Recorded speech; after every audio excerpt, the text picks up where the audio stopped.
We are ready to go.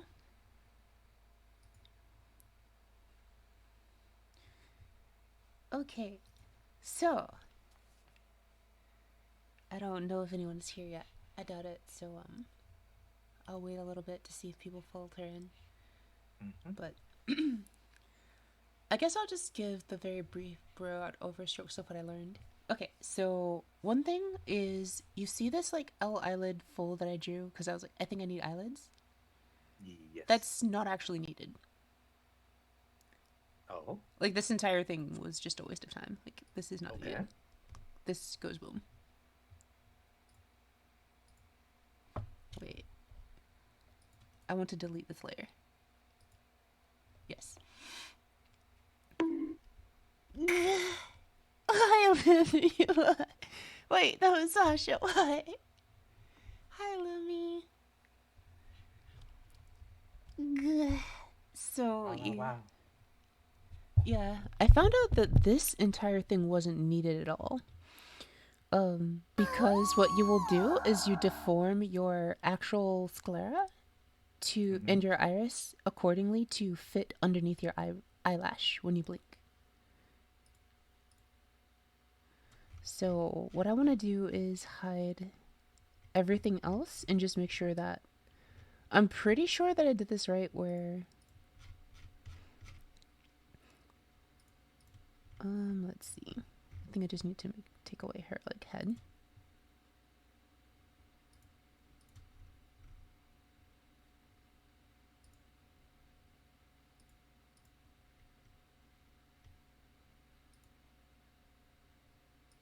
I'm not sure what's going on with like why is there like a bunch of weird stuff?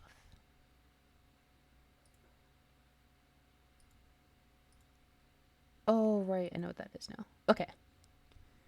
So, okay, cool. So this right here just does not need to exist at all. Should not exist, in fact. So another thing that I learned is remember when I was like moving everything up and down and like trying to get the nice keyforms, right, for like all of the different positions? I didn't actually need to do that. There is a way to automate that. Is there? Yes. And I know how to do it now. So, I'll go ahead and start background music. So that's another thing that I did wrong. So I'm pretty confident today that we'll get more interesting things done. So what I'm gonna do first is like I just want to double check her eye rigging. I'm just gonna start all the way over because I made like a lot of mistakes yesterday. Or not yesterday. It feels like yesterday. I'm speeding by so fast now. I know, right? So one important thing that I did do is that her, like, you see how this is its own thing, this eye white is its own thing? That's actually incredibly important.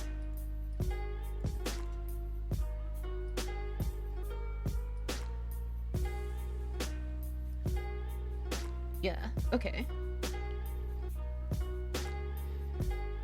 I would think this might be a little bit too loud, but I usually have it like down here, so it's about the same. But hello everyone, glad you're here. So now with that having been fixed, technically I don't even think I need this eyelid up here.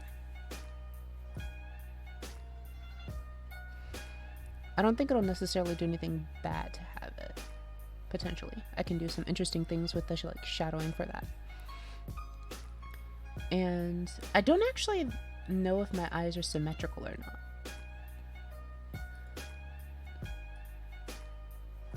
But the good thing is that if I turn my eye off, you need to be able to see behind it. And that's going to be critical for fixing the eye issue that I was having. Okay, so it looks like we are set on that front. If I have time, I'll also like fill in a couple of things.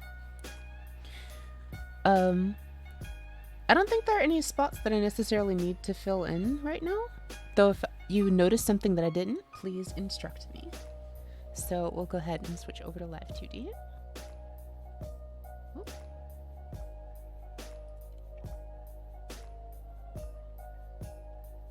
So I'm gonna open my PSD. Oh wait, I need to save my CSPP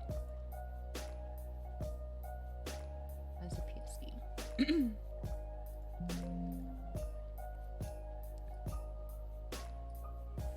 Oh, I'm already doing this stuff. Okay, let's just save then. Did you notice any spots that I need to fill in? I didn't think that I'd messed up anything in particular, but maybe like here or something. I think though that might just actually be her.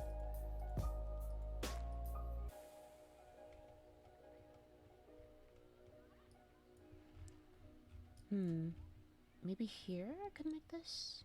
I don't know. Like it was designed that way kind of, but at the same time it might look a little weird to have. You can kind of see it like splits there. This one has a little bit less of a split, but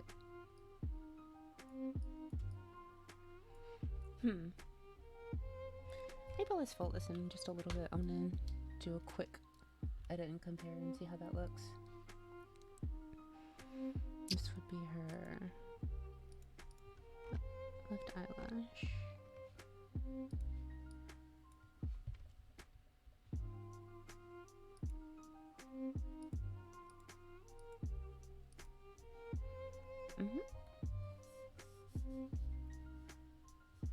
Just gonna quickly fill this in, and then we're gonna head right over to Live2D. I'll switch back so you can see what I'm actually working on. I was looking at her eyebrow up here, and I was like, I might want maybe this to be like a little bit more filled in along the edge here.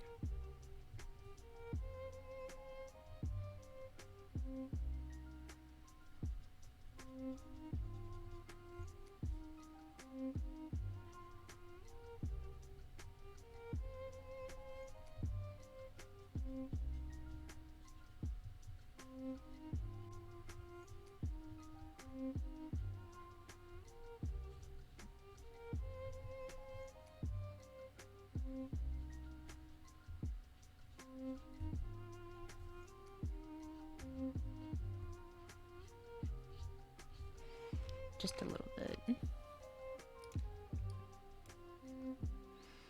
Yeah, I think that looks slightly better compared to like what it was before. I might want to make this a little bit, slightly, just a little bit.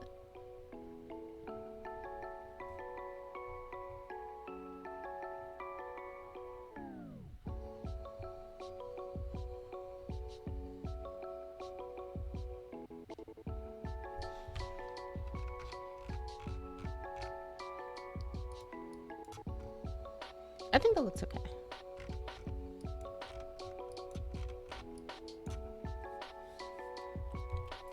Actually, let me.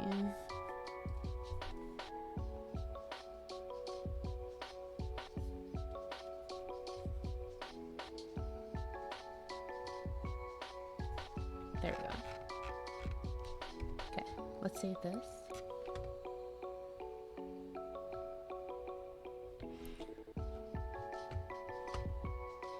And back to Live2D.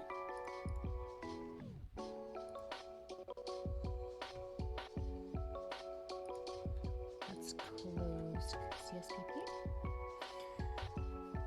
Actually, I remember you said there was something wrong with her left eye as well, right?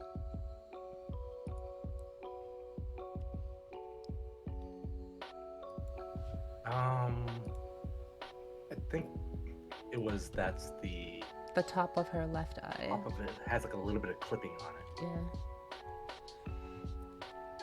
Yep, let me just quickly go fix that real quick then.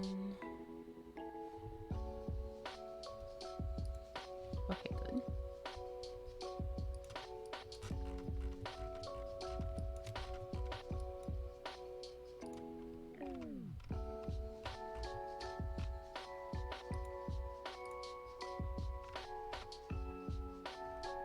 Let me see.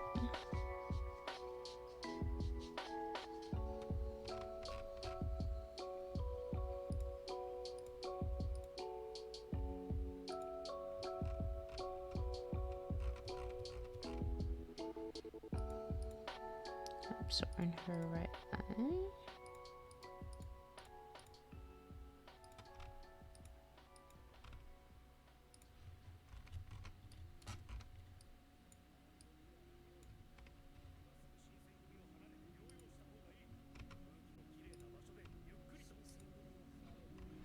Yeah, you were saying that this needed to be a little bit nicer, right? Like this curve up here.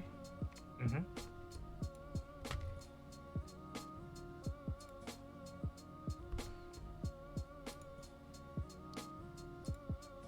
Well, it would be her left, right? Is this her right eye? This is her right. I thought you had said it was her right. No, it was her left, I think. Okay, so her left.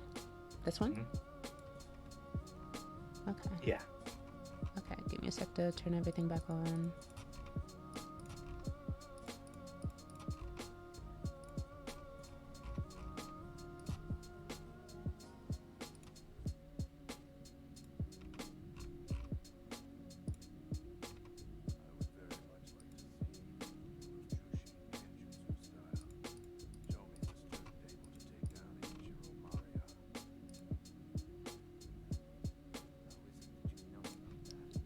So this part right here, Yeah, so see how like the top of it doesn't curve out right? yeah, it looks a little flat. Mm-hmm. Maybe if we...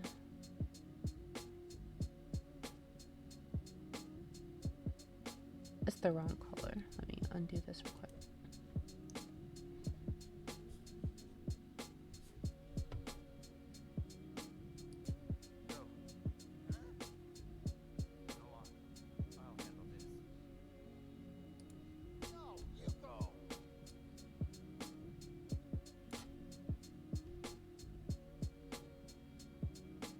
Like this maybe, and then I just fill in this a little bit here. Yeah.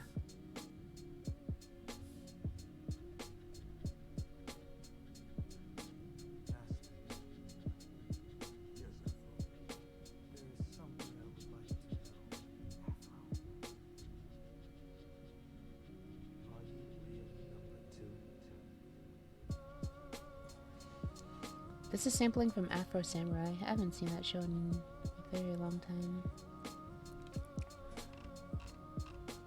Better or not quite? I feel like up here there's like this little, this part maybe. I think the slightly uneven edges is okay. It was just a little noticeable from...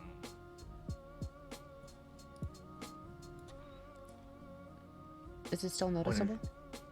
It's fine as is, I think, now. I kind of want to click. But it only really mattered when your character was looking downwards and you just like noticed like maybe the top of it. The misconceptions were that there was a layer in here that I had that was like on top of the actual layer. That was wrong. You don't actually need like a separate eyelid layer.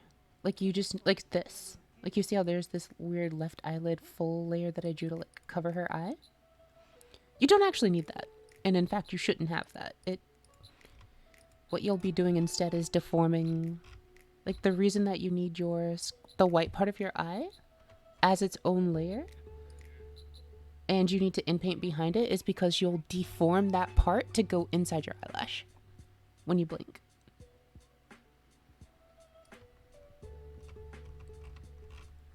So this entire like eyelid folding, poof, should not exist. Okay.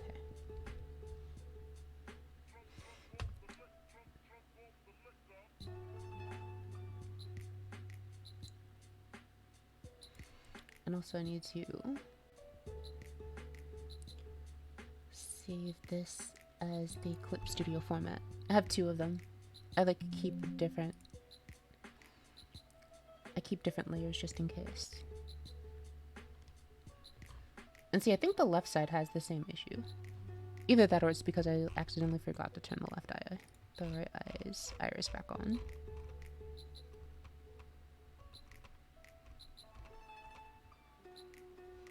Wait, did I do something weird? That's her right eye, right?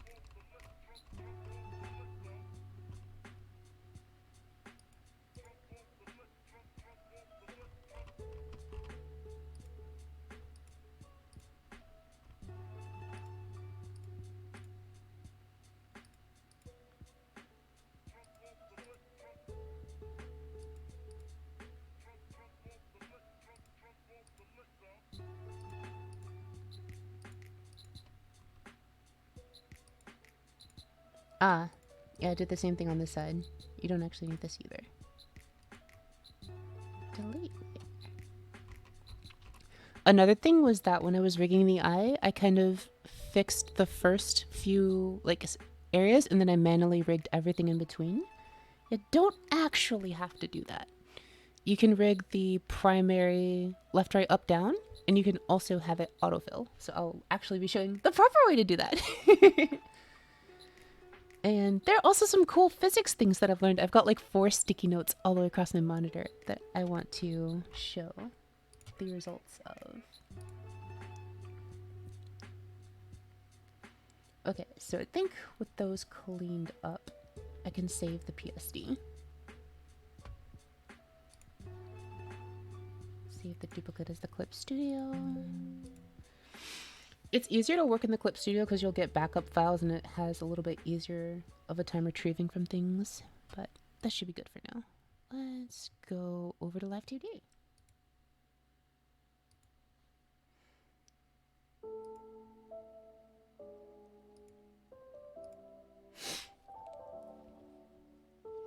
And in terms of like the resolution that you're supposed to work in, the reason mine is showing like a lot of people will work in 1/2 instead of full scale. My resolution is really high. So I usually do 1/4. Most people will usually do 1/2 though. But look at the pixel variance. Most people will work at like around 2 to 3K pixels rather than the full thing.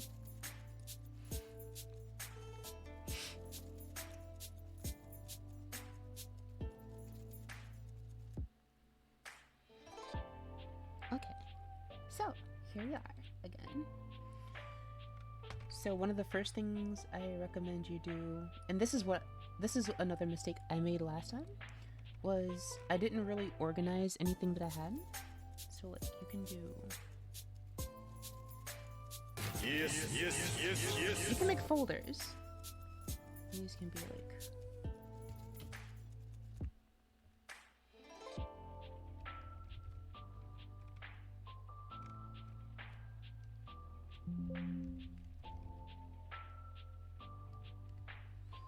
and then you can like group different things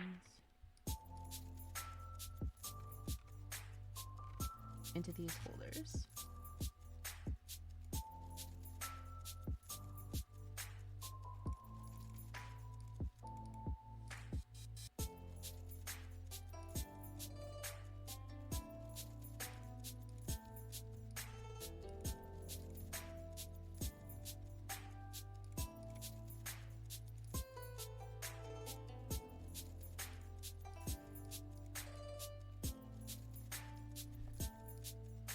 Like that.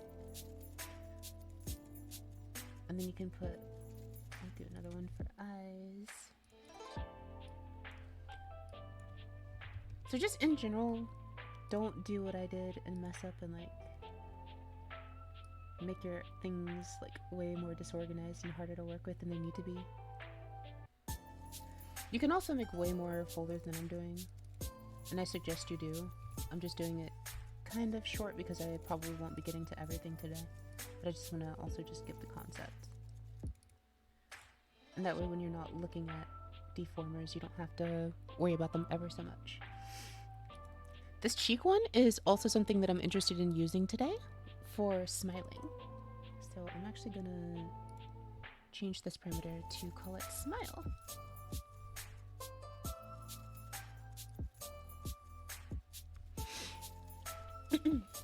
Okay.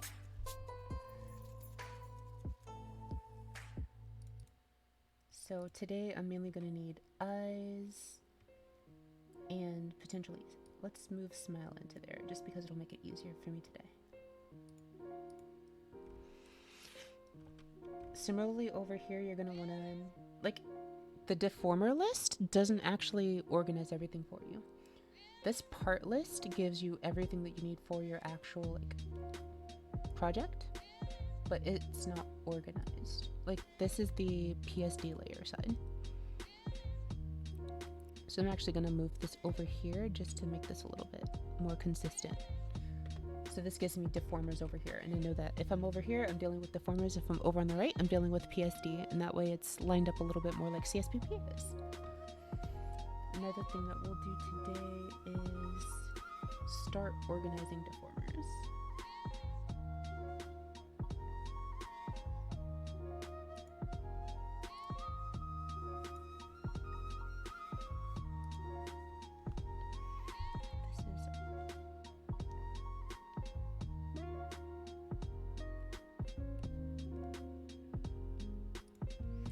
And this is why, like, I'm glad that you see on the right, it's showing me that I got everything in the right eye for this. That my names were good enough that even in this list I could pick them out.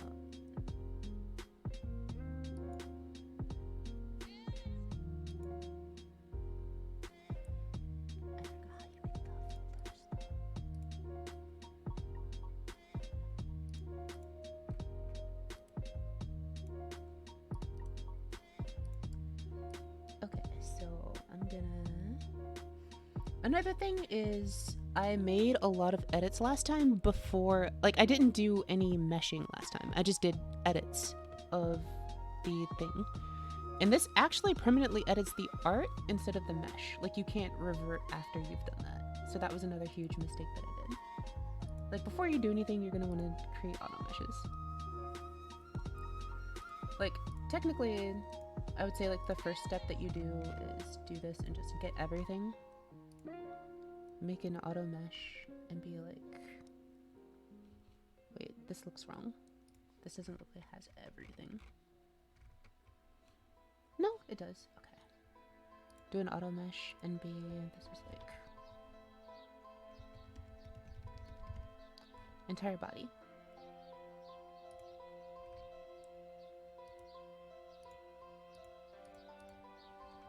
And then here I'm gonna make another side mesh. I want this to be everything in her right eye, which is everything down to here.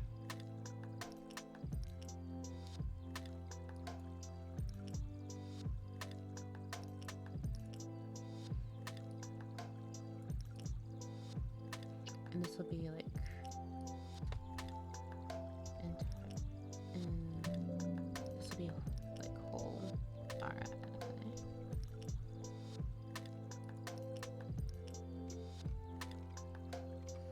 and then I can grab the highlights of the inside of her eye as another, and this will be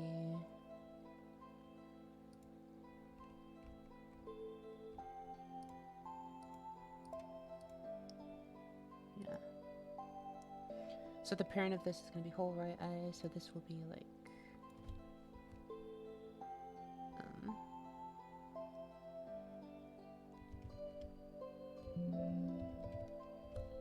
our eye. Hi Riella, how are you?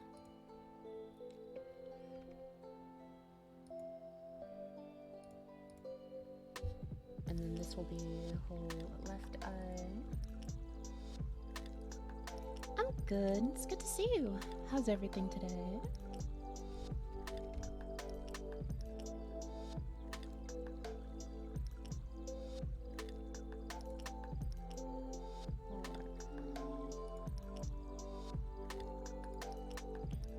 And then I'm just very sleepy. I've been trying my best to do a lot of things, but I haven't had as much time as I would have liked to.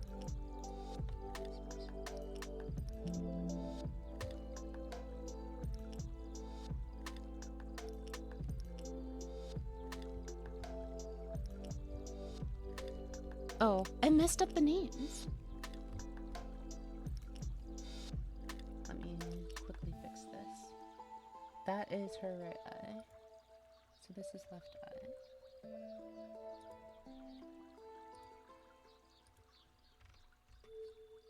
So now this should be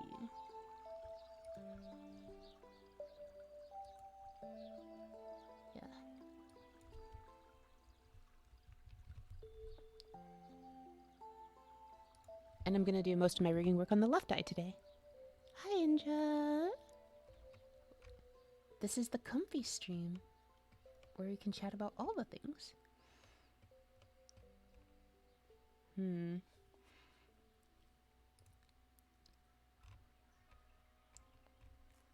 I kind of don't like the resolution.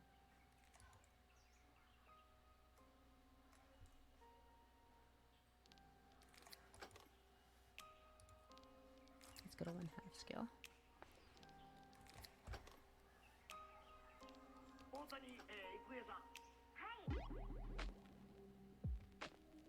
Okay.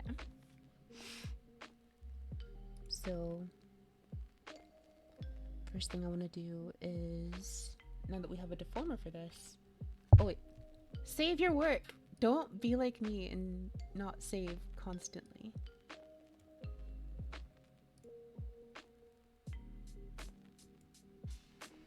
So I'm overriding what I did last time. Okay. So, first thing I did was,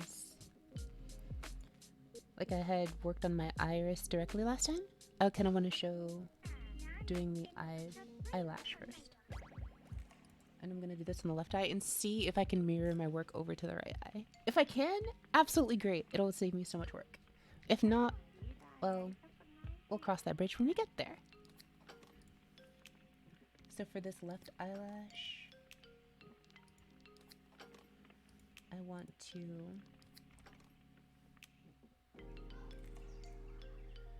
go ahead and add a mesh to this. Wait, no, let's do... You can either do an automatic mesh to it, or you can manually create a mesh. I like to do manual mesh editing for things like this. So, I'll do it here, here, here, here, here.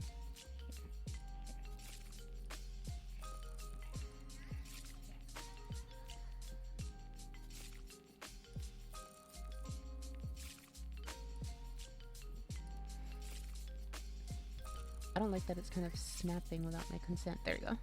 Just need to zoom in a little bit further.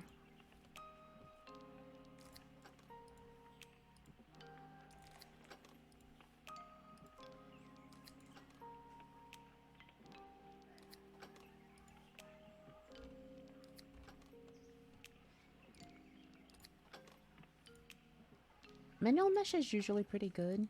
I'm just being... sorry. Auto mesh is usually pretty good for stuff like this. Don't really need to be as detailed about it as I am trying to be.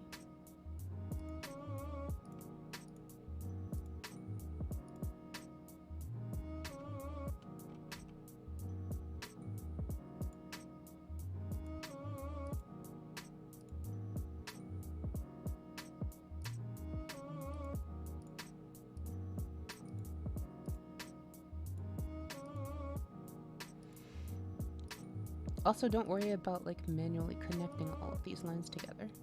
You don't have to do that either.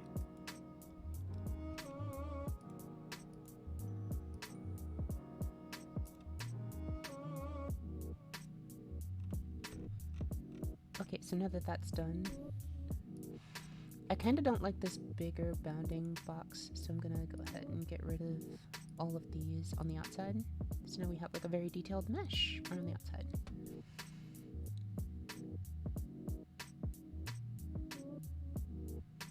I feel like I shouldn't have done that though. It's probably fine.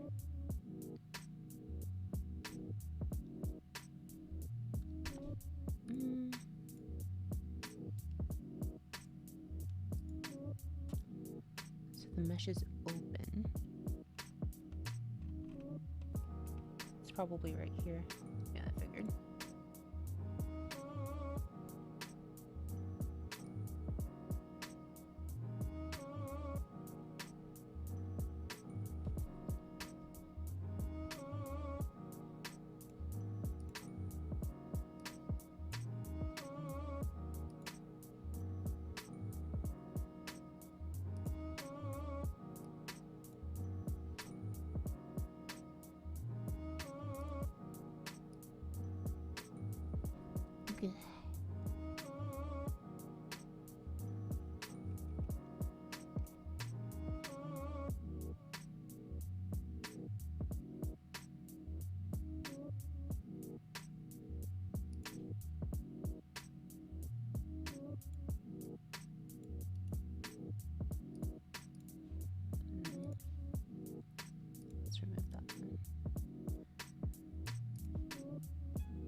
there, the mesh is no longer open.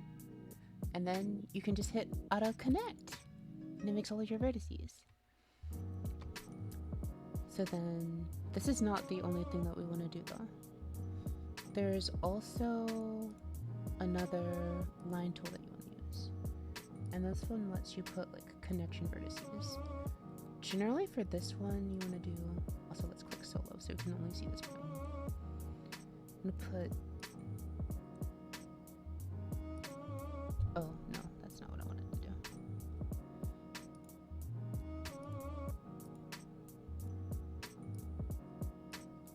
There.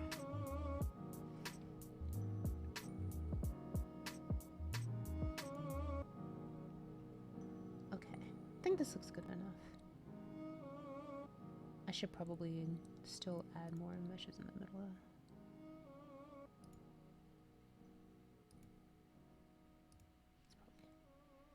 Okay. So all of that is on the left eyelash level. So now, the interesting thing is for eye open, this should, like, at 1 is when your eye is open. 0 is when your eye is closed. So the natural default state for this is like 1. So an interesting thing that I want to do here is actually I want to edit this keyform manually.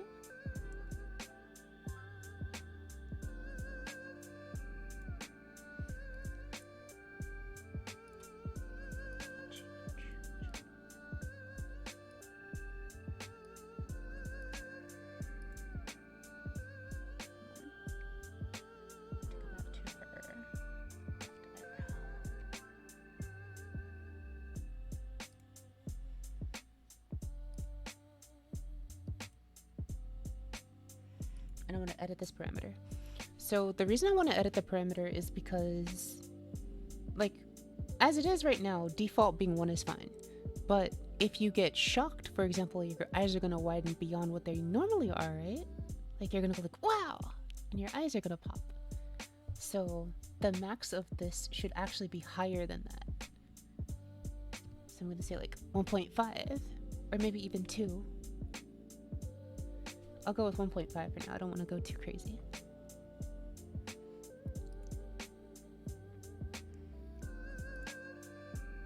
So now it ranges from 0 to 1.5. I'm gonna make 3 keyforms at it.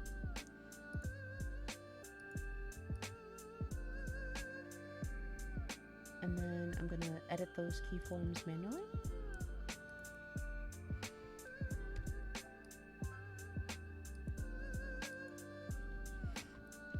So now I have one at 0, 1.5, and 1.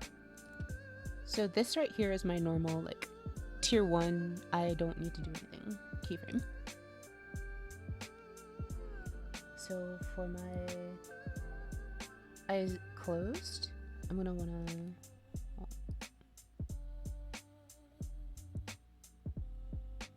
I kinda want one in the middle here as well though.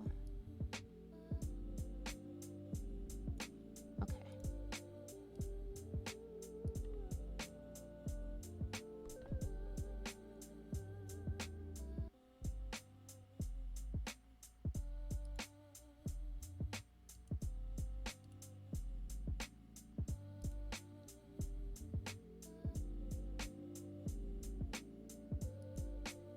Okay. So now we've got this bounding box. So I'm gonna hold shift and just, oh, no. And just move you straight down. So this looks kind of weird, right? So this is what we made these interesting deformers for. It's so that we can bend the eye to make it blink.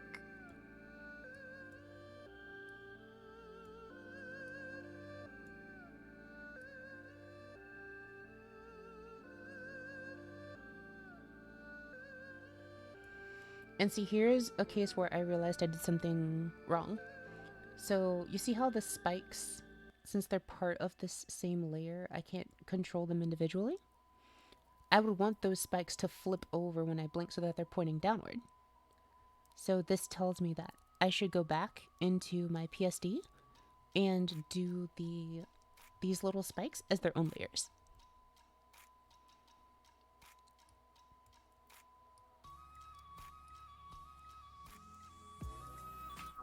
So that they'll point downwards once I'm done.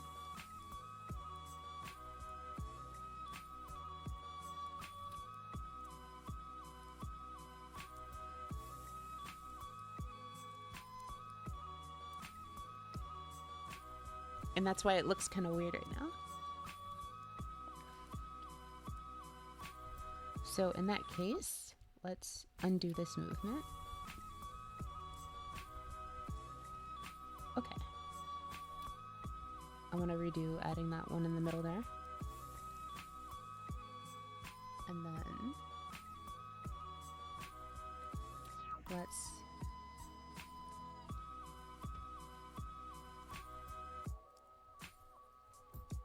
go ahead and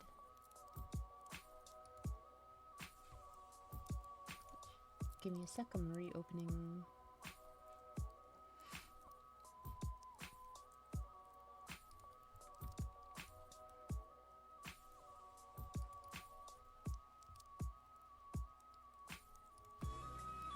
Oh, gonna go back over here. Thank yous. I'm working on them. I'm gonna make them like really, really nice, but I want everything to like actually be really good for this. It's just surprisingly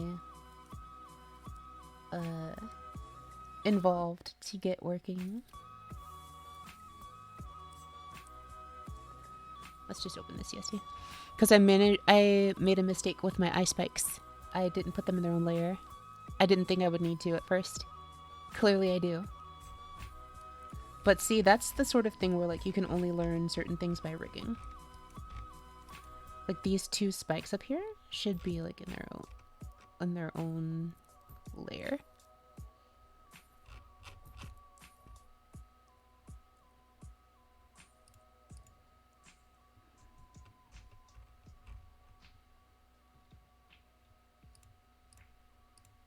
So let's go over here, quickly do that.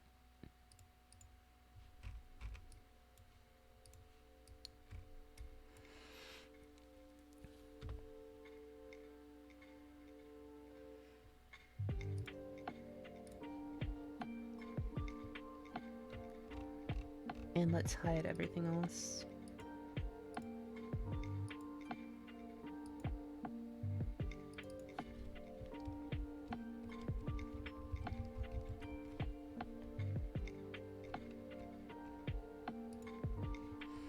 So now I've taken away everything else, I can just see this specific part that I want.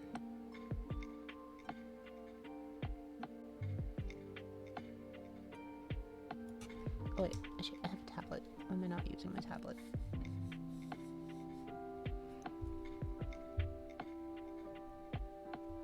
Okay.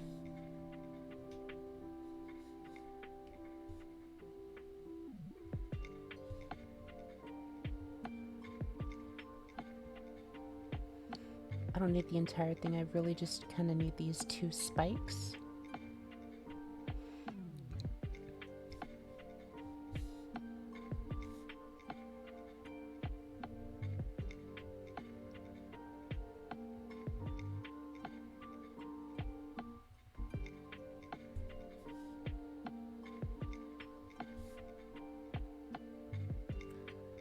But yeah, I'll also, since I'm dedicating most of today's session to rigging, I actually do have the time to like go back and forth and fix things like this.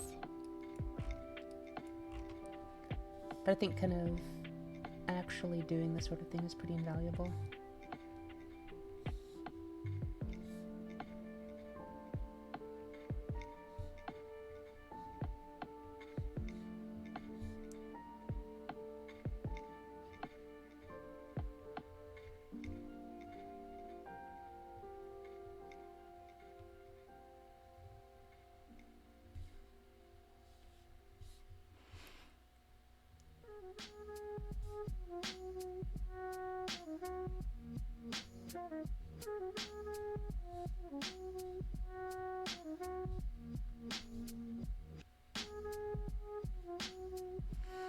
Interestingly, her name is Aki, and I've been like asking everyone, should I like rename my channel after her once I'm done, or like when I get close? And everyone's like, but we know you as Ari. It would feel weird to change. And I'm like, oh, okay.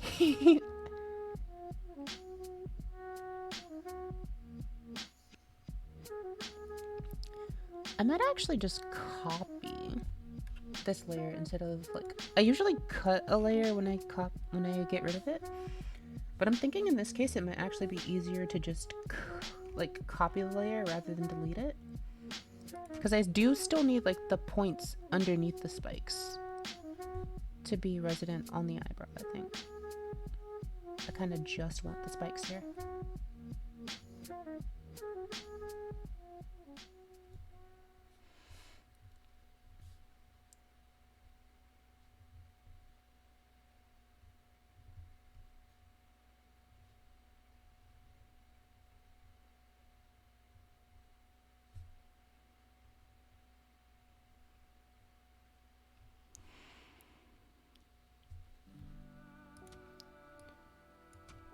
Clipping mask? Yeah. Better to copy?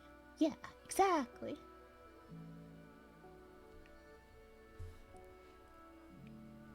In Live2D?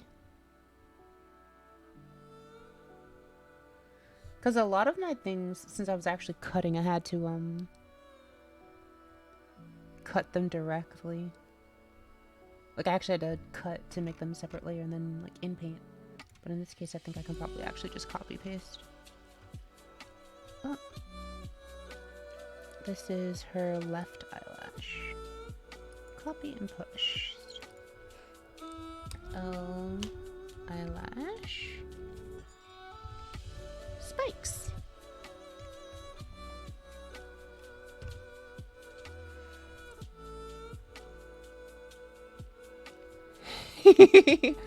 After 3 rigs, never again. I can see why. That sounds absolutely terrifying.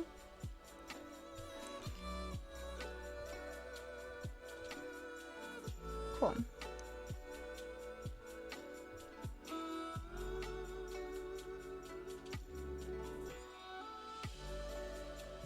Did I accidentally... Hold on.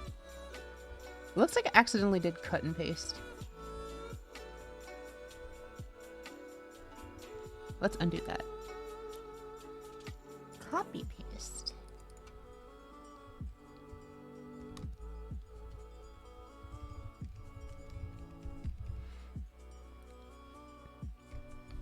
Okay, and now if I turn these off, the original should still be underneath here. Rigging is cool. It's so much work, but it's so cool. Cutting is relaxing, but rigging is more fun to me. So now the question is,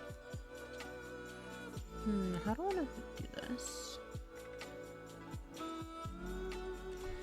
I think what I want to do now is potentially just from the base layer, like erase the spikes.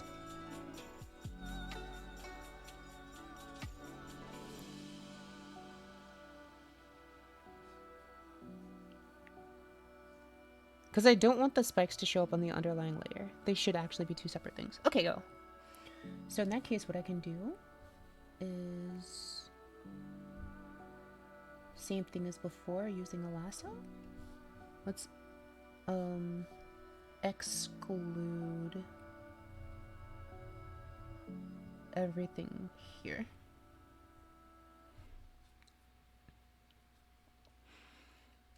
So now we've just got this upper part. And then I can erase.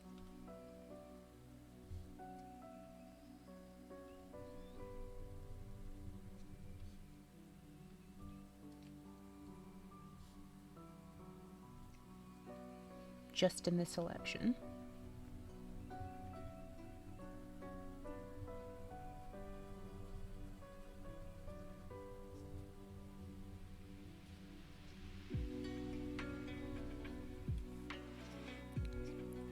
And then the eyelash spikes.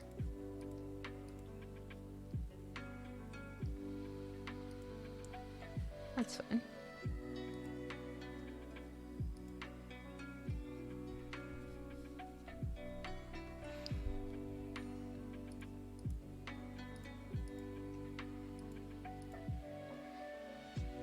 So one thing that I'm curious about is why is it not letting me... Oh, okay. I was wondering why it wasn't letting me erase those points. Maybe they're like right on the boundary of the selection, stuff like that. Okay. So now with that, we have a curvy eyelid, but the spikes are now separate on their own layer. So it's cool. Okay, cool. So let's deselect that.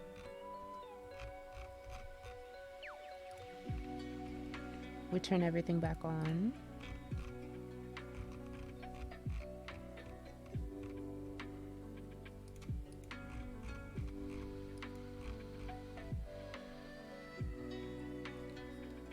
There's a little patch there now. That's unfortunate.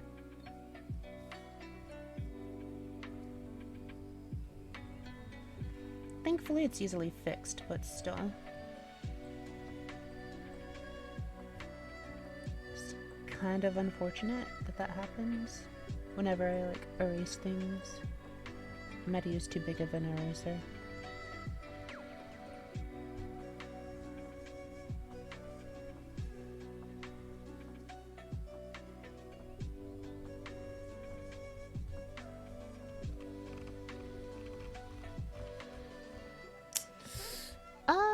That's bad.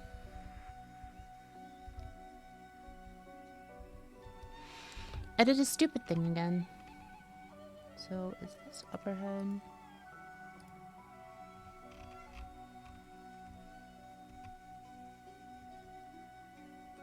Huh?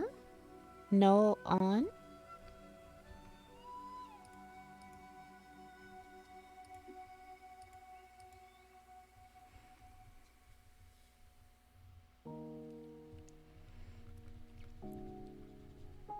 There we go. Okay, so now our eyelash spikes are separate. Cool. Okay, good. Let's save this.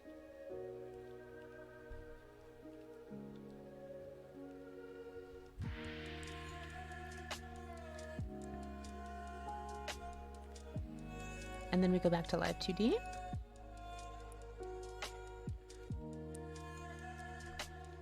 And then we can open her again.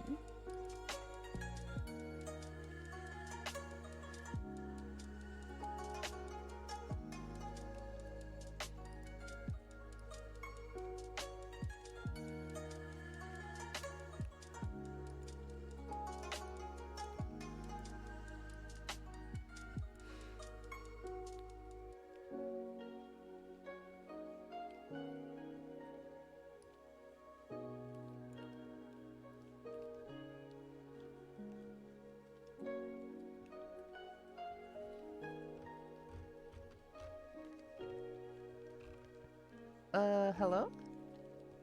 Why are your eyes turned off?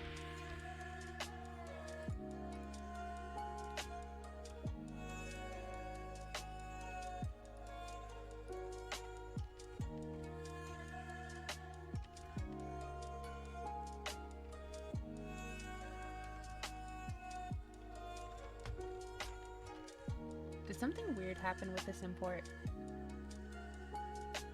Friends?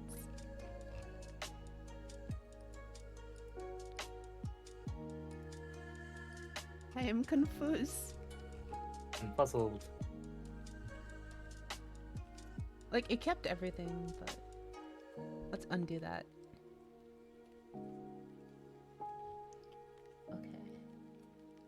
Because what I was trying to do is, like, the idea is that you can one of the important things to be able to do is if you do things like I just did where you notice like, oh, this one thing needs to be separate, let me go back in and fix it.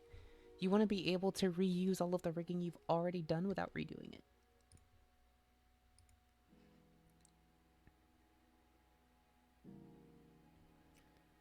So I'm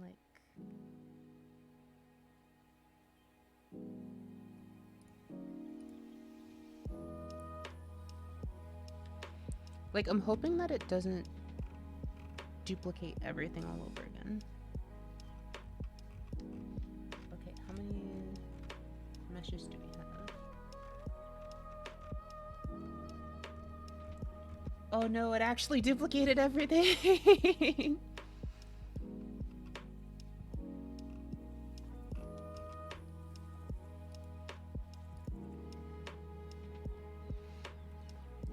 Okay, so I guess Control Shift C, and then I need to go to left eyelash. Control Shift V.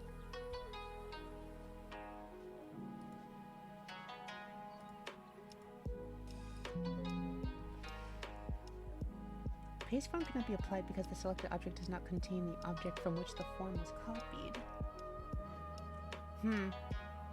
Okay, fine. I guess it's because in this case, like, the spikes are gone, so it doesn't recognize it as the same object. That's kind of unfortunate. Does anyone know who does rigging know if I did something wrong in trying to actually test this out?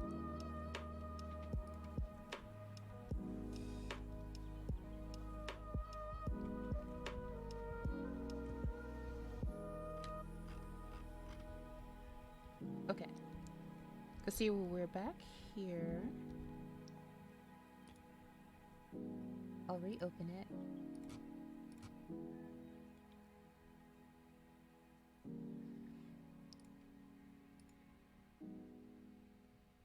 And then replace.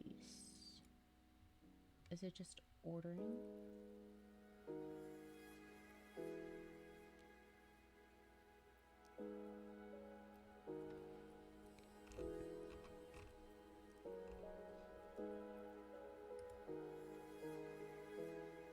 It might just be ordering.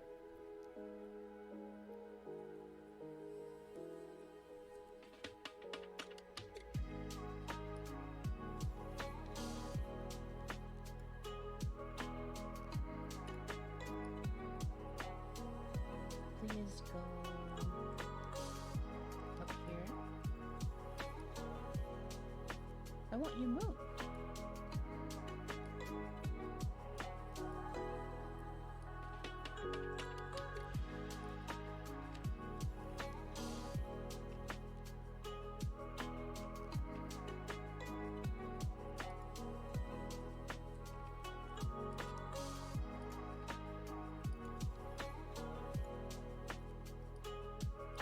I am very, very confused.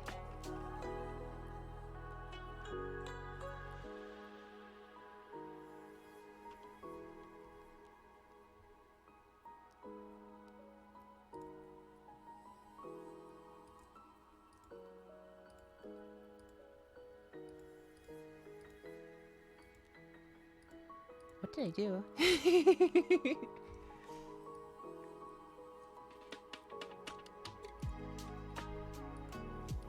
Wait, do I just need to select all the child objects and move the entire thing up?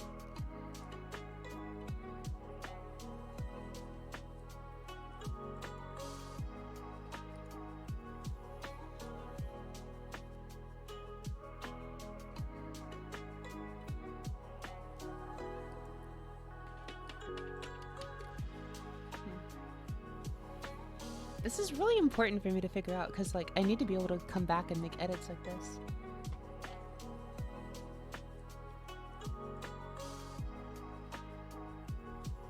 Like, for example, I haven't done the left eye spike yet, so, like, in terms of separating it out, and I haven't done a lot of the cutting yet.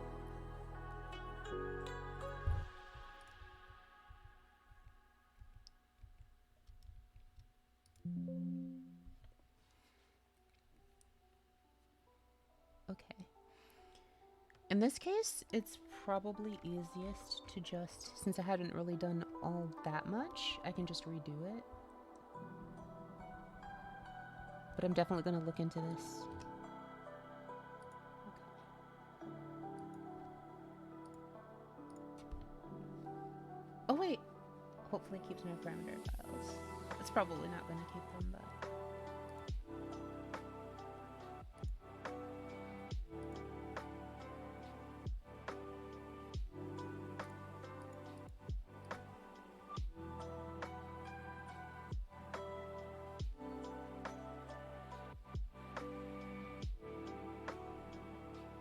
Gosh darn it. I was all excited too. And yeah, my organization didn't carry over either. But if we look, I should at least have different eye spikes now.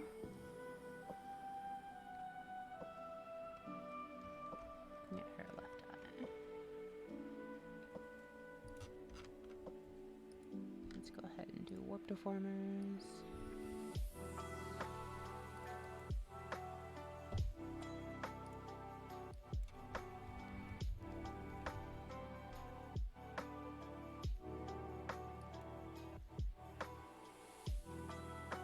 And then, let's see.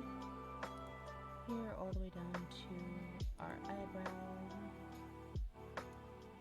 is...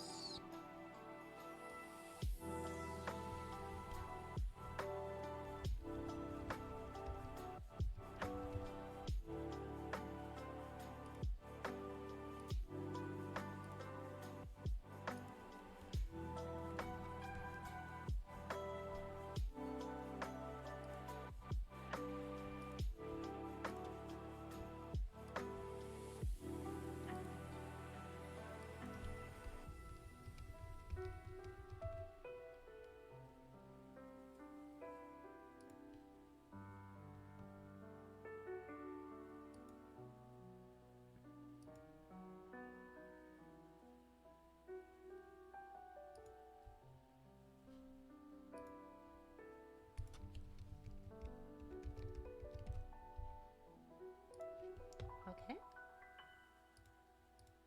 And then all of this is LI.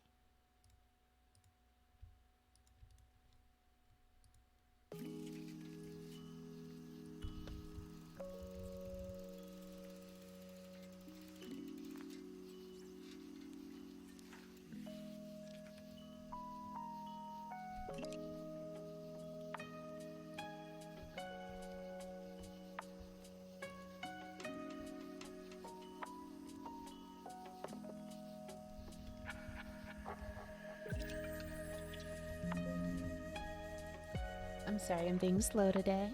Okay, but I promise we'll make up for it once we get everything sorted. Okay, so now the spikes are their own layer. Good.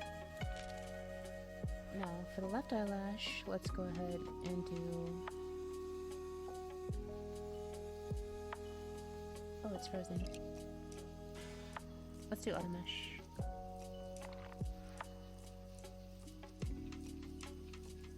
Oh, please stop freezing.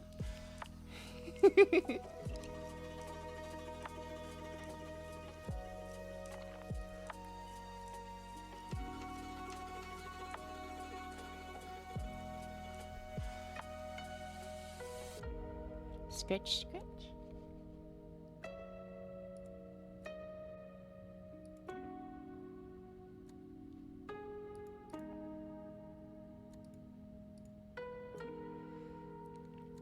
So yeah, it did a pretty good job with the deformation on it.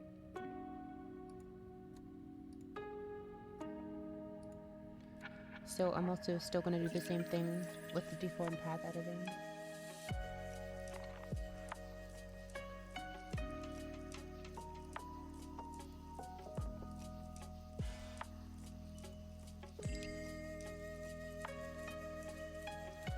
Okay.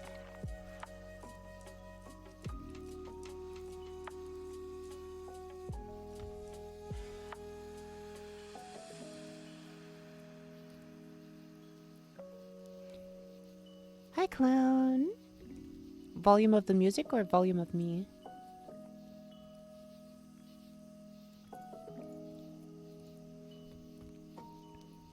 Oh, okay. I can fix that. This should be better. Thank you for pointing it out. Is this better?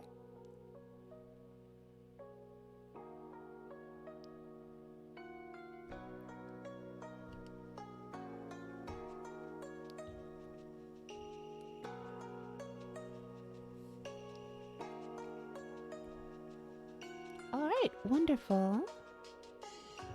Thank you for pointing that out. I appreciate it. Okay. So now, perfect. Okay. So we move this down.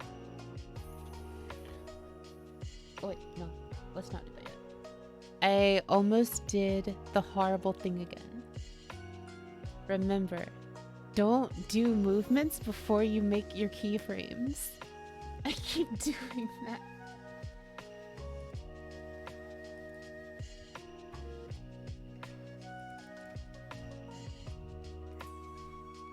Let's see, I want all of these. Ooh!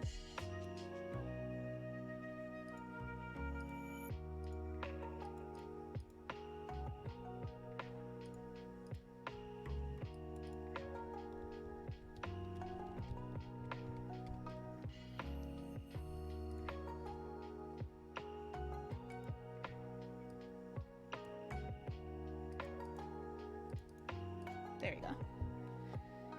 Thankfully, I didn't do anything too bad.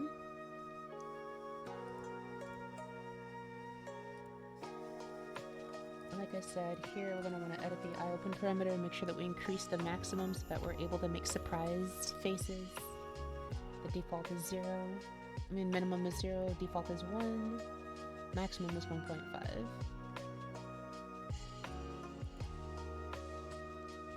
And this is indeed her left eye.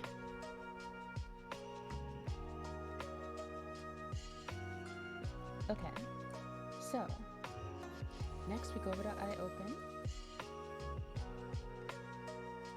And let's go ahead and set 3 keyforms in it. But then we're going to actually manually edit the keyforms to 1.0, 0, 1.0, and 1.5. Thank you, clown. Okay, so with that done, I want to set her, this is her default expression, so of course this is where we want to be for our eyes to be open. Next I want to set where my eyebrow should be with her eyes being closed. So the way to do that is, let's undo that. Grab this, hold shift so that we keep it on the x-axis. And then move the deformation so that you get your eyes closed the way that you want them to be. The fact that you can see the glare and all of that is perfectly fine. Don't worry about it for now. It's gonna look weird while you're first setting up.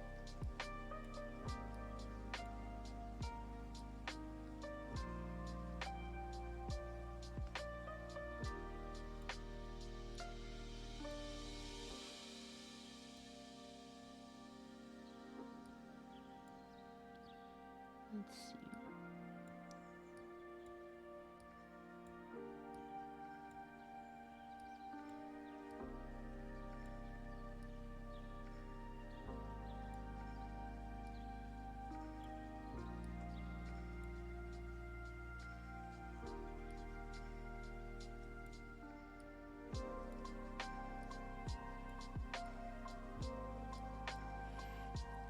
I don't think these need to be that spaced out.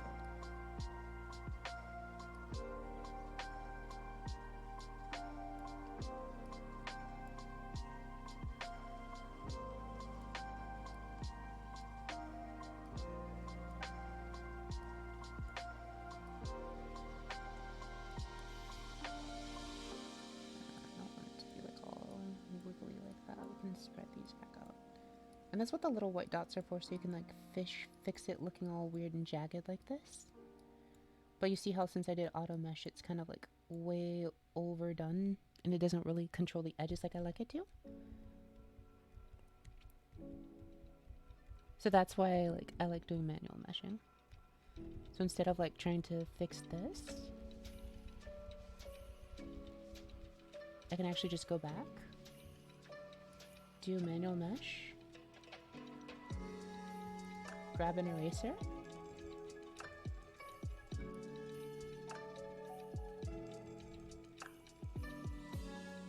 and you can see I've made the circle kind of big. And then just whoop, there. And now we can do this manually.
Okay. Almost there. Let's actually make this one a little bit longer.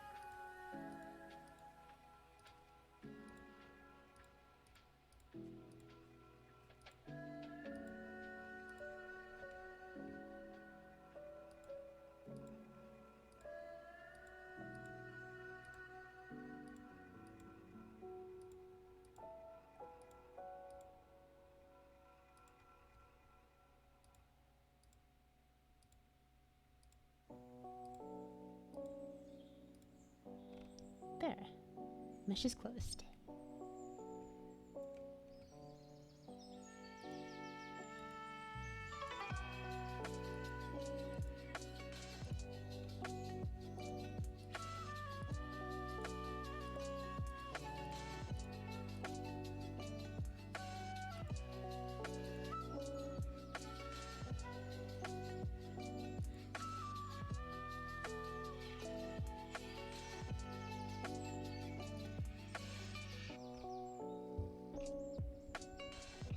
This is probably okay.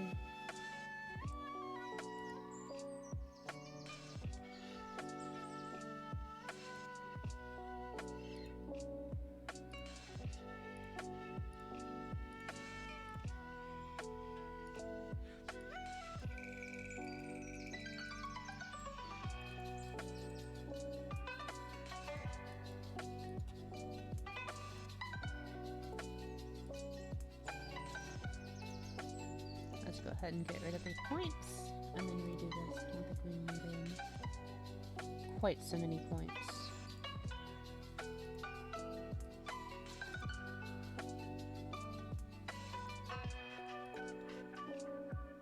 Okay. Let's try this again, shall we?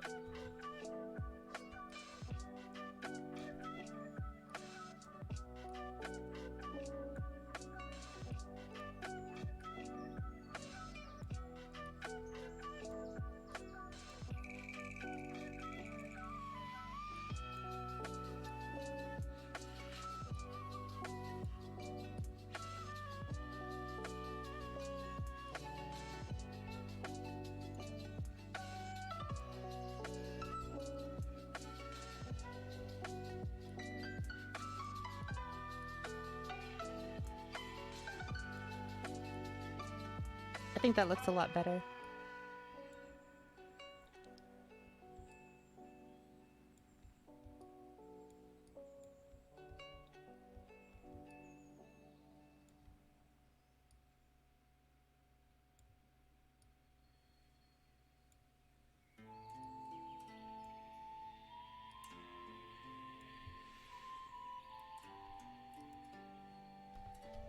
Yeah, that looks better, I think.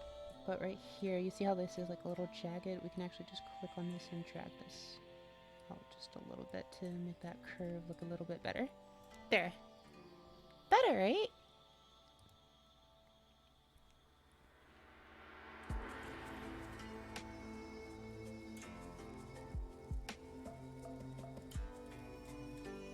Oh, wait.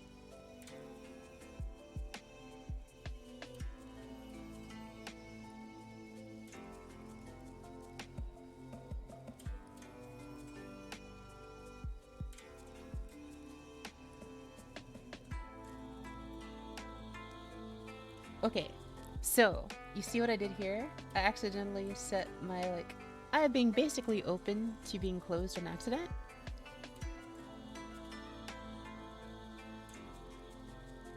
There's an easy way to fix this. What you can do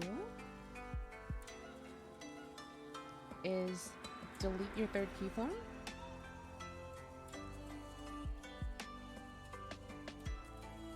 Oh no, cancel.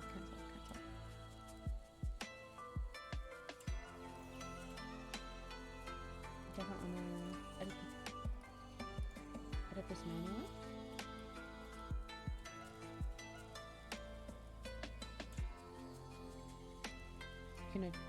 You can adjust it like this. So I can just set this to be 0.0 and this can be 0.75. Well, this can actually be 1.0.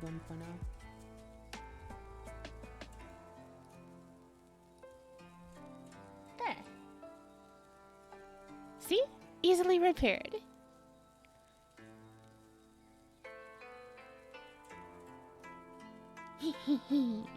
Edit a thing.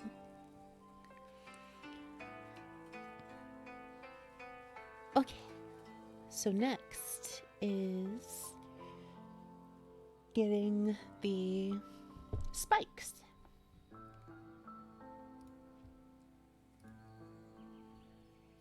So let's go ahead. We can just do like a little deformation on this. We don't really need to deform them all that much. So what I want to kind of do is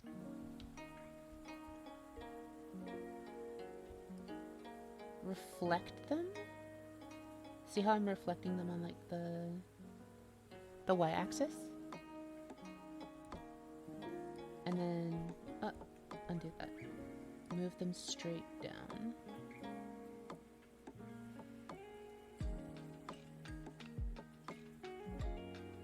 And then we can rotate them a little bit.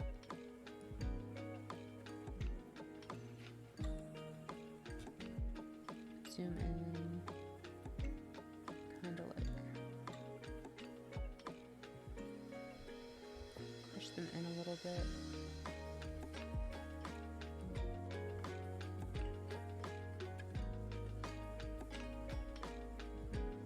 Hit solo.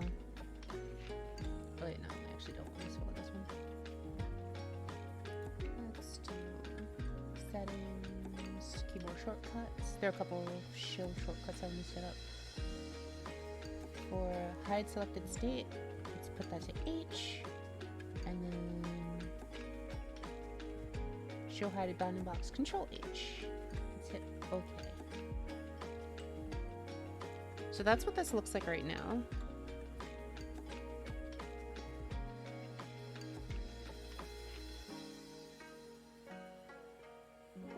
I'm not sure how I like that.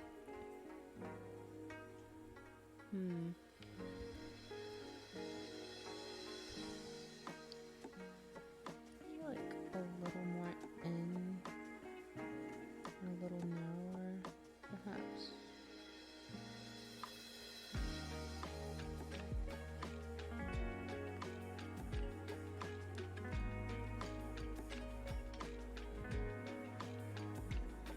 Actually, maybe I need to move them over here somewhere.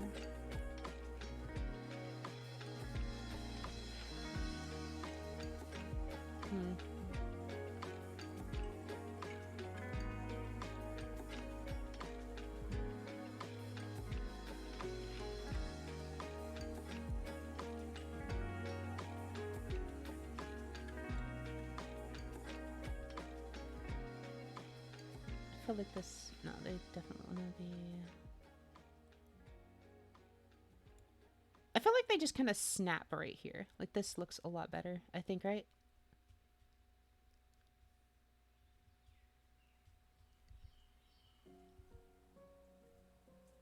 I feel like this is a better spot.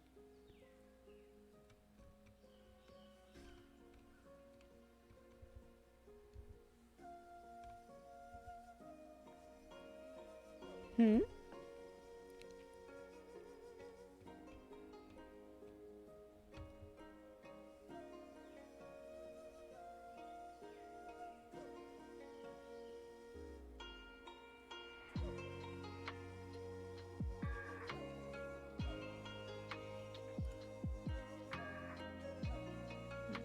We can maybe like...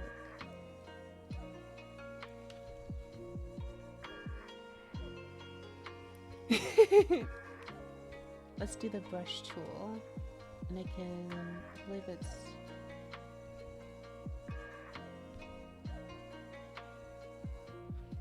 Let's see. Holding B and left and right to change the sizes.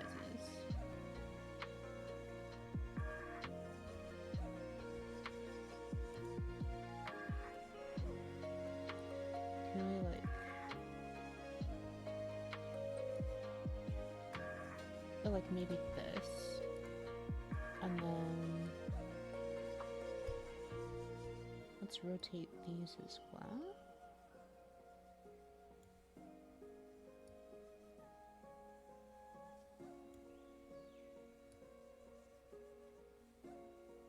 Like that. And then hide the bound. Okay, I think that looks better in terms of like having... Andrea, ignore her eye being open. I'm working on just her eyelash right now.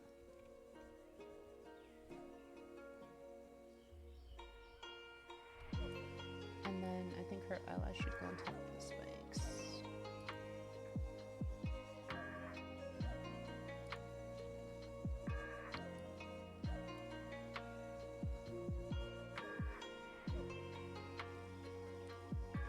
Okay. So then...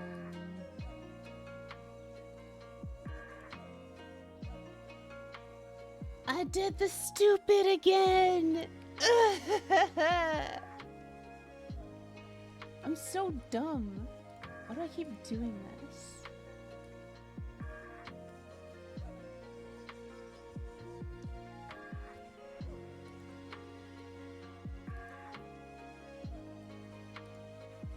Don't be like me.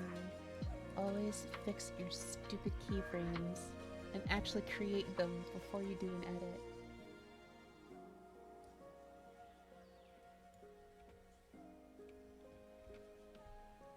I can't believe I did it again.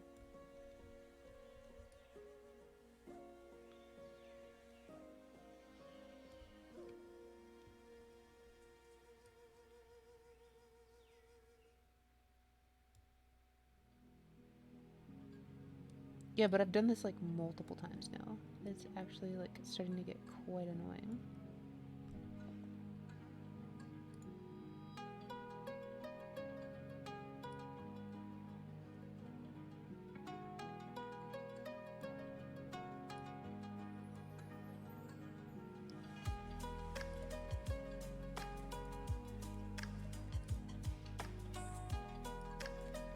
Thank you for your consolation attempt, though. Alright. So I messed up the keyframes again. So thankfully, what you can do is just flip these. There.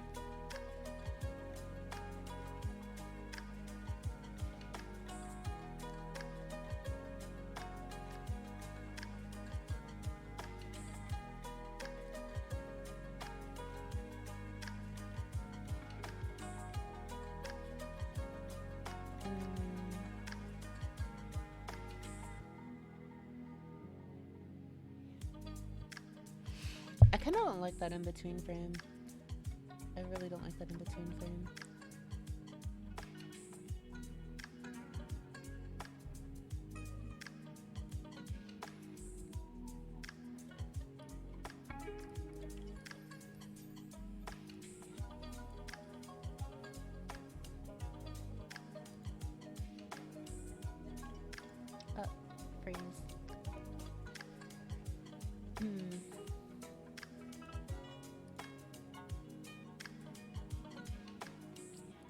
for now, I can just get rid of the extra.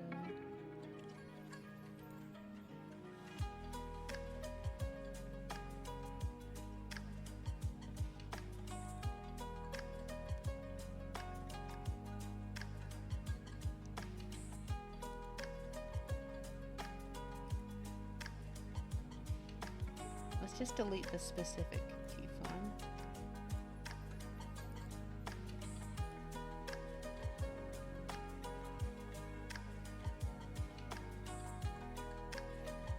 That wasn't what I expected to happen at all. Can we just copy this and then redo it for this keyform?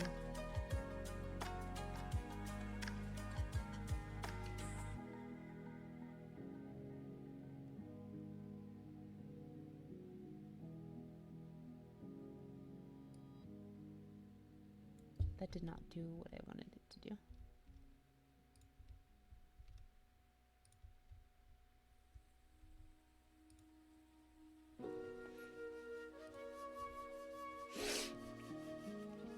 I'm trying, but I derped up.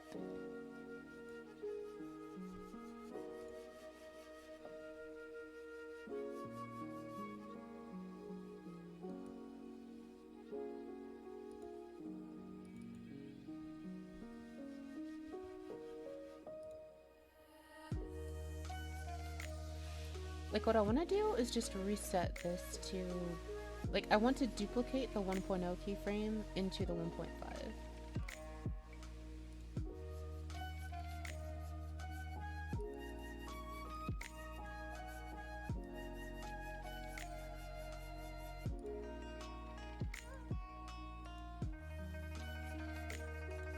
But I'm not exactly sure what to do with that one.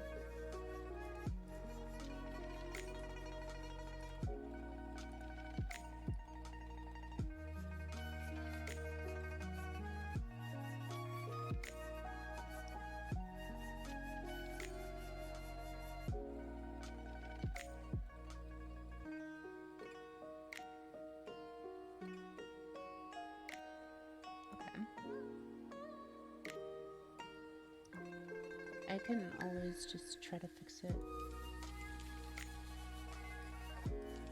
Hello, Stove. How are you?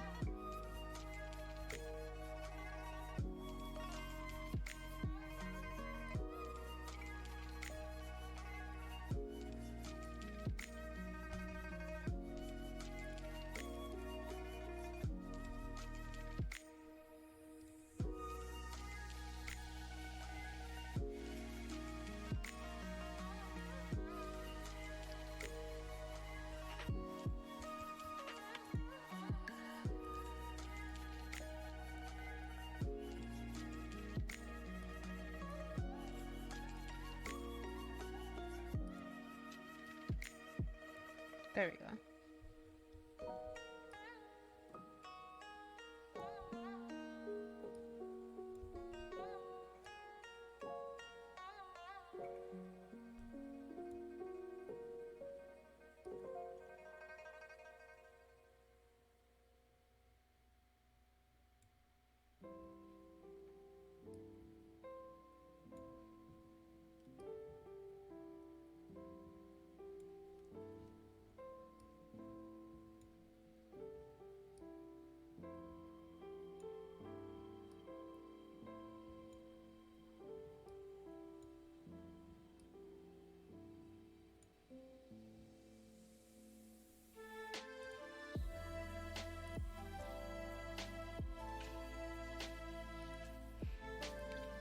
Thank you, I did. They look so pretty. Thank you very much for sending them.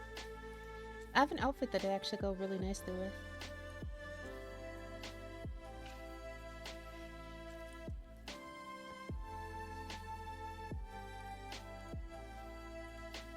I just wish I could get rid of this keyframe. That is not what I was trying to do.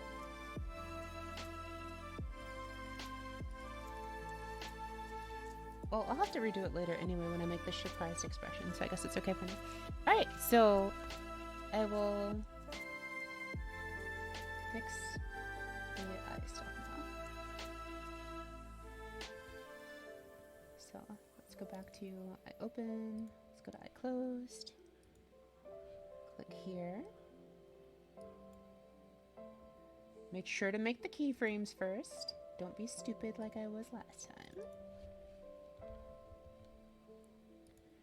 So how are you today, Stove? You remind me of a friend of mine.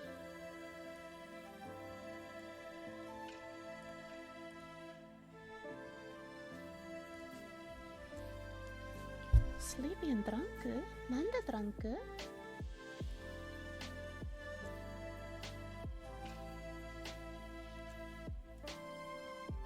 I'm okay, just trying to make sure that I rig everything properly to like hide my iris properly.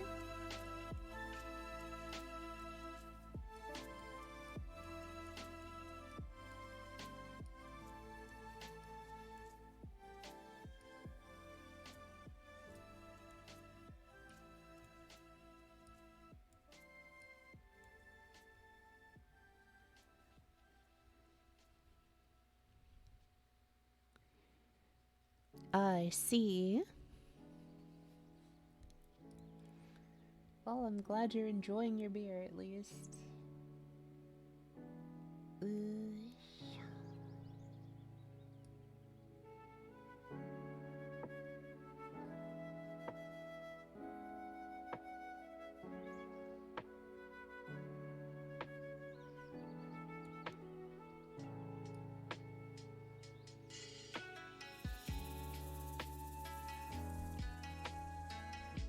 See? I did the thing. I don't really like beer either, but I don't like alcohol in general all that much. But see? I almost did the thing again.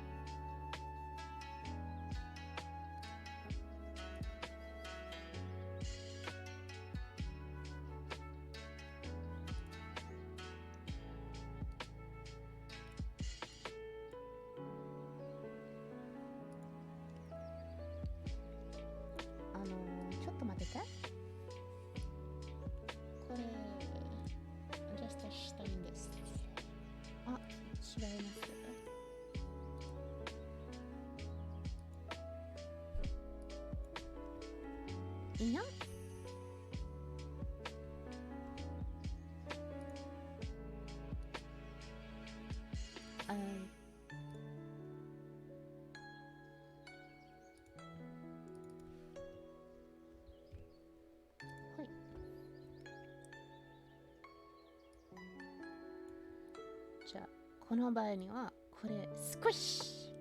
Squish!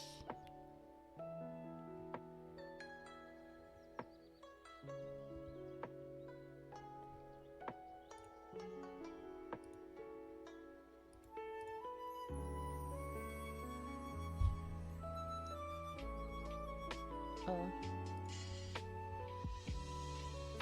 Let me undo that. Group all of these together. And move them all at once.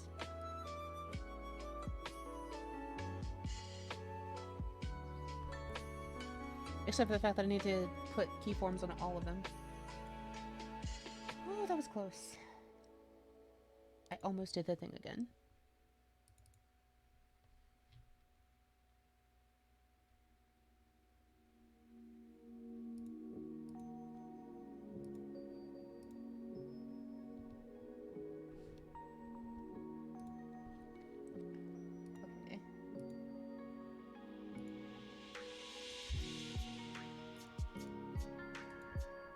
Let's undo that.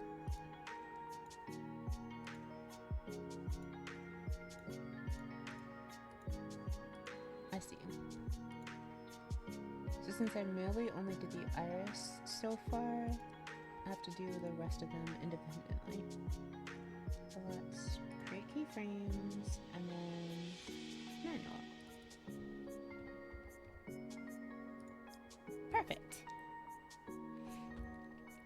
There. Now they all have this. Now they all have keyframes. Okay. I'm pretty sure. Wait. Okay. So here we're gonna go ahead and just auto mesh them with a little deformation line for now. Actually, no, we can just do standard for now. Okay, perfect.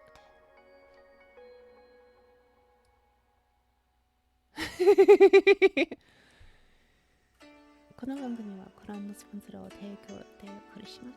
Okay. I'm surprised that you're using it on that one.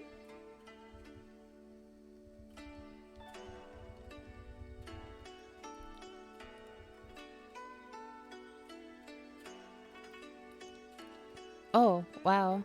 That is such a amount of points. Okay. じゃあ皆様、この番組はご覧のスポンサーの提供でお送りします。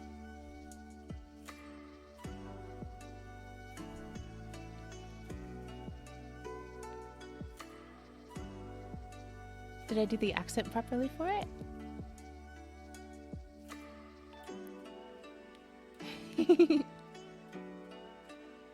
I used to, like, when I was living in Japan, I always, like, repeated after the announcer whenever she said that, and I was like, I like doing this. So that was fun. A very short and sweet one.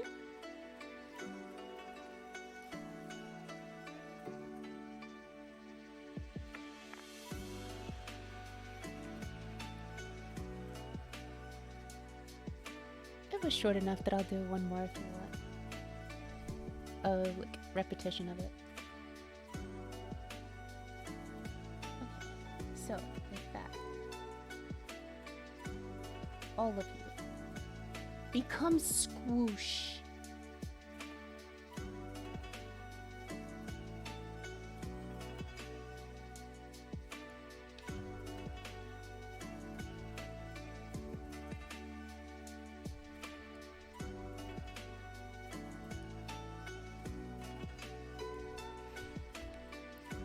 Wow. So look.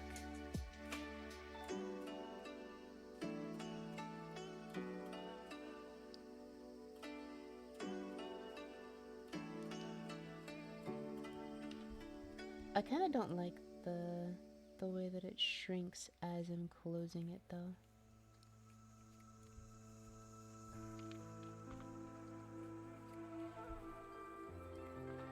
I think I should just go squish.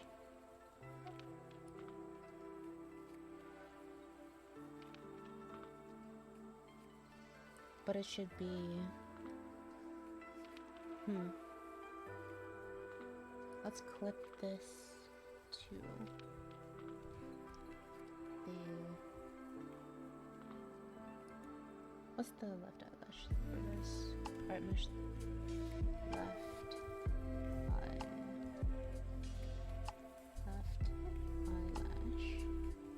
Let's try clipping you to that.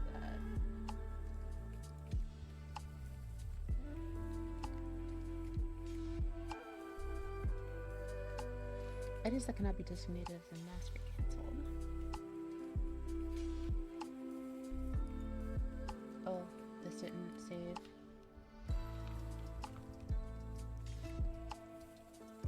There.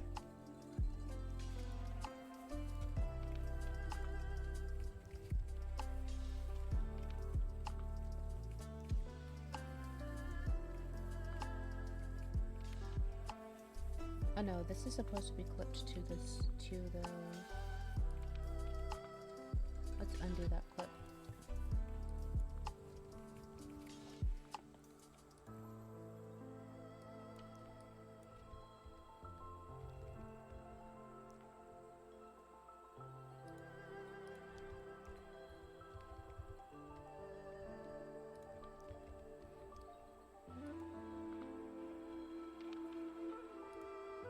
For some reason, some of the, like, they don't save for some reason. Whenever I make the edits. Like, I try not to use just Art Mesh 35, because when I come back, I'm not going to remember what that is. But I will remember what ly is.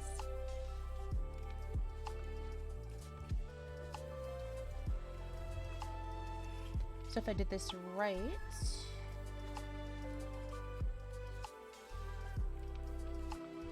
Oh no, I messed up, I think.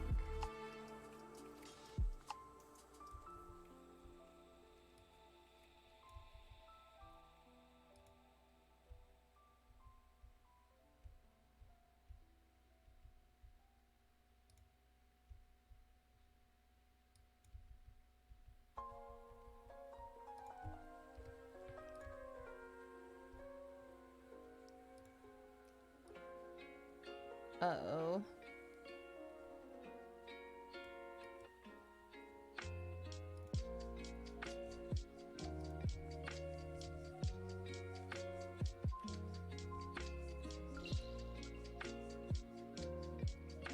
Okay, so I messed up again. So I'm going to use what's called the screenshot mode.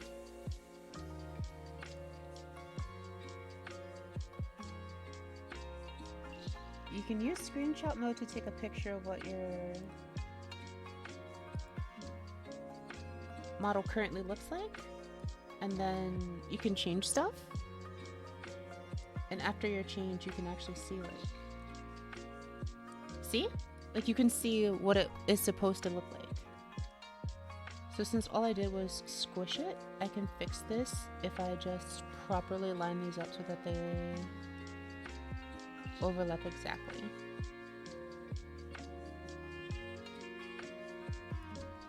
That looks right, right?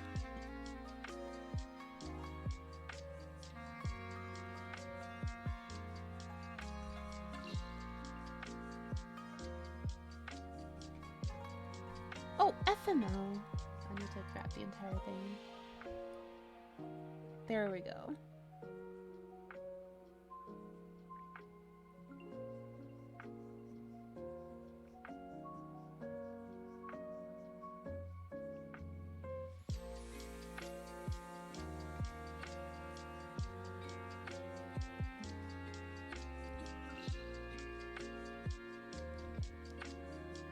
Wait. Okay.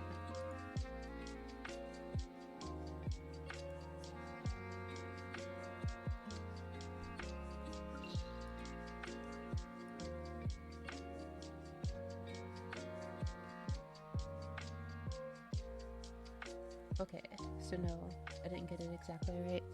Ah, I messed up. Oh, I messed up really, really badly. I'm sad now. How far back can I go?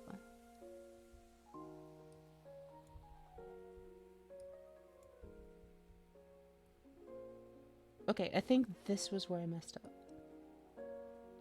Okay, perfect. I got all the way back to where I messed up. Thank goodness. Okay. So, I believe the proper way to actually fix this, instead of the derp that I was doing, is...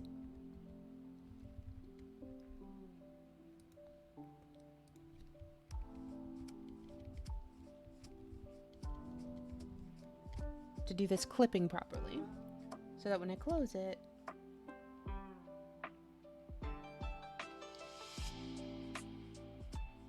yes. Now, everything else needs to be LS. All of these highlights need to be clipped to L iris. Whoops, did it not save? Oh, I didn't put an underscore.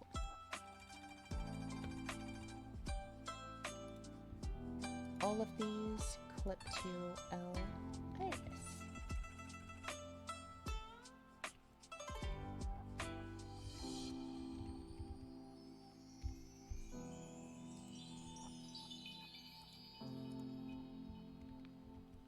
There.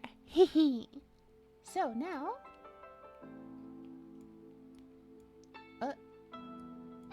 it's frozen. Give me a sec. And this clips to L. Stop freezing on me.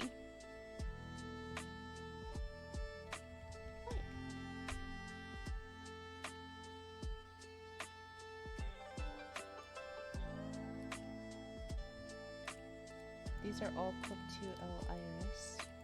Or just clipped to L white. I see, because it's not moving, they technically don't clip either. So in this case, let's clip all of these to L white.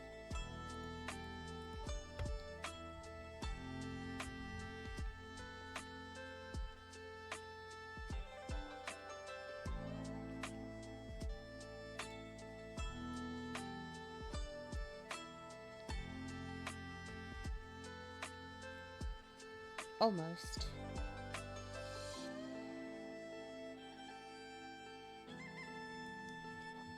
So now what we need to do is take the L white. You see how it's still above? If I just squish that a little more, and then fix these little white edges that are poking out.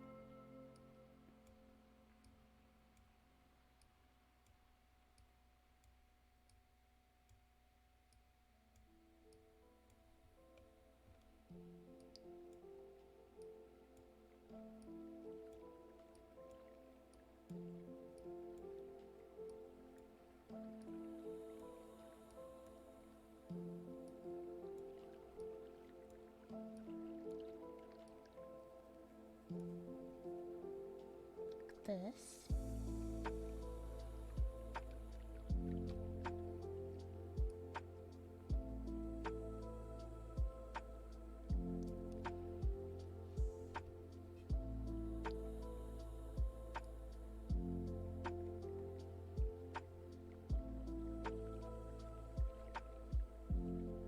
Hey, it's. I think that looks better, right?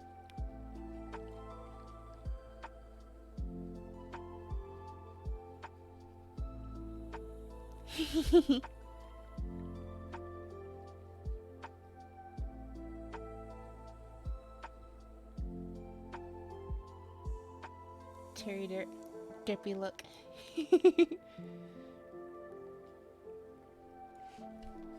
Okay, so we have made some progress. Okay, so next is actually rigging the eye itself to move. It took me a long time doing this the last time, but you can actually do this a lot faster. So first off, let's go back to the iris, make sure that we can actually see everything. Very first thing we need to do is make sure, for the love of God, make sure that you make your freaking keyframes. Don't be a derp. Make your keyframes. Always. Always make your keyframes. Okay. So this is eyeball X. Gonna move it to the left. Hold shift.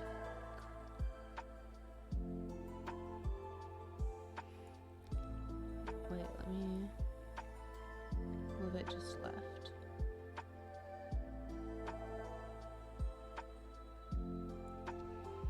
Okay.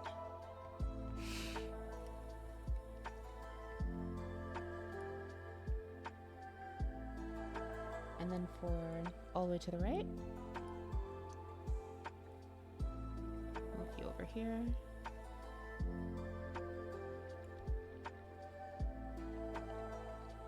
Okay.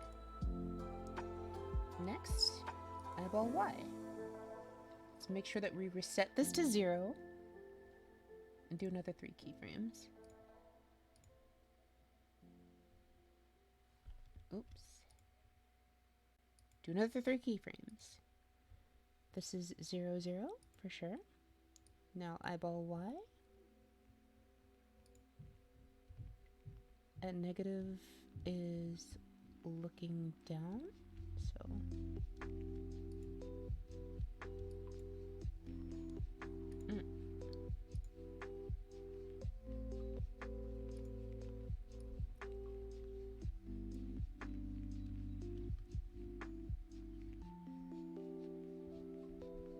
I want to see the bounding box. No, I don't want to edit the mesh. Let me see the box.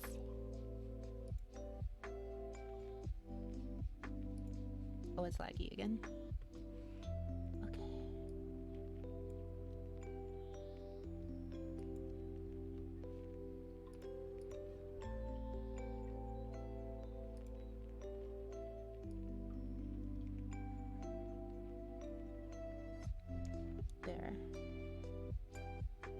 it's -1. And now +1.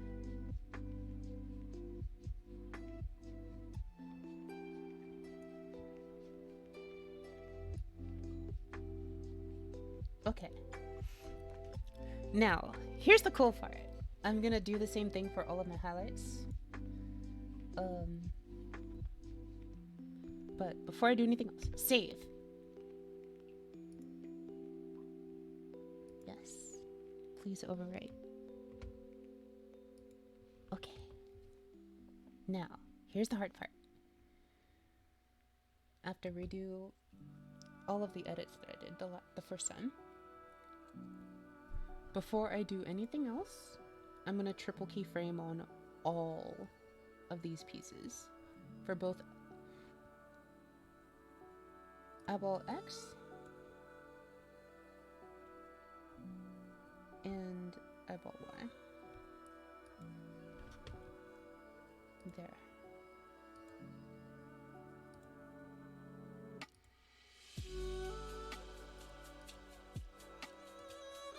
So let's reset back to 0, 0.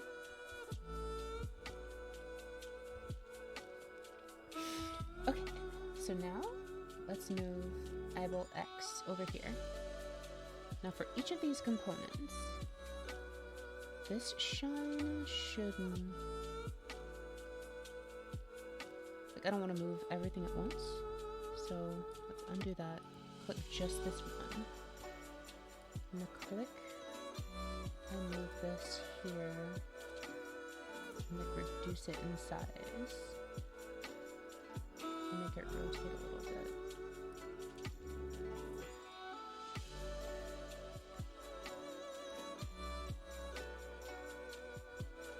And this should actually flip to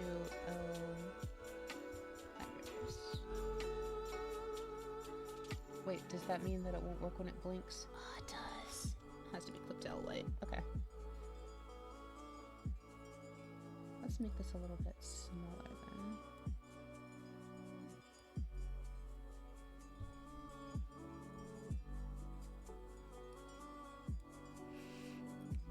Cool. Next, this blue one. Gotta do this for every individual piece.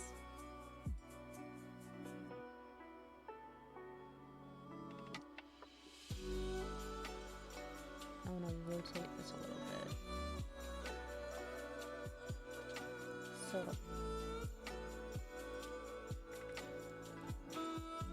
even though you can't see it, it's important so that when I move my eye back to normal position, you'll see like the blue sliding back. So even though you can't see it, this one is actually important to do as well.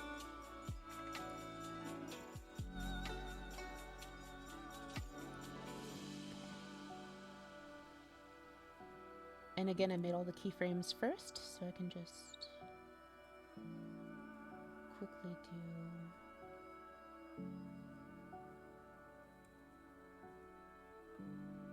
Let's see, this can probably get a little bit bigger. Maybe rotate a little bit.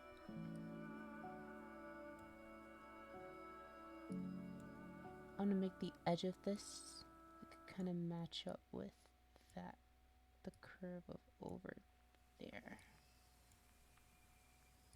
Like that. Okay. Alright, next step. And then this one, I want to rotate it a little bit. This one, same thing. Same thing over here.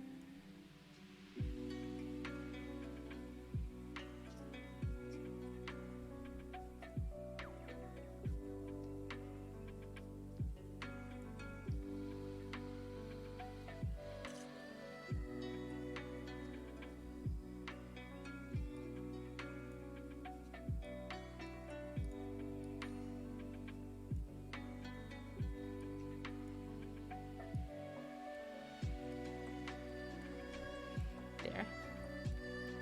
Now if we rotate it back, see? Isn't that cool?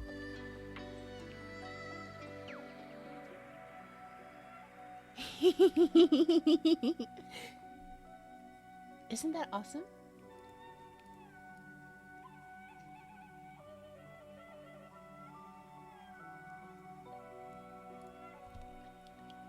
We're done with one of 4 more positions. Alright, next step. Gotta go over here.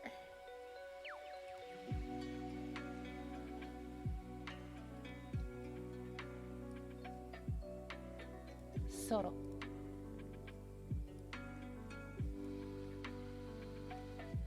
ちらです。そしてもっと近くなります。近くなりますよ。はいはい。そうですね。はい、これでいい。そして、君にとって、この場所に行って、はい、君にとって、これ、ちょっとね。あんた、ちょっと。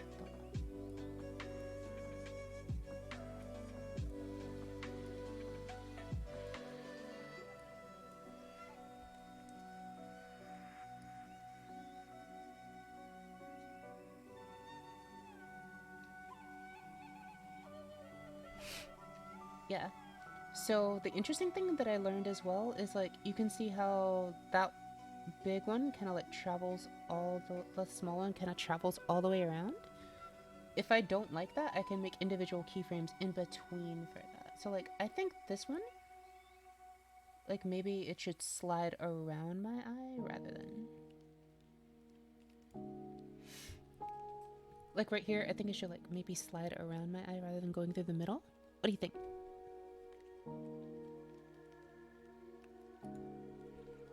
That's what I can do then.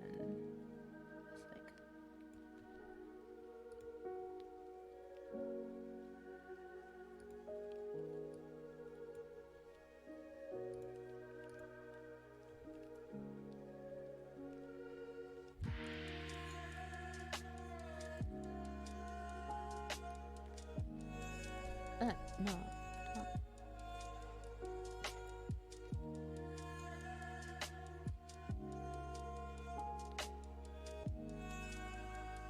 Why is it not letting me edit that one keyform?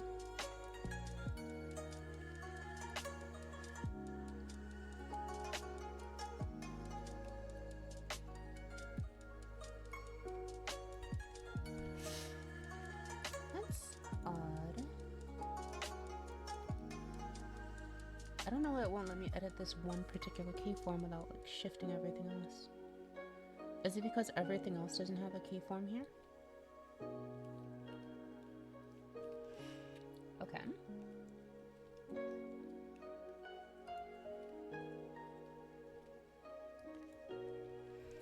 In that case, I guess we'll go back here and just...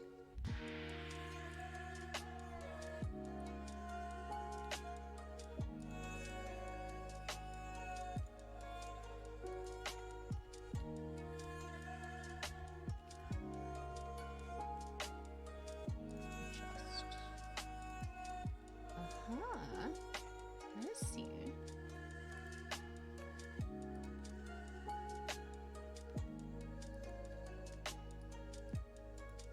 This should just be 0.7. I don't want it to be that super crazy. Okay. So then here I need to go through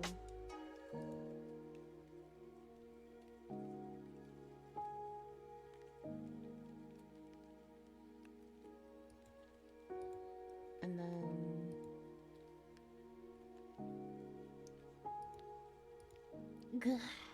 it's frozen again.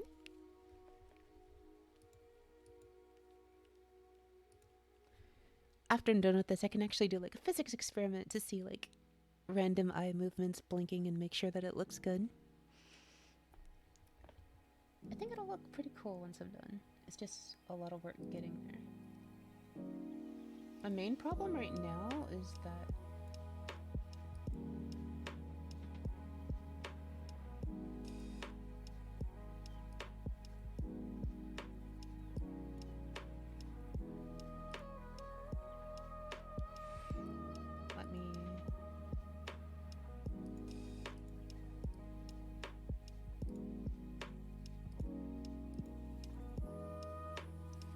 for the iris. Let's do nano.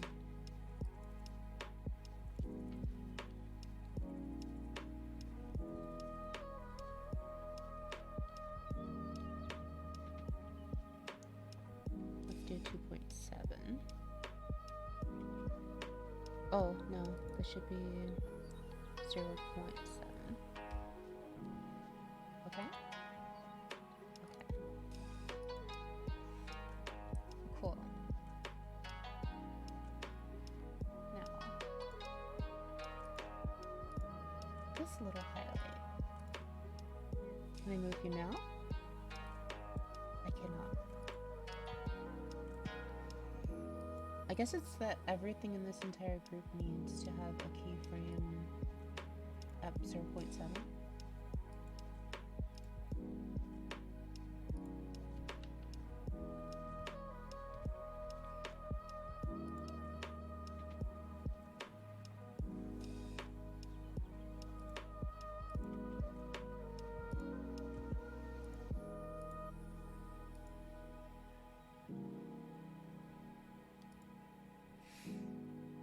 I hope this is the actual answer.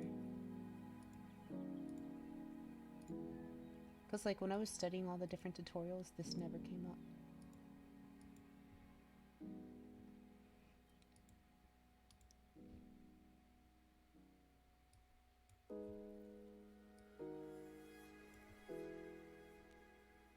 Why is this yellow? Green, green, green, white. This doesn't have it yet.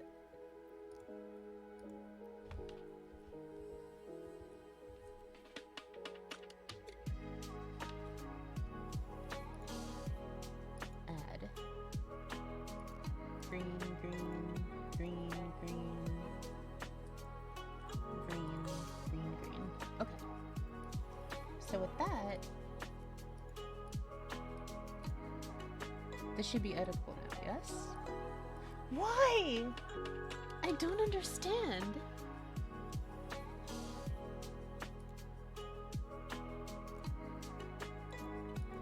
It's still yellow. Is it yellow?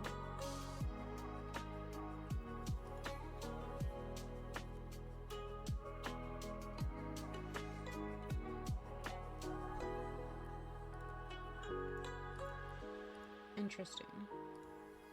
So if I look here, this has 4.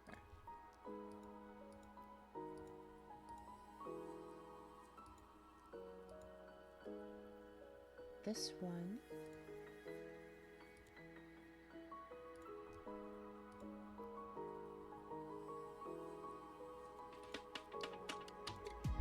Okay. Let's add 1.7. Okay. For you, you have 1.7. You have 1.7. Okay, let's try this one more time. My favorite ice cream flavor is a tie between chocolate chip and cookie dough, and daiquiri ice.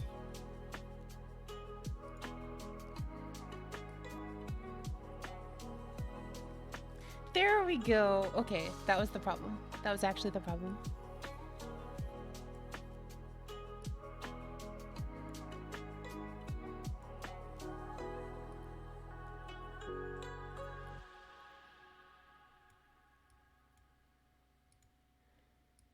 Oh, that was frustrating.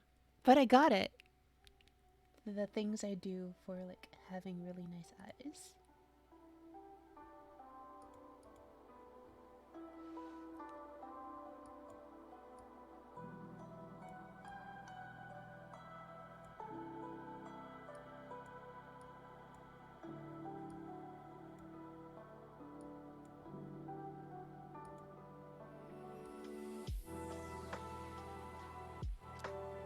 Yeah, there we go. That's nice. That's nice. Okay. Let's go back to fixing all of these.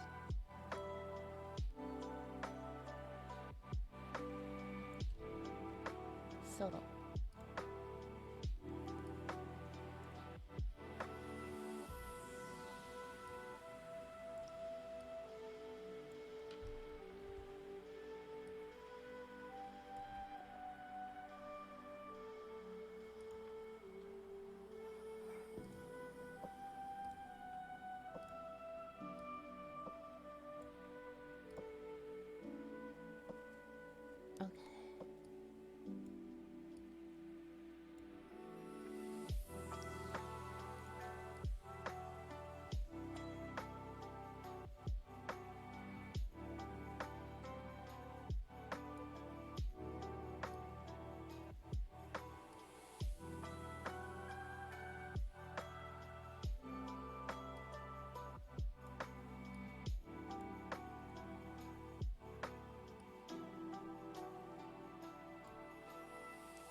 Let me do a couple manual mesh adds.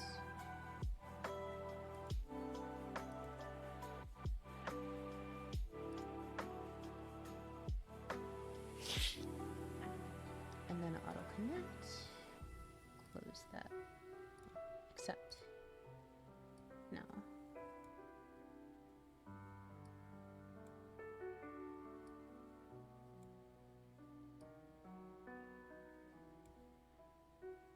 There.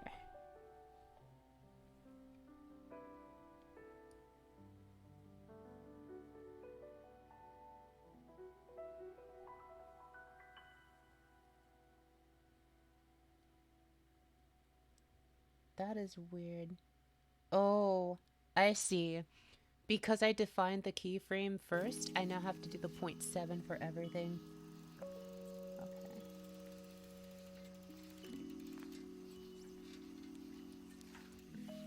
Such is my fate for having done that too early.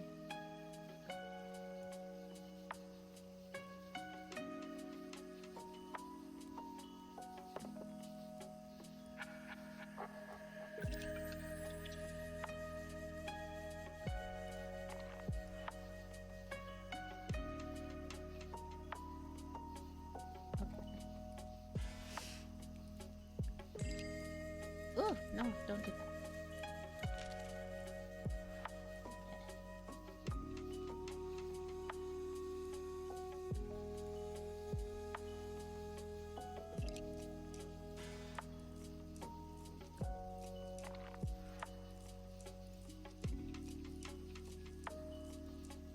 Sort of. Hey. Okay.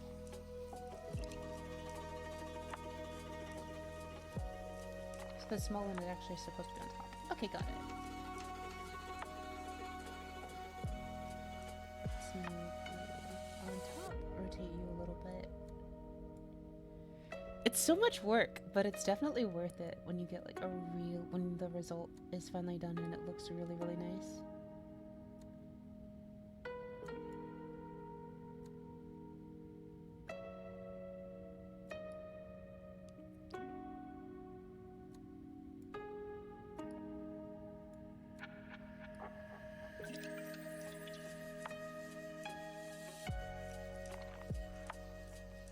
I want to judge this by kind of like the rest of the shape. I think this is probably good. And then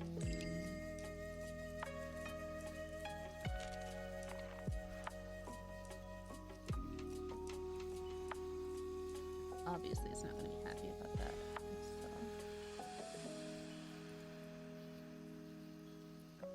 So. It's frozen again. What about yours, Yala?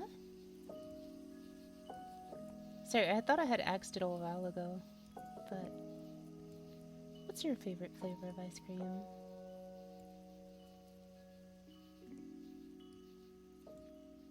Butter pecan or mint?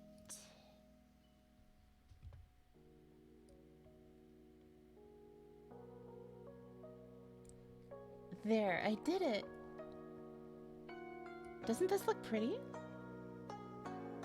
The way that, like, it moves?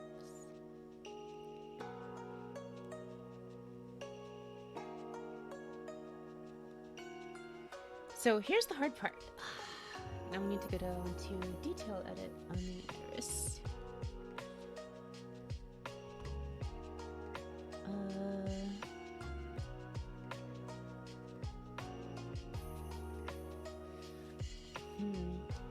I'm trying to remember how you do this.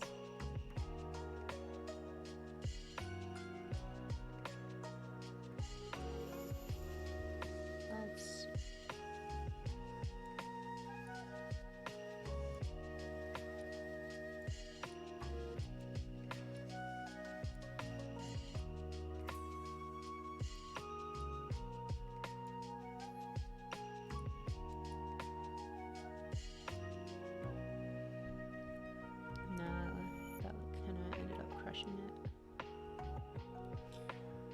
There's a way that you can deform the edges so that it looks like it's on a sphere, which is really cool. And that's what I'm trying to basically figure out right now.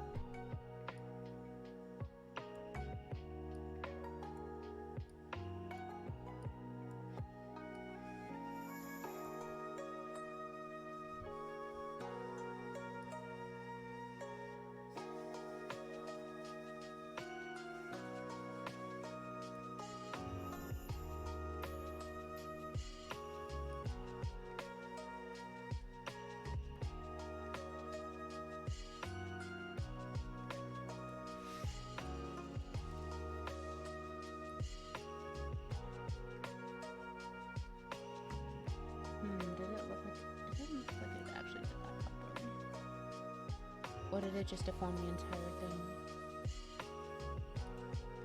If I go back to neutral, it doesn't look deformed. If I go back to 7, it looks fine.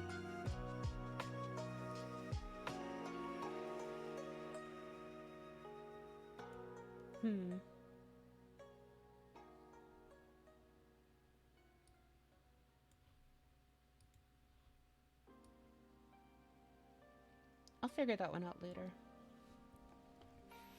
But for now... Wait, I think it did just do like a permanent deform instead of just, you know, deforming just that part. Oh no, I want to redo that. Okay, okay, undo that part.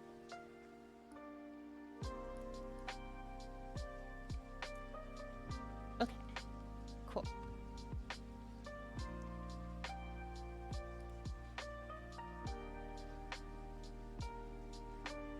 I can move you just a little bit.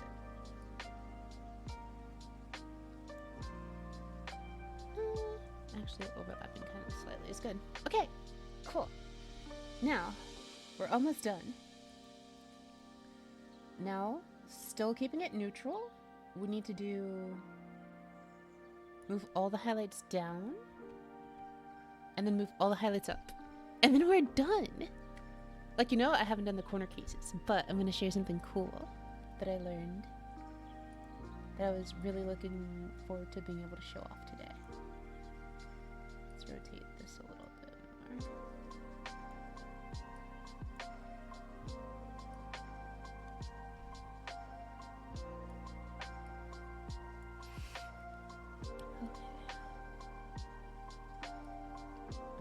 This comes down,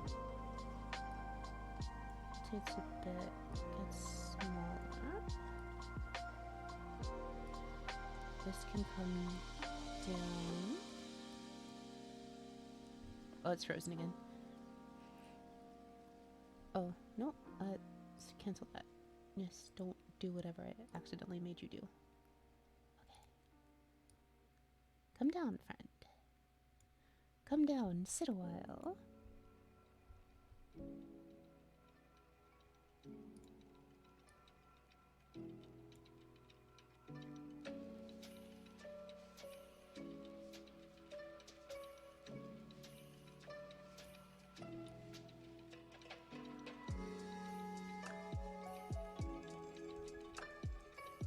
Actually, this should rotate upwards a bit. And shrink a little bit.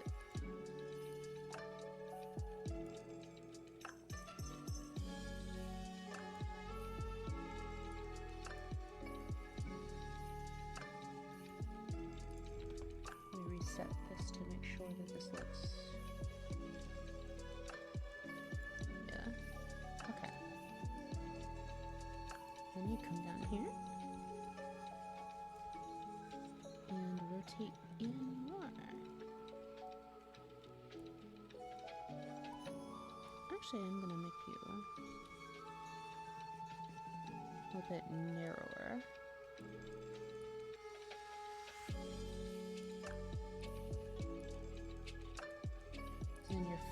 And your little friend too.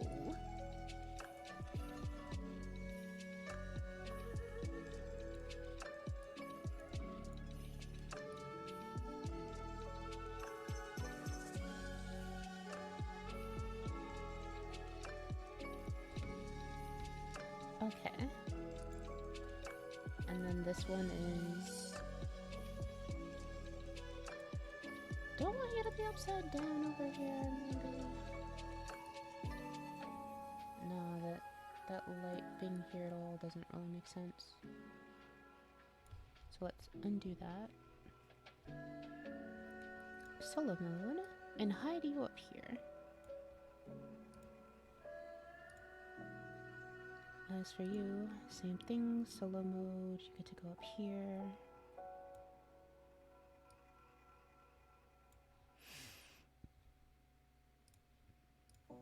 Light mode. You go right here. And then get long.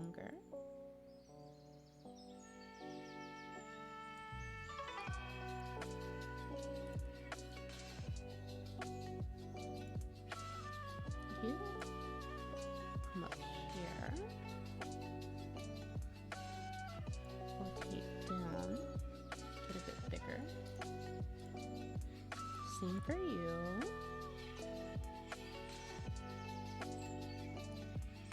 Let's actually move this one first.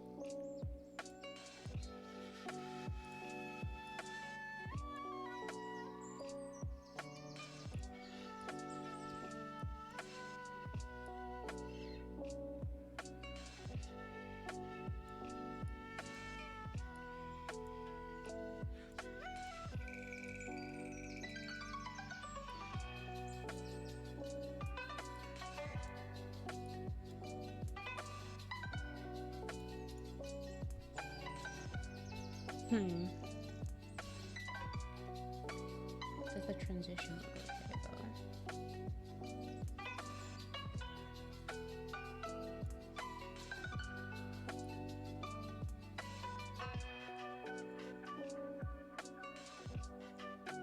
I think that's okay. Okay, so now we did everything for X and everything for Y individually, right? So what we can do now is link the two. Yay! But see how like there are some corner conditions that like aren't really met here? What we can do now, instead of what I had to do last time, which was trying to rig like all of the different corner conditions up for each of the different sands, we can do synthesize corners. Or not.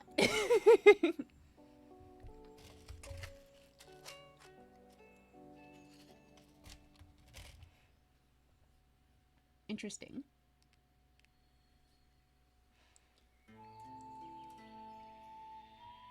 Wait. Okay, it almost crashed on me. That was terrifying. I haven't saved in a while. Please. Let's save now while I'm thinking about it. Okay.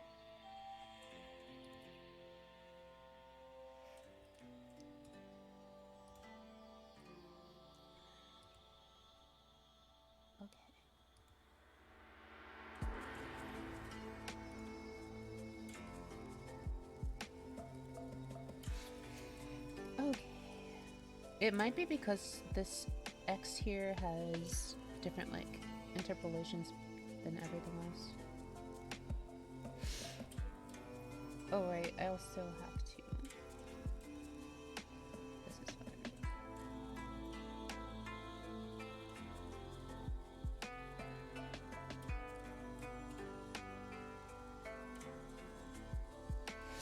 Yeah, I think it's because of this parameter here. Like, Y needs the same thing now. So what I can do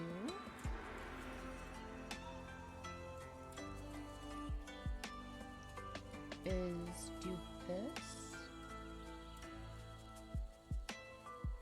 Set this to 0.7 and then add a keyframe here.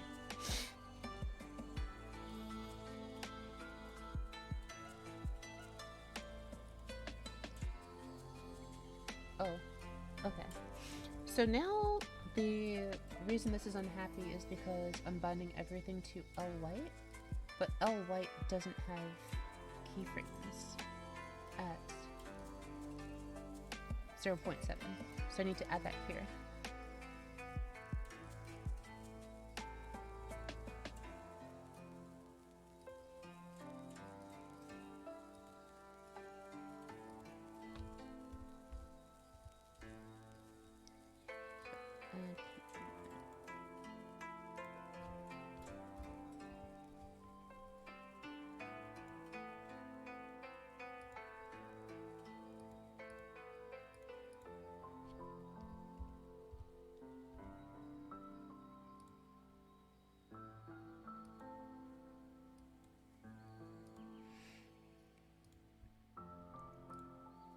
Oh, interesting.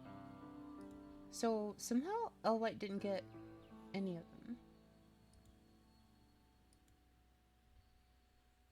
So oh wait,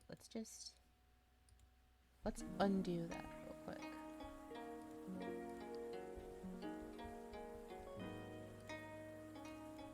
So L white You don't have any keyforms, do you? Right. Let's give you the 3 keyforms. Well, technically 4 keyforms that you need.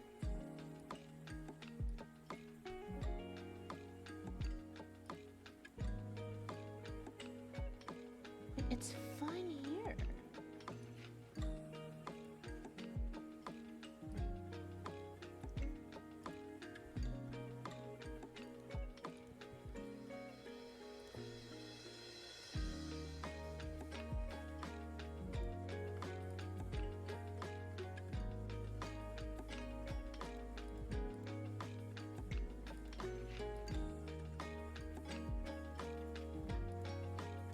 Okay, so LIY. You have keyframes at those.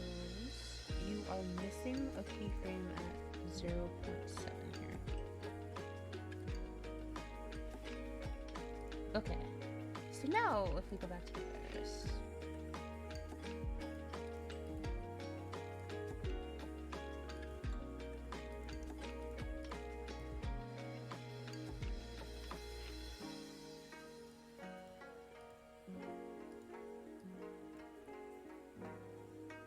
Let's reset back to 0, 0.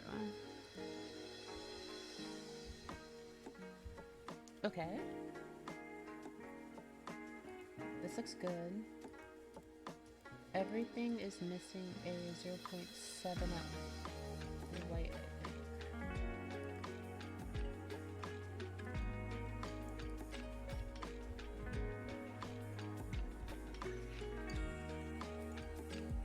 think.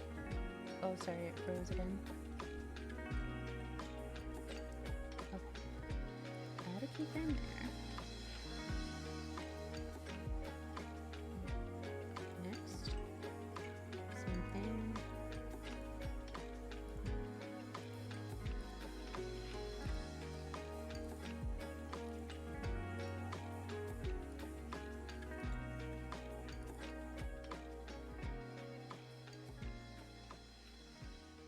Oh, it freezes a lot if I edit at this level of resolution. I wonder if my laptop isn't happy.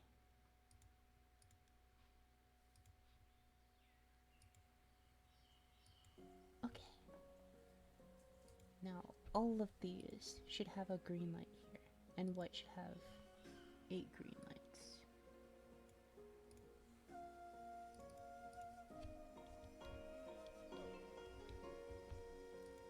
Let's fix that.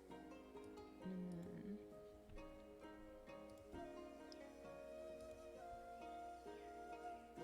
okay, cool. And then white has that. Okay. And since I made that after I'd already filled out the previous keyforms, everything should have intermediate values now. So if we link these two, we should now be able to do synthesize corners. Yes! I was right! Let's go! Okay. So parameter 2 is eyeball X, parameter eyeball Y. Default value.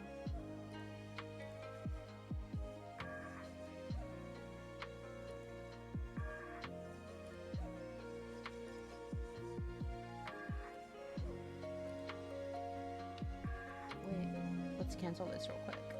I need to do it for all of these objects. Okay. Synthesize the corners. Eyeball X and eyeball Y. Reference the default value. And then do the corners for the selected objects. Hit OK.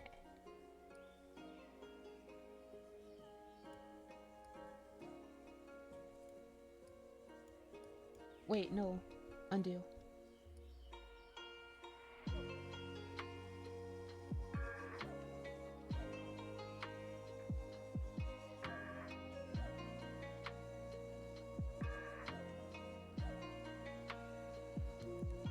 Interesting.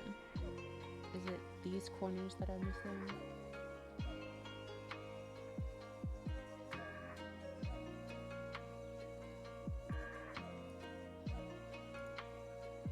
Let's try that again.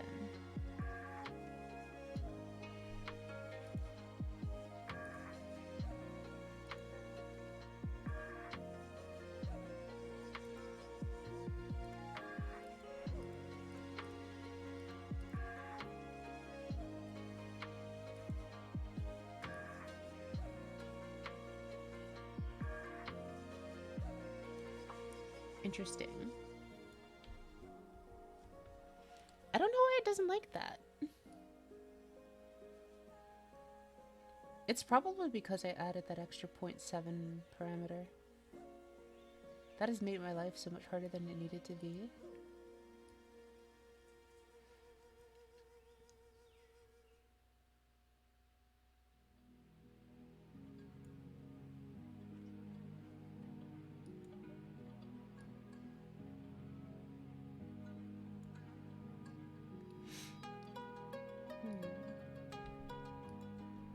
What if I do just you first? What if I just do highlights first?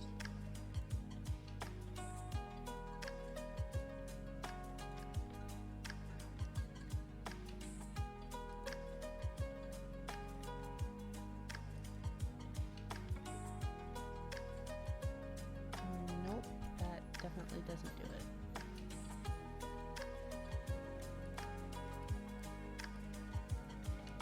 I was so excited to show this off too. I'm sad.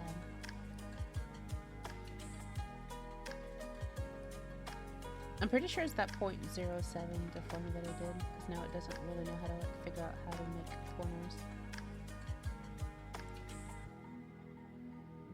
I wonder if I fix it by just adding a negative 0.7 so that it becomes a square.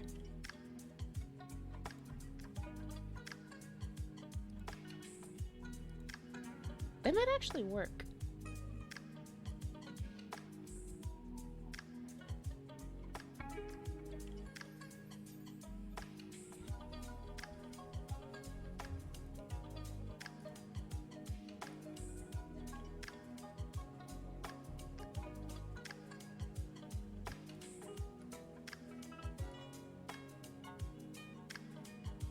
Because generally you just need to do both X's and then Y up and down.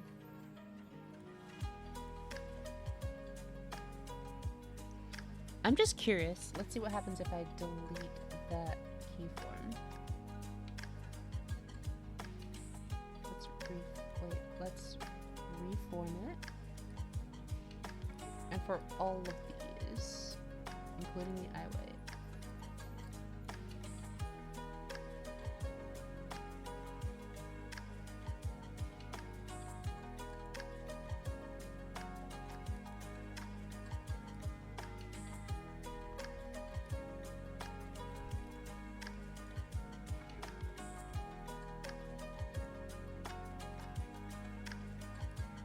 What if we do this?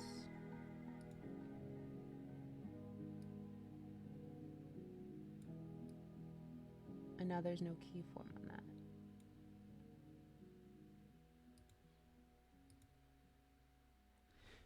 Hello friends, how are you? Oh, there was apparently an extra keyform there. That might have broken everything. Let's try that.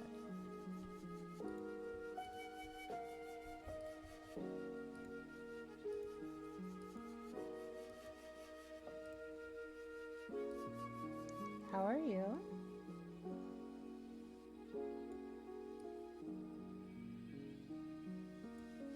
Keep this neutral.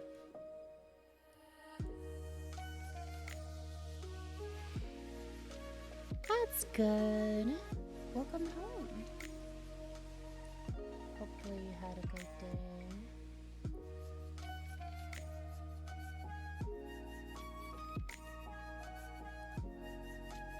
Please work.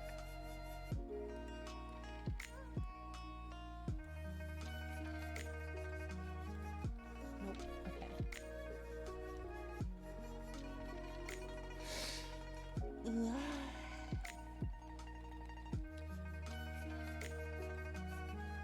What do you mean, itadakimasu?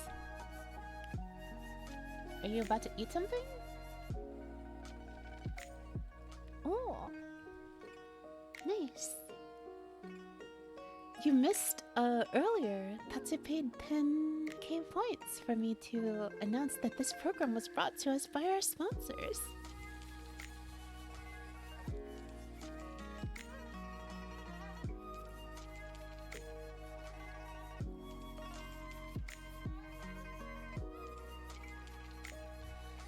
Oh, that's never fun.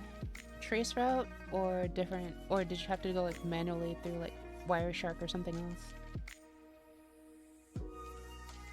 Hello, Maiden. How are you?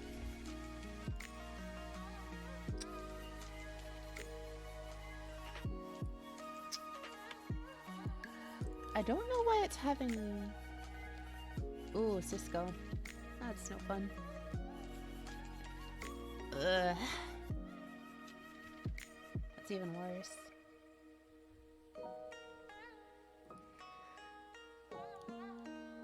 Do it. I was like, do you at least have a centralized location that you can go through instead of having to do this? Oh? What's the article about?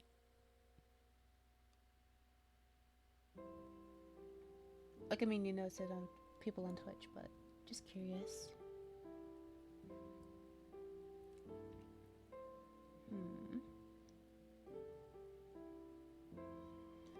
Like, yeah, this is fun, but...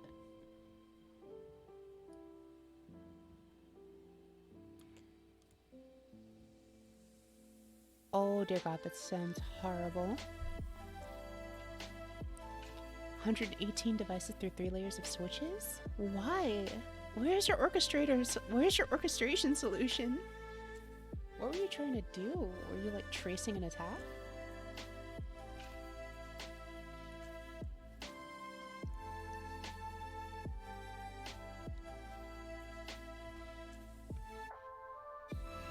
I'm the same way. Like, I feel a bit uneasy when I'm just delegating everything to people under me. I like kind of like getting into it myself for them.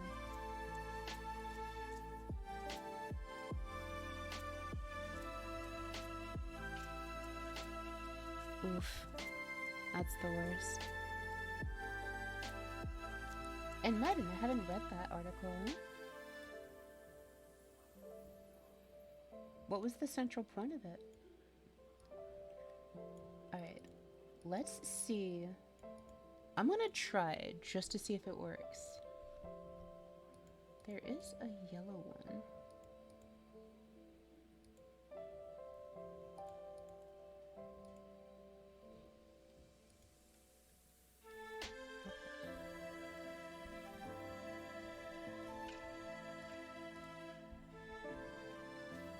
Let's see. No. Okay, so go back through. This is me.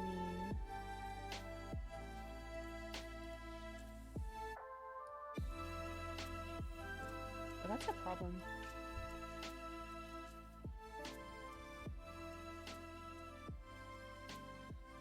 Okay. Yeah, I don't really get what their goal is there.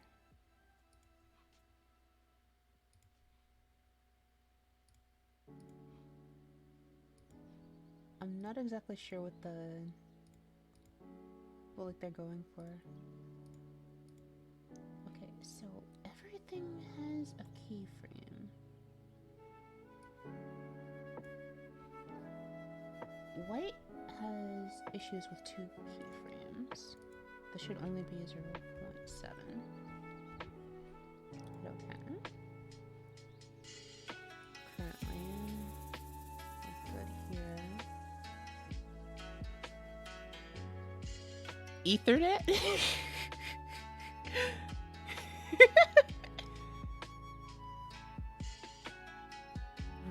Wait. Ethernet? I've never thought of it standing as Ethernet. Ethernet Lady sounds like a good band name.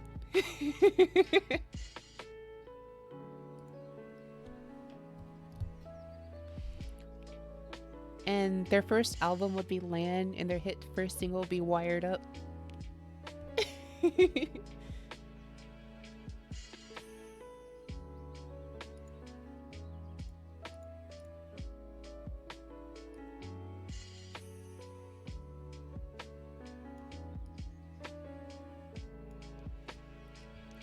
gonna try this one more time, and then I'm gonna save and then run an experiment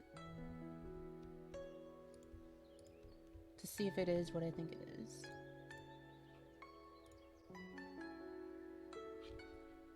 Oh.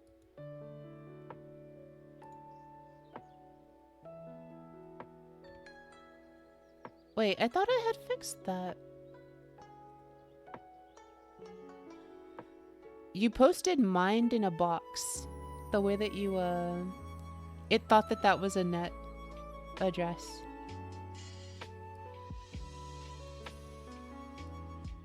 I'll post it. Like, see, Twitch thinks this is a link. That's why.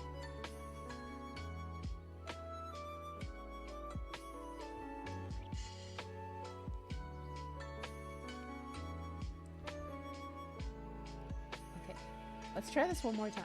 Synthesize corners. I will X, I will Y. We're overriding these different corners. Hit OK.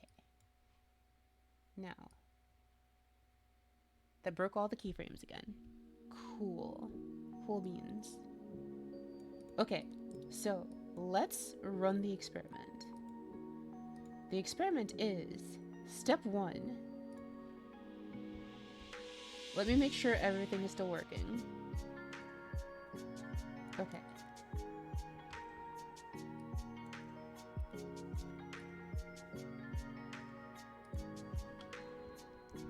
Step 2. Okay, so everything is still working. Recenter everything. Step 3. Save. Step 4. Manually edit the entire keyframe for all of this and delete keyframe 4. The, like, weird keyframe that keeps this from being a square when merged.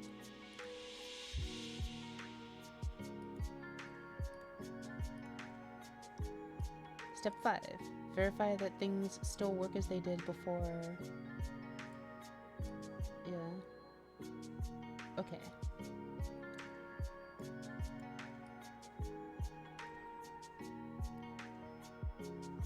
Step 7. Remerge.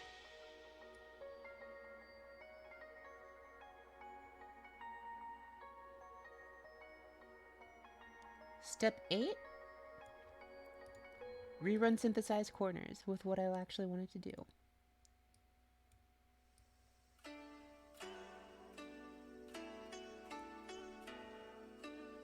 Undo. That didn't work. Extract.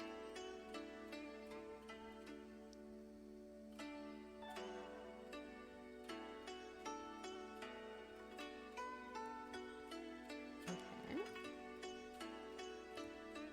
Don't do I white now. And then let's try this again, right? Interesting. Why does this not work? What if I do it on... What?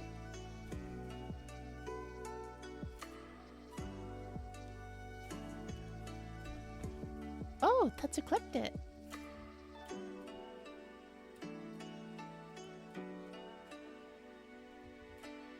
Good clip.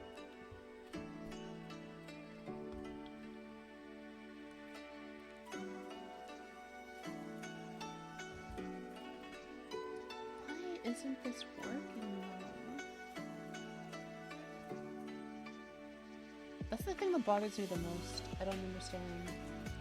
It would be different if I understood why it wasn't working.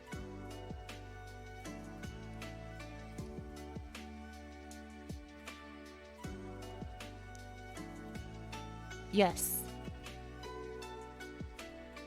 It's literally, like, the word, that phrase literally says, this program has been brought to you by our sponsors. And the reason it's goran no sponsor no teikyo de is, usually during this part in the program, you're, like, flashing the they actually are flashing the logos slash corporate symbols of the sponsors on screen. So if I were to literally translate it, it's like, this program has been brought to you by the sponsors that you see here. A little bit more of a literal translation with a little bit of transliteration in there to make it sound more nice. But yes.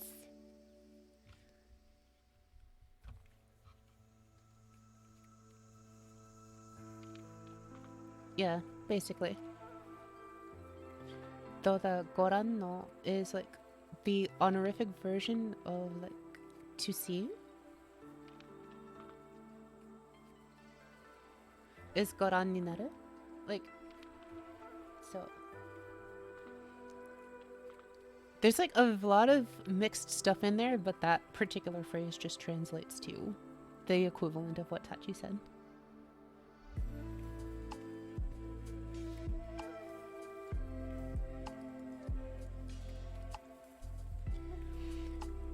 Does anyone who knows rigging know why my interpolation of corners isn't working?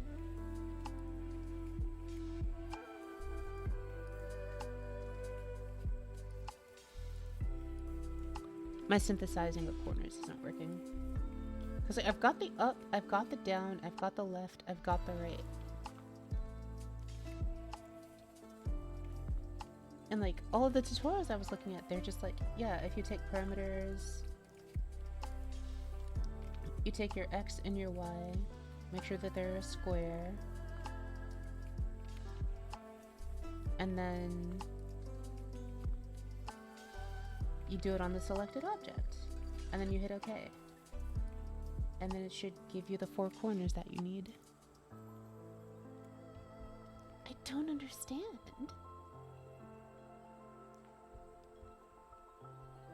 Okay. But on the bright side, we got eye closing, most of the looking around done today.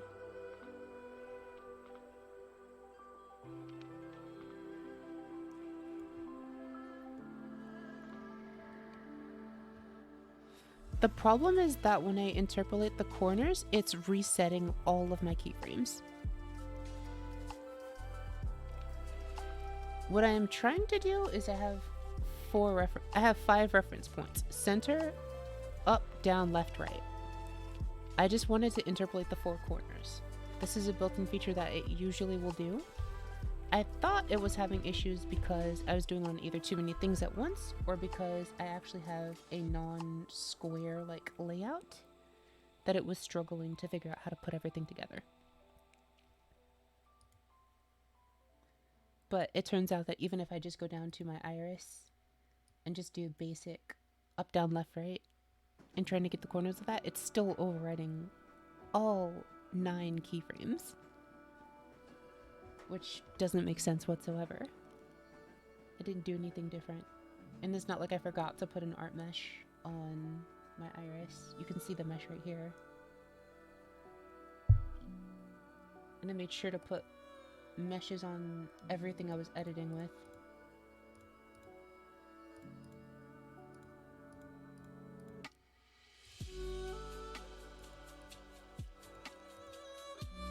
So I don't really know what's going on with that. But I did go a little long. Tachi, did you want to play Chime today or no?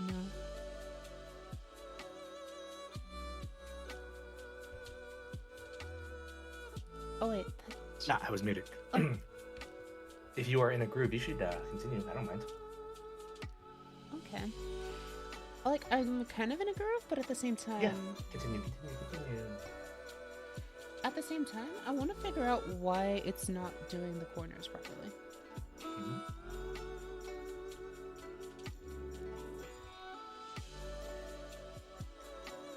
Like, I would think that... like, even if I were just to do it on the eye... Like, it has a value for the top... For this. It has a value for this. It doesn't have a value for that. Has a value for that. Has a value for that. Like each of these 2 points has their own value. I would expect it to be a little iffy with the shinies, because I haven't done all of their points yet. Like they only have neutral. Like they have the 5 for. They have the 4 for XY, but they only have 1 for XY instead of like the necessary 16. So I would expect that to be the case for. Wait.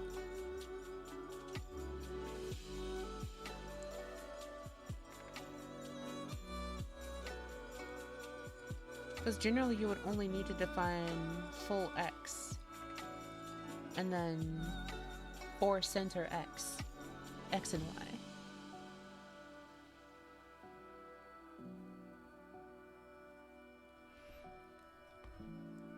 I guess while I'm here I'll also just like check something that I want to do. Like I don't think Aki's eyes are fully symmetrical. They are close, but they're not fully symmetrical. Like they're different color. Like her makeup over here is different colors. The eye shines are similar. Like you can see, like this is 3 white spikes. Yes, Lumi, I have the Pro. You can see it up here. Like see where it says Pro for Indie. I have the license for like a year.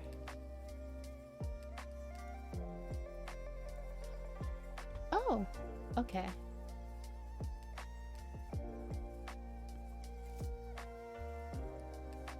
No, her name is Aki.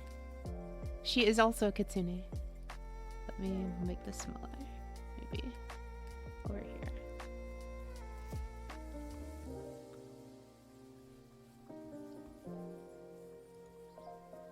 She's also a kitsune, but there's...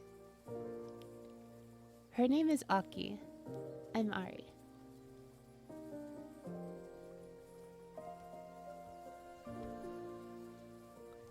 That's what a lot of people were assuming, and that's why I was like, I kind of want to change my Twitch handle to like Aki.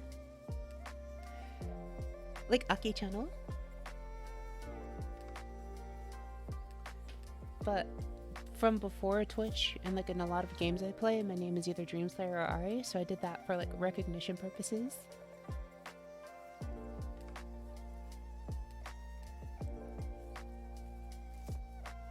Thank you. It's a very nice compliment.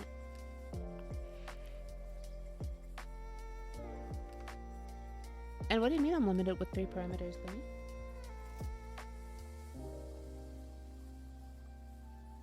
I have more. I have 4.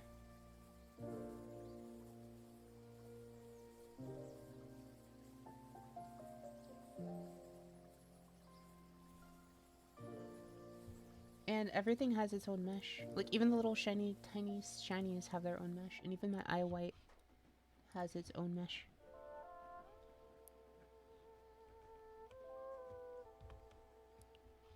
And then her eyelash in particular has its own mesh and a deform warp mesh. And then the eyelash spikes have a mesh as well because they're moving.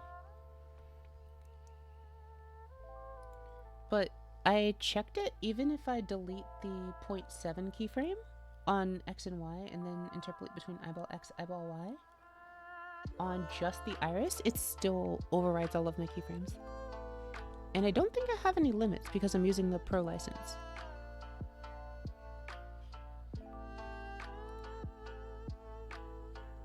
Like I'm not even using the free one, I actually like have paid for the license.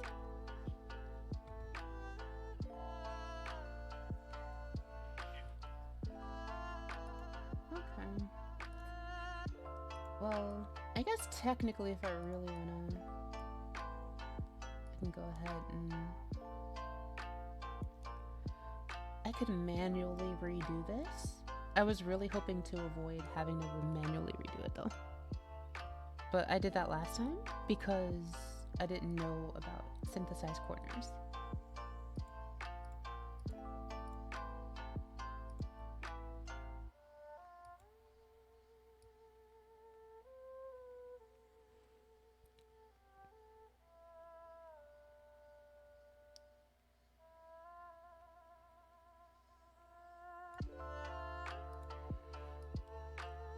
guess we're gonna do this manually then. Cool beans. I'm very upset right now.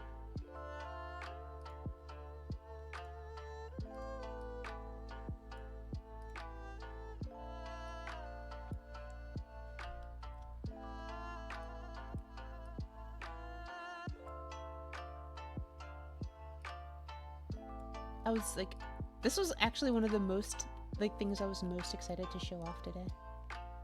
Of like, look at this cool thing I learned how to do. And it's just actually, no, you don't get to do it today.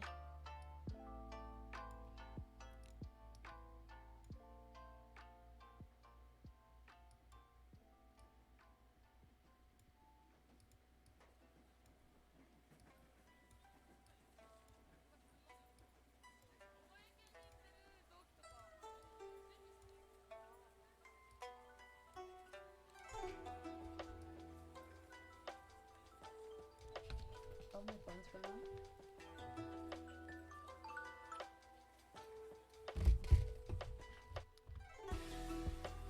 Good. This is pain pimple. I'm sad.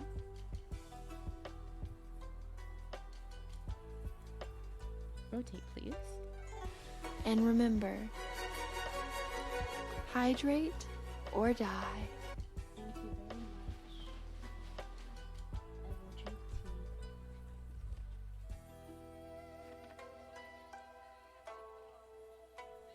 Ara, stretch shinakia wa?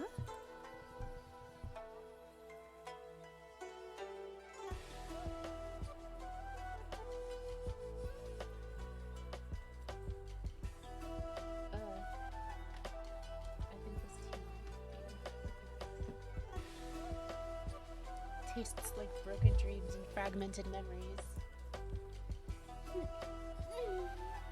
Stretchy stretch. Okay. Well, if that's how you want to roll, Aki, I'll just have to do it the hard way.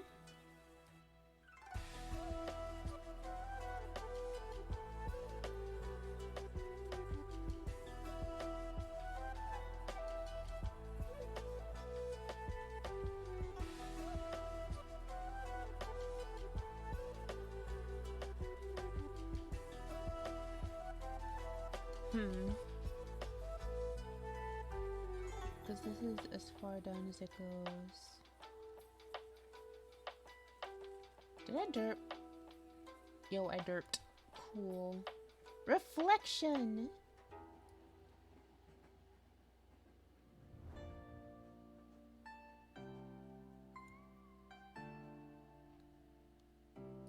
Did it not actually oh, wait. Did it? It didn't actually reflect, I don't think. Okay, cool. In that case, adjust.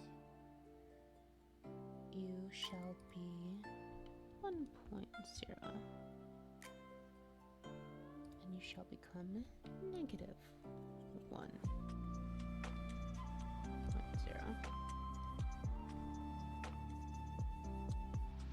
Cool.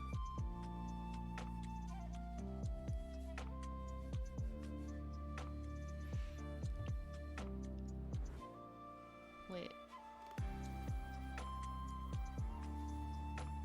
1 is looking up, negative 1 is looking down.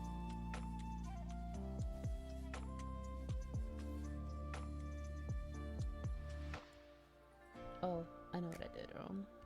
Undo. It's supposed to be for everyone.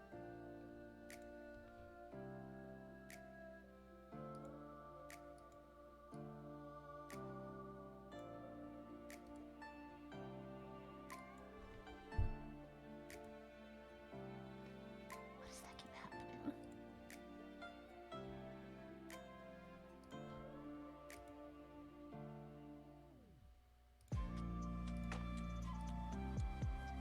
Huh?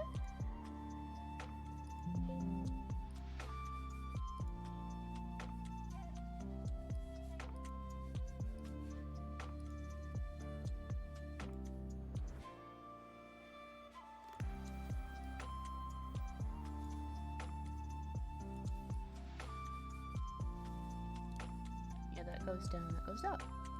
Okay.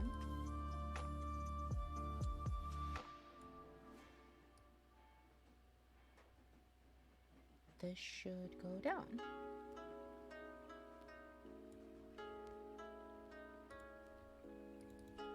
This should become 1.0.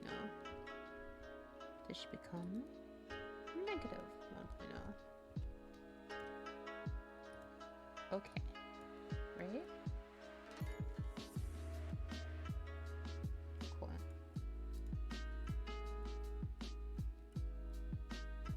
Oh, that flips everything else too. Okay, let's not do that.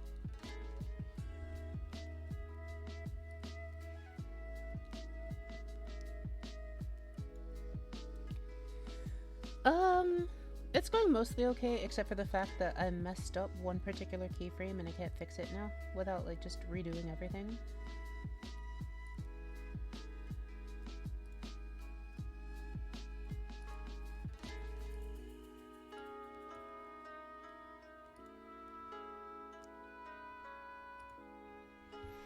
Like, you see how this is looking up, it needs to be looking down. Like, I want to keep all of this progress because I just did this. This is the right keyframe, it's just on the, it's the right loadout, but it's the wrong keyframe. But I'm having issues getting this specific keyframe.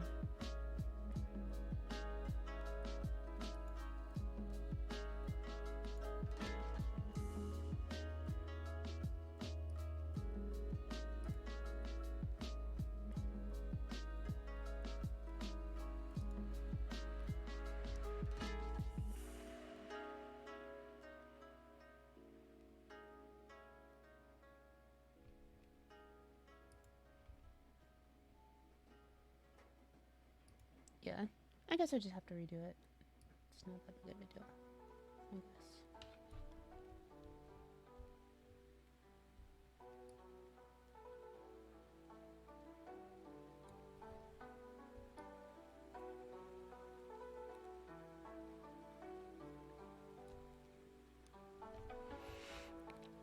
Ordered a flamin' hot quesadilla.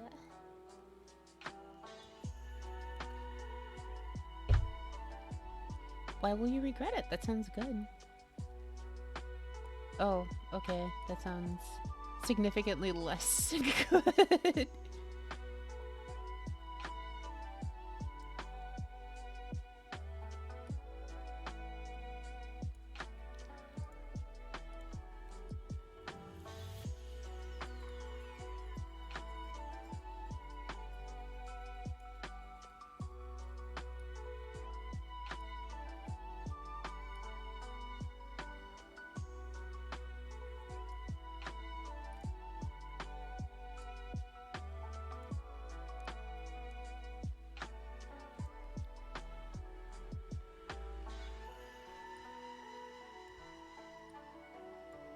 Potentially.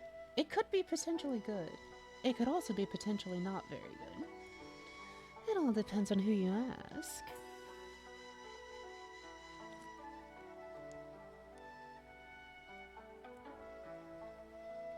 Let's see.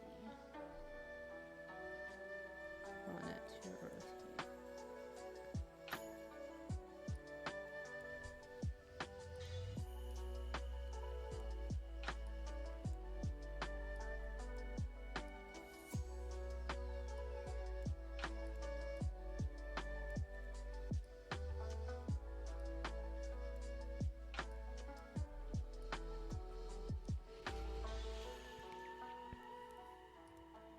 It sounds like it will be both sweet and spicy.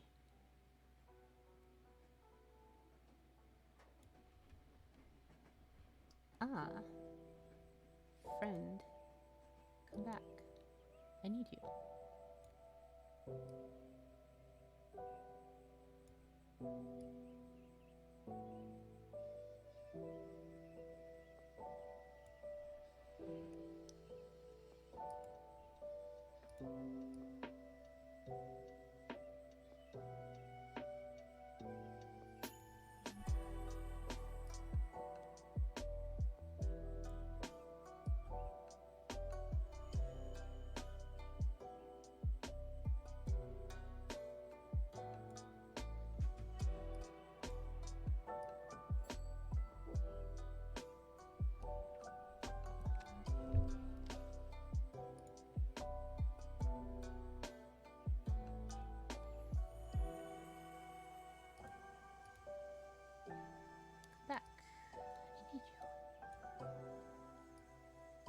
No services are required. Come, child.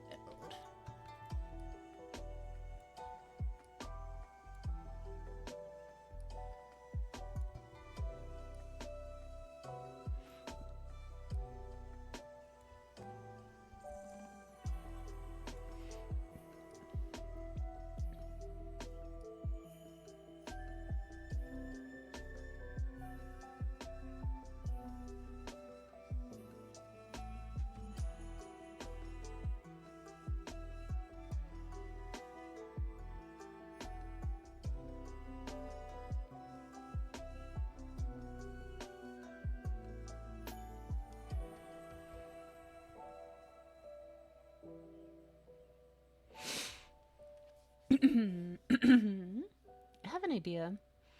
So, since I've got, what do you call it?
Same.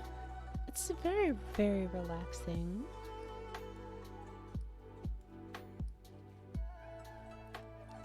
I love the shamisen in general, though. It being lo-fi is just icing on the cake. A very delicious cake.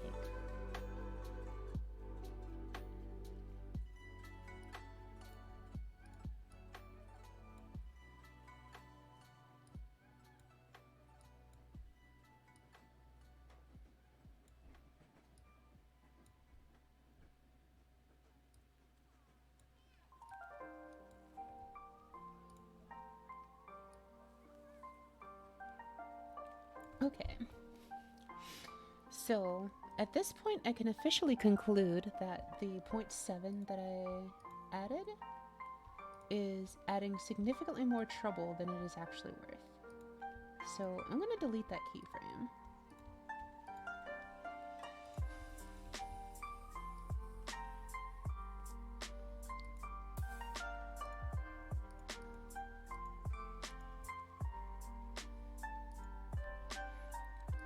Wait, why isn't it letting me do keyframe edits anymore? What's going on with this?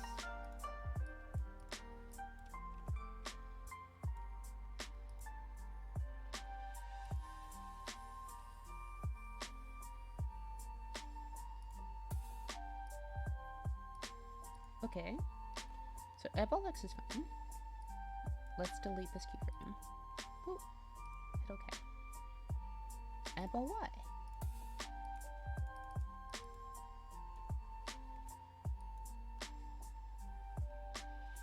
Ooh, you're 20k away. How exciting.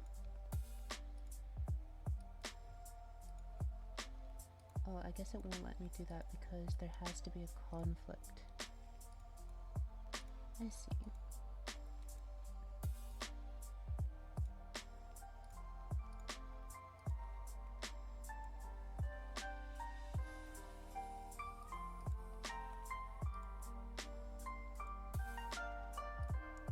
Aha! There is a conflict.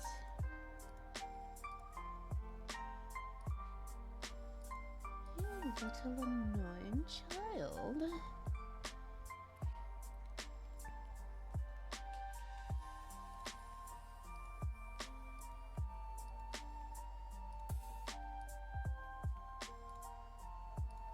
How dare you? I should have known. There we go. Now it's letting me.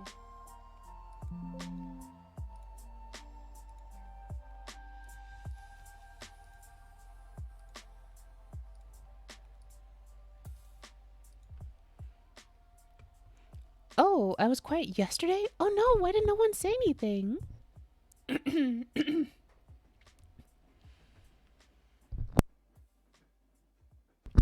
I can't fix things unless people tell me about them.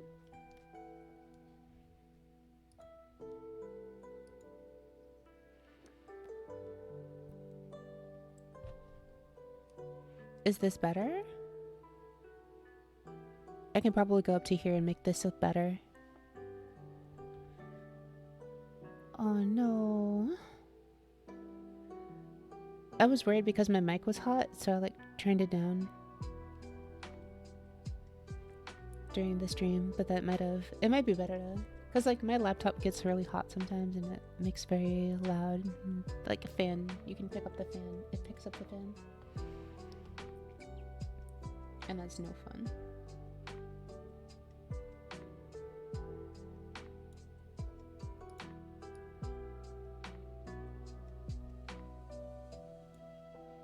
No, I'm using a mic stand with an analog converter and an actual, like I have an arm that's like stretching my mic from the corner of my desk. Like the cords are wrapped around the stand. It's across my desk and like underneath me and like up to my mouth, to like this right side of my mouth. But it's an Audio-Technica analog mic that is plugged into a Moto M2 analog converter.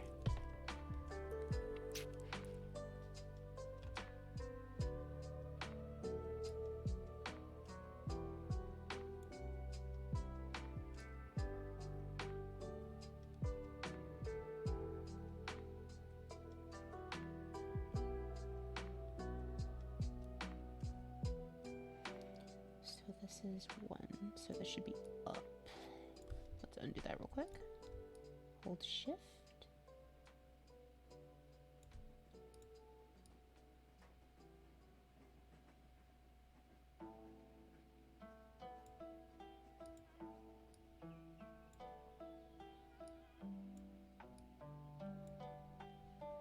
Ooh, shiny.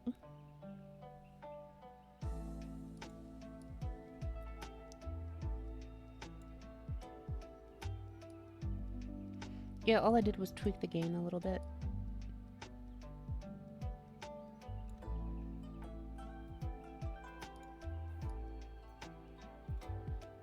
But I was hoping it was like pretty good quality given like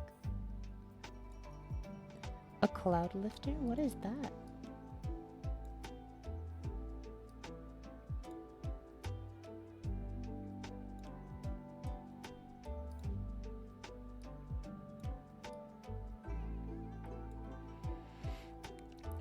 This is absolutely 100% true. Like, I have pretty high gain on this on top of having, what do you call it? 5 gain added to my mic in OBS. And then the desktop audio is minus 17.5 dB right now through my OBS. If I had desktop audio anywhere remotely near normal, it would be overbearing. Like, it would be overpoweredly loud.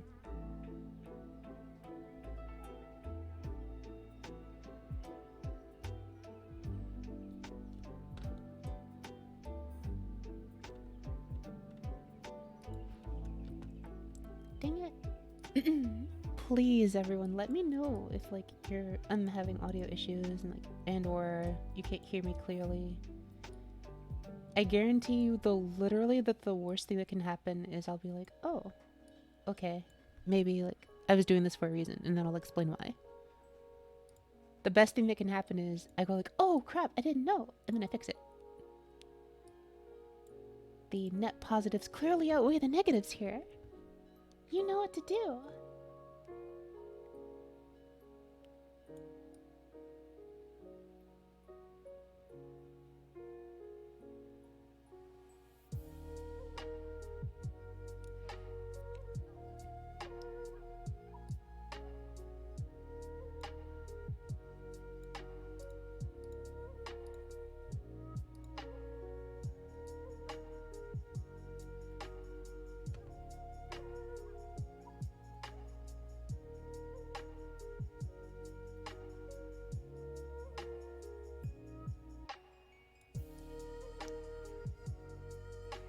I feel like it's a combination of everyone thinking it's either intentional or someone else will say something and then no one says something. Essentially bystander syndrome.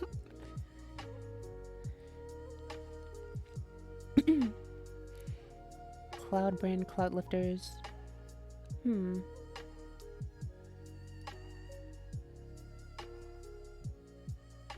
might get the lower end of that then. That might be cool. Thank you. I will look into it 100% after I'm done. Okay. So this should be looking down right.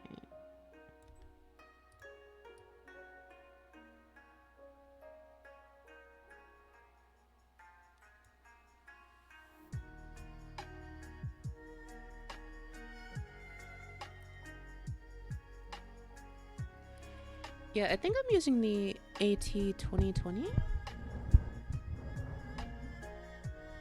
Hold on, let me take it out of the thingy.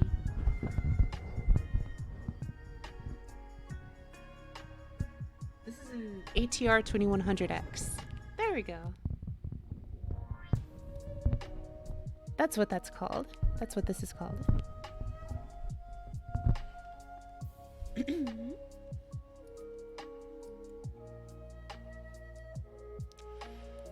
I think it has negative 33 dB inline gain, which is why it's quite painful to get it to work sometimes. It was also impossible to get it to work over USB. You do not want to hear what it was like over USB. I actually had to get the analog set up for it because it wasn't functioning otherwise.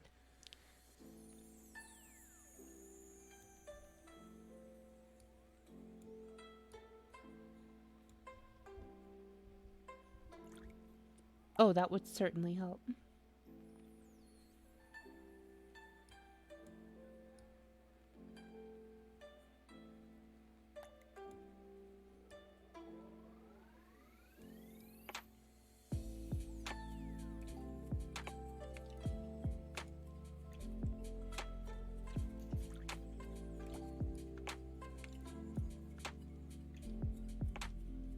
I feel like I should rotate this way.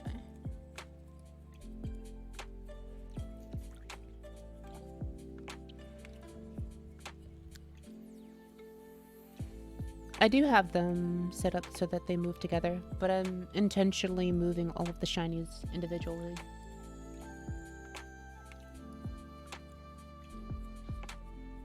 But yeah, if you look over, you can see here I have left eye in its own mesh folder.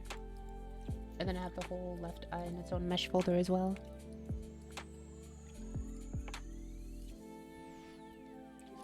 But for rigging the highlights, it just seems like it works a little bit better to have,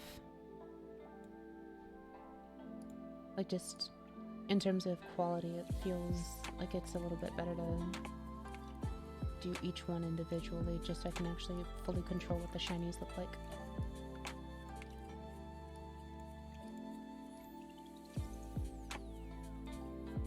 Actually, I kind of want to move this one over here, rotate it, and make it way smaller.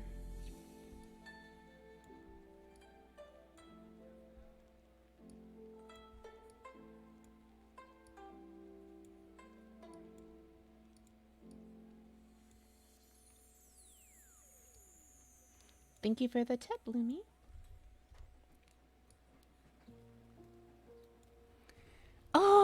You okay? I like that one. How would you like it said? Cutesy or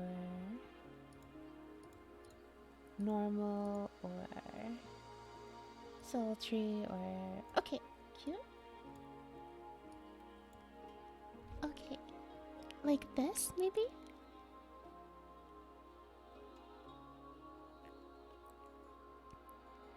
Okay.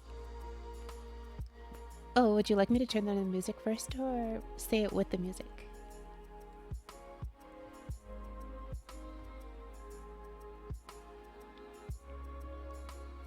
Okay. I will do a practice run real quick.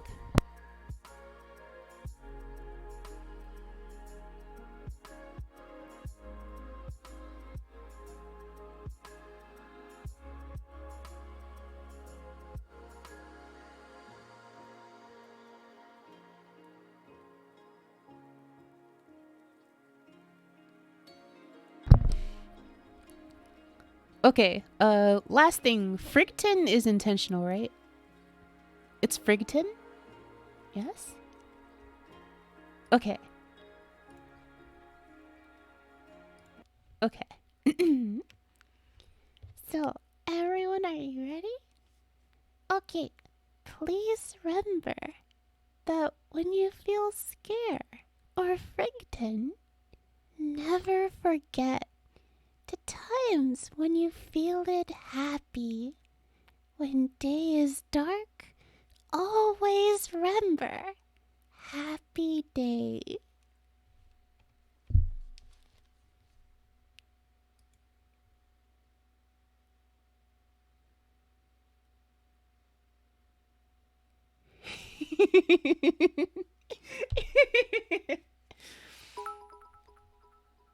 Oh my god, wow, that is a lot. Holy crap, wow, enjoy. Thank you.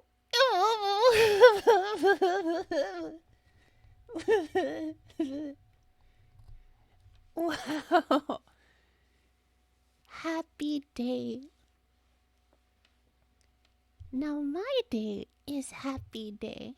I always remember presents.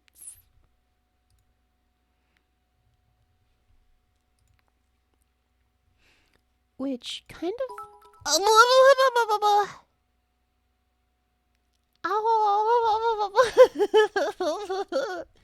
Y'all are too nice. Y'all are too nice. Wow. Thank you both. Pain pickle. No, happy pickle.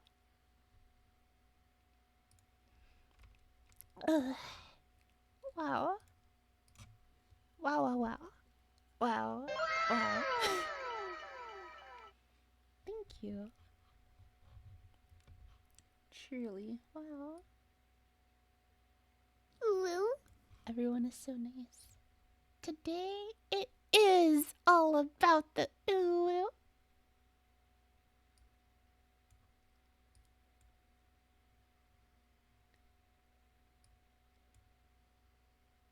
Yay. Happy Remember.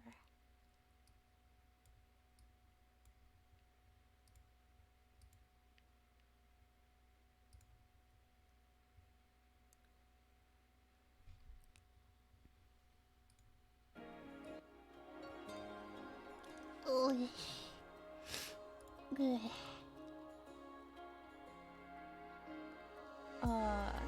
I want Aki to be done so you can see my expressions during these. I'm gonna actually start skipping. Well, not skipping. I'm gonna actually change my Saturday streams to be rigging streams so that I have more time to actually work on Aki. Later, Yala. Thanks for coming by. Before you go, what do you think of my eyes? I finally finished rigging up all of the shinies for every direction. So now if I link it,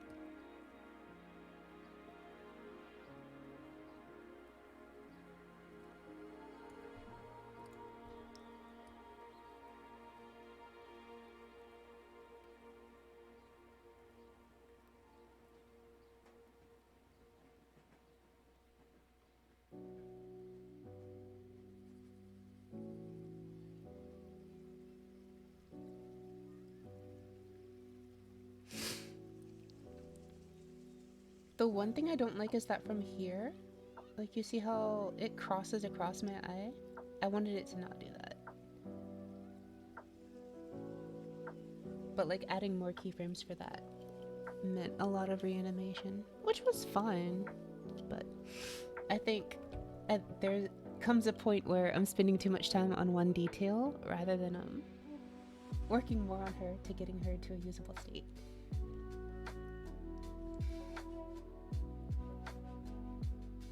Okay, let's save this work. Also, we have eyes opening and closing done as well, too.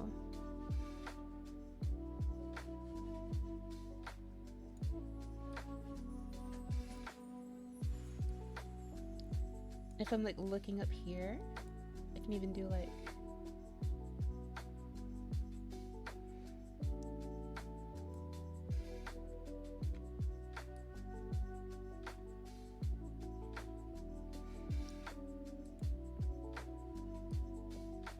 wait.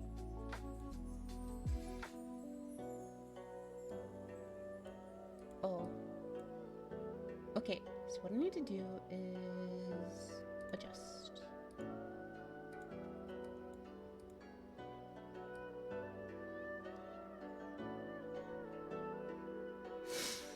Okay.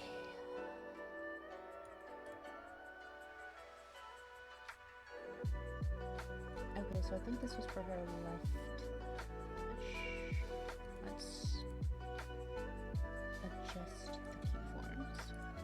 This should be 1.0, and this can be 1.5.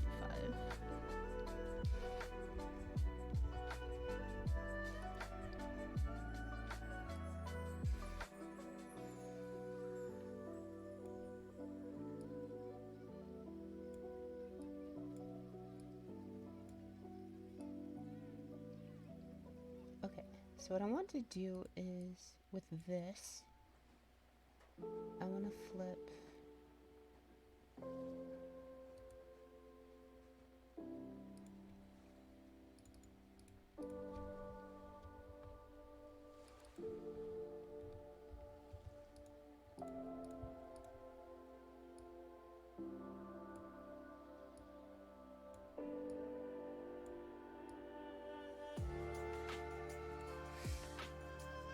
okay, so this is bad. I think I can still fix it though, because I haven't done anything for 1.5.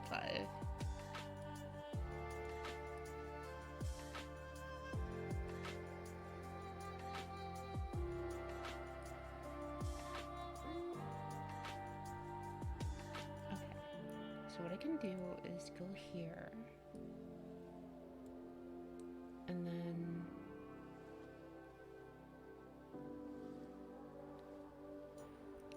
you forgot to clip it. You should still have time. I mean, worst case, I can also go back and make a highlight and deliver it to you later.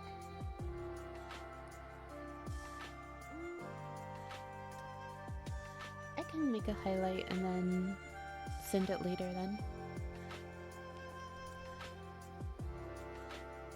I just need to figure out how to fix this. Let's delete this keyframe.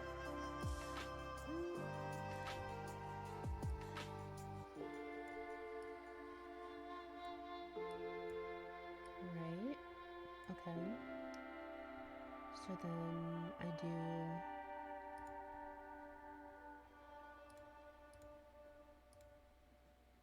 let's do adjust. This value is now 1.0.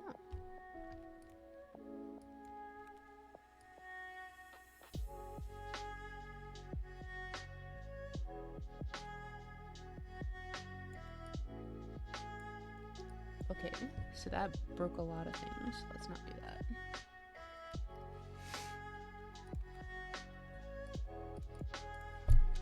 Let me just adjust you down to 1.0 then, right? No?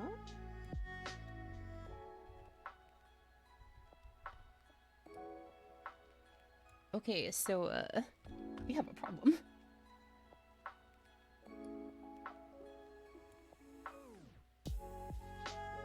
I guess the way that I can do this is by...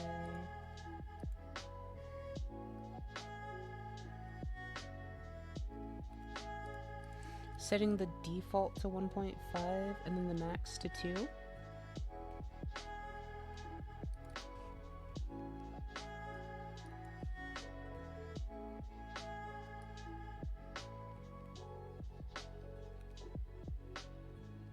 No, that breaks things more. Ugh. What did I do? Can't believe I messed up something like that long ago. I don't know how to fix this now either.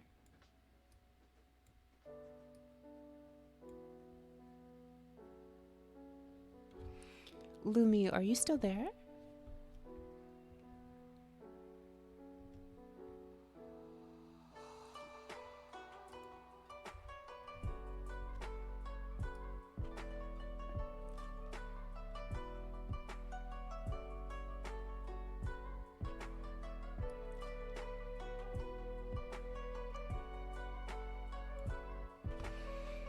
Okay, so that's kind of a big deal.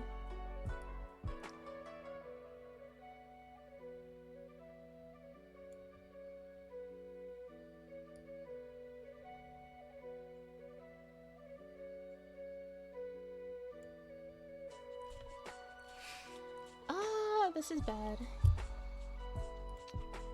I keep making mistakes with keyframes. Okay, so one thing that I wanted to try about to seeing if I could replicate a lot of my work over is to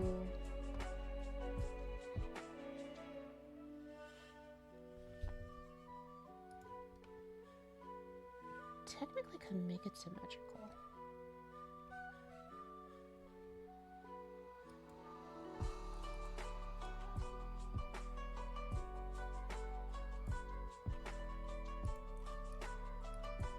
Something feels weird now.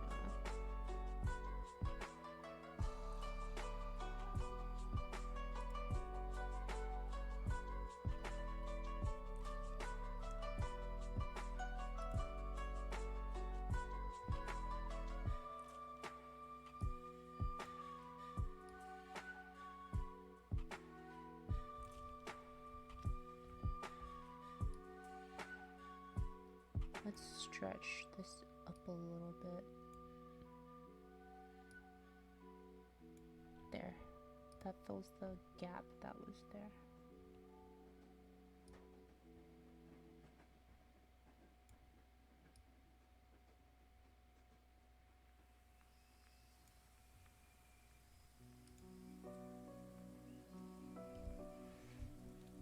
And I can grab this brush area and kind of just bulk move all of these up a little bit. No.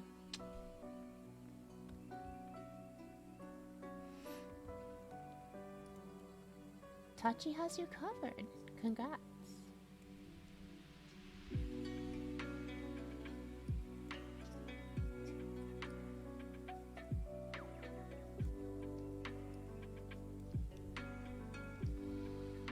Let me just do...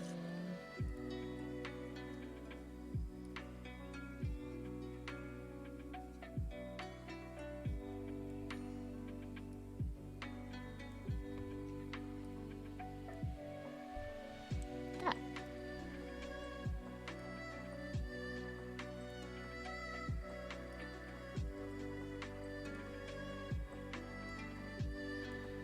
Cool. Okay. So,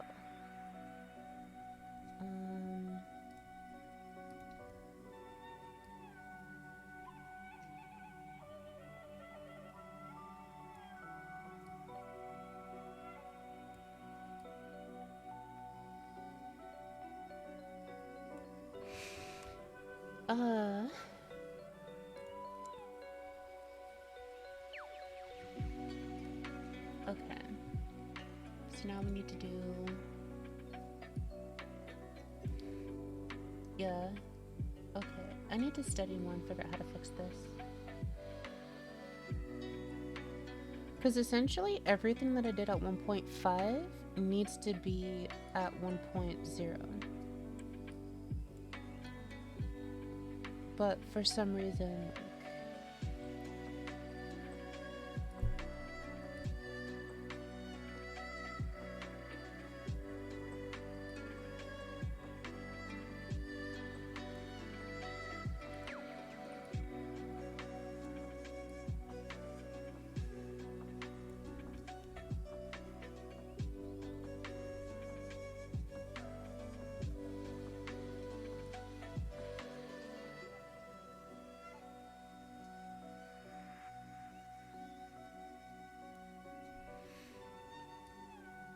and like there are frames I want to edit in the middle here, but like I'm trying to fix the issue with 1 and 1.5 first before I fix those.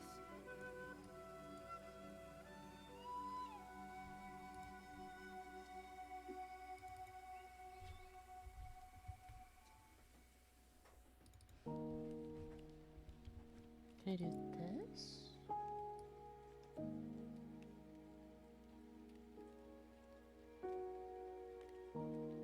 No, that made things worse. How do I fix you?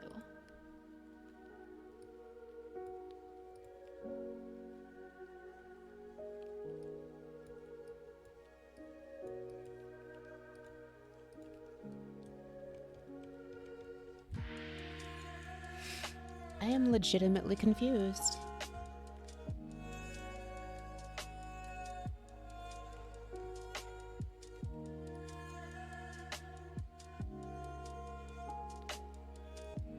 Because everything I did is on this keyframe.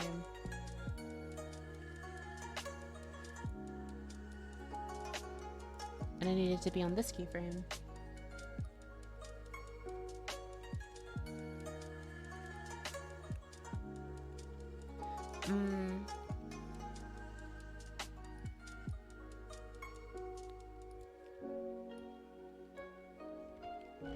I have a feeling I'm doing something weird. Let me look at the physics blender.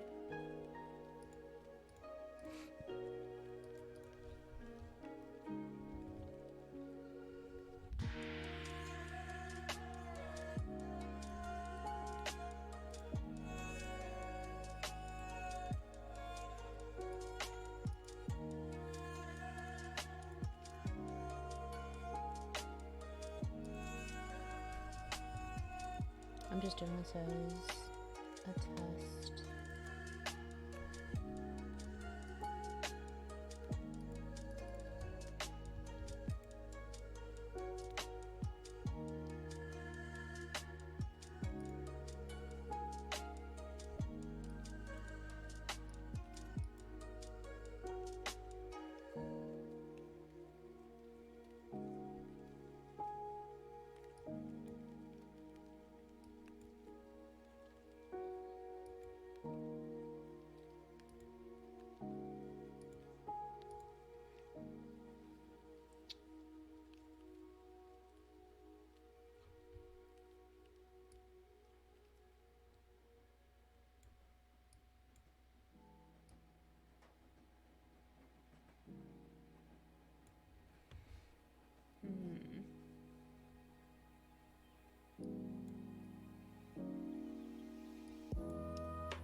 Okay.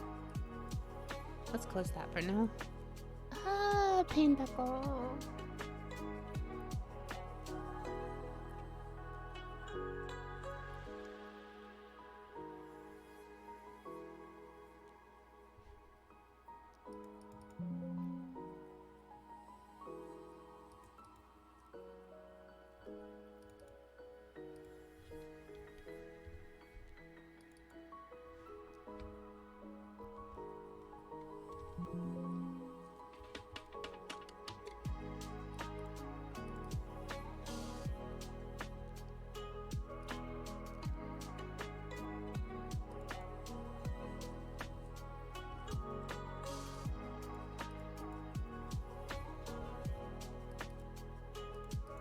Can I try this?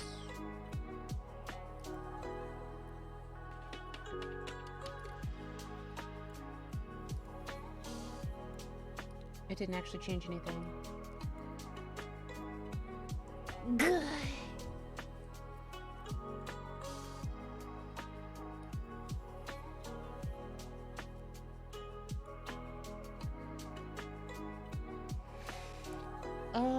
I don't know how to fix this one.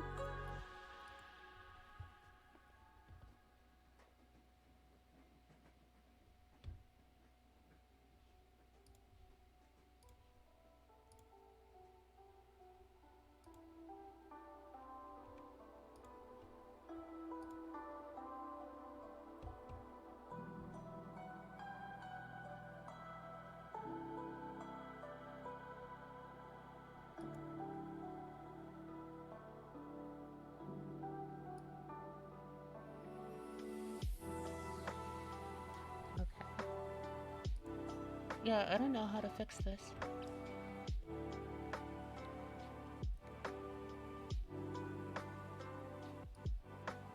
Because, like, now there's this neutral state in the middle where, like, none of my eye rigging carried over. It just jiggles a little bit. But if I go back to here, it's all fine. Okay. I definitely want to figure this out, so I don't want to waste more time, so I'm gonna go do more research and figure out exactly what I did wrong. And, like, well, let me rephrase that. I know exactly what I did wrong. I need to figure out how to fix it. And then the nice thing is that if I do figure out how to fix it, doing the other eye is relatively quick because I can copy this entire group, do a copy paste, do a reflect on it, and then move it over to where the other eye is, and potentially get everything to work. Her other eye isn't exactly symmetrical. It's mostly symmetrical. If I do this, we'll lose a lot of the detail that was, like, in her eye over here. Like, I think this eye was... I think, like, cutting and coloring wise, this eye was better than this eye. But, no, I think cutting wise, this eye was probably better. Like, overall. I don't know. I did them at different times and different points in time, so... I'll just have to see. Looks like a relatively clean cut. So that said, I think I'll probably take a break for now. So I guess I'll just leave the rest of the time open for if anyone has any questions or recommendations or suggestions or advice. If anyone has any of that, please let me know. I'd really appreciate that if you have any. If not, then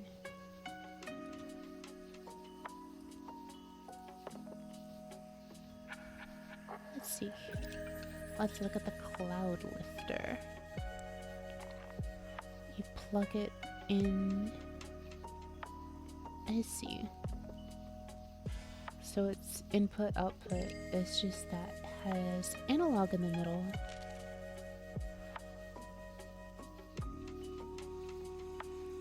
Ooh.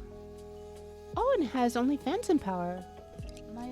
My thingy has phantom power. My analog converter has phantom power.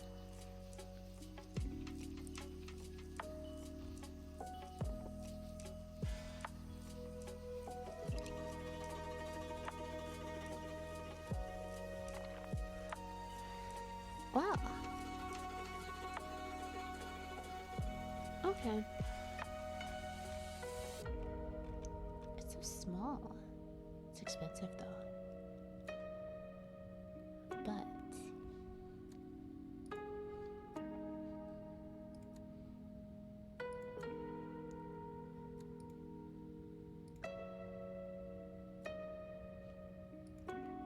I think it's fine.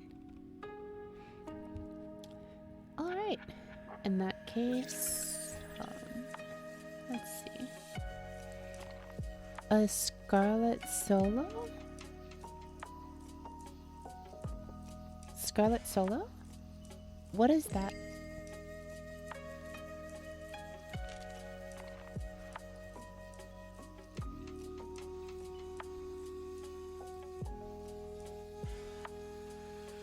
Oh, digital analog converter?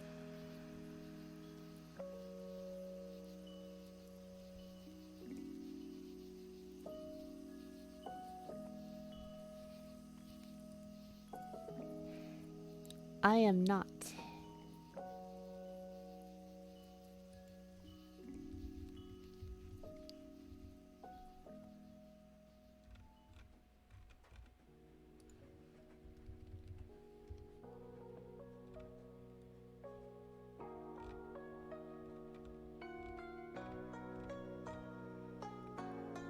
What would I be using the deck for?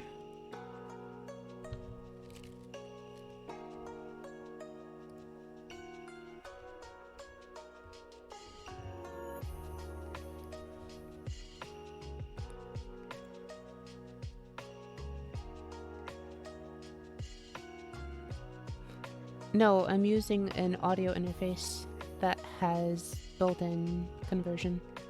So I have analog plugged into my mic, analog to my audio interface. Yes. No, I'm actually using the analog on the AT. I couldn't get it to work with a USB.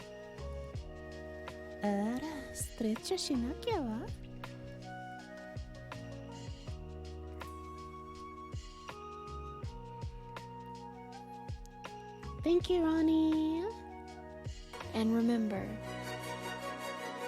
hydrate or die.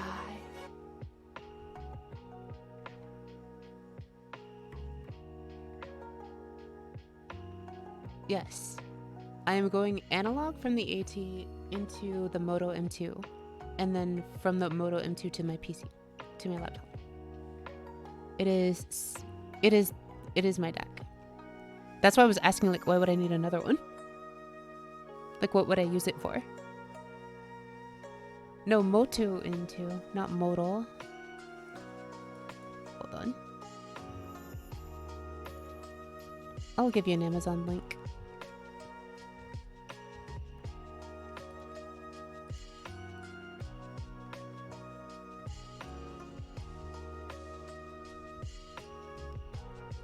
Just so you can see what I actually have. Oh, okay. Here, this is what I'm using.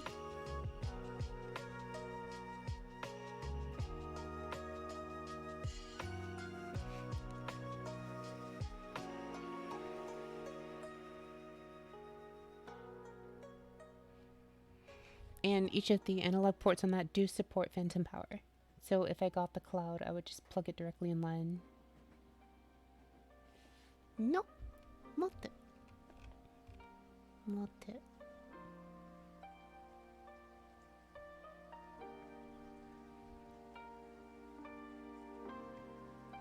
I like the little display it has on it. It's very useful.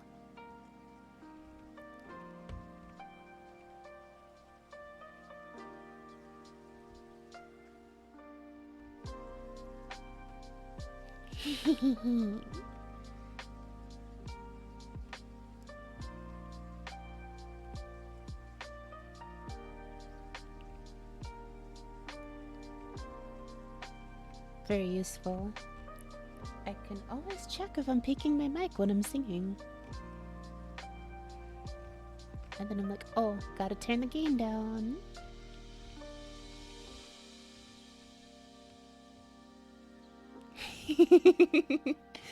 No, that's bad. Okay. I'm not sure if I can...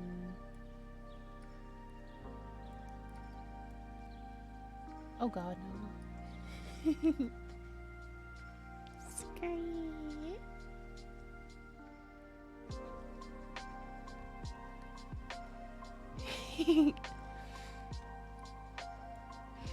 I just wanted to wait for another couple minutes since I was going to stream until around 10 today. I'm just kind of sad that I got stuck with the... I did everything on the 1.5 keyframe and I needed to do it on the 1.0 keyframe. And I don't know how to transfer between the two keyframes. Like, I tried just doing like a simple adjust and being like, oh, well, make the 1.5 the 1.0. And then make the 1.0 the 1.5.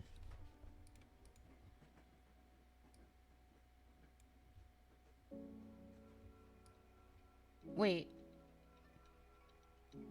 Why didn't that work the first time? The first 3 times I tried that didn't work.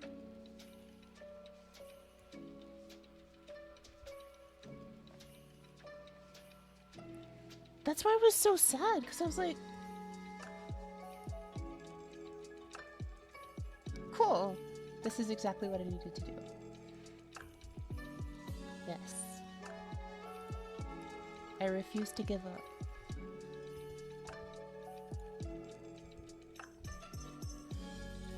So here. You see how like my eye isn't quite stretched out enough? So what I need to do is go like right here. This is like 0.5. Let's actually make that 0.5.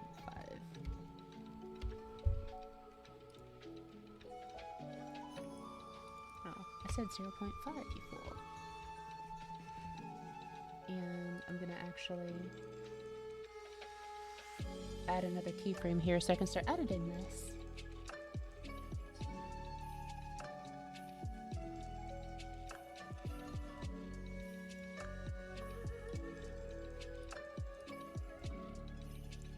There. Let's double check to make sure it's exactly 0.5. It is. Okay, so now that this is a keyframe,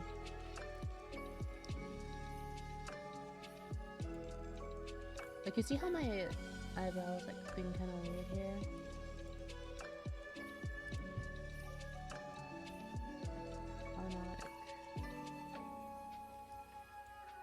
Oh right, the eye spike doesn't have a 0.5. Eyelash spikes. 0.5. Enter. Add keyframe. Cool.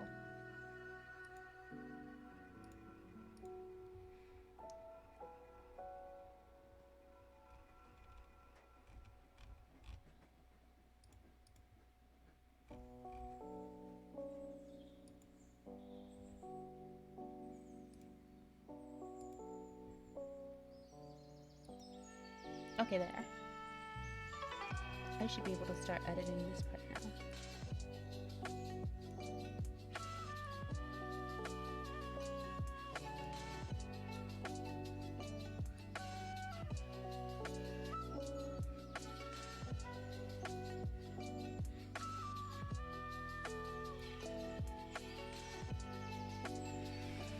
Okay, so the 0.25 stage.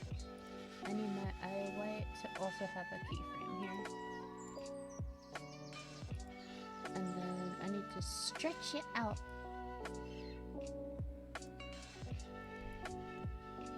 But I want to do it with this entire area all at once.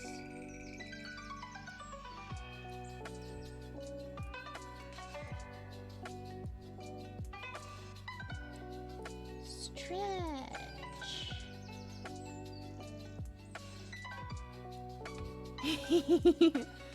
So derpy.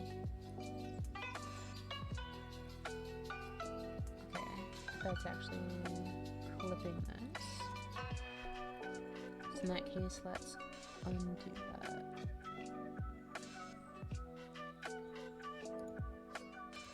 And let's just do it directly with this.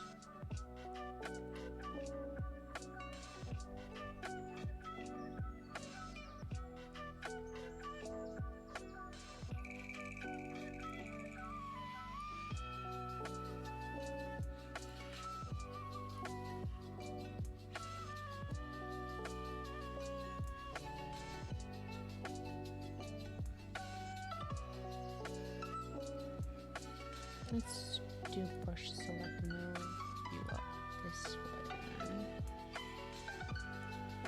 There.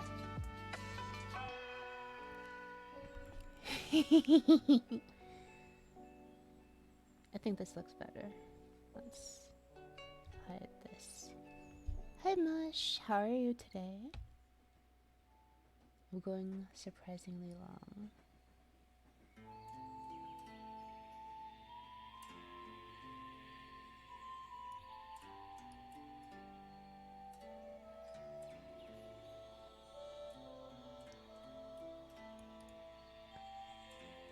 How? What? I mean, I would assume that you like put the fork underneath the nacho and then pick it up that way. But I do not use a fork. On the very rare occasions when I have nachos, I do not use a fork.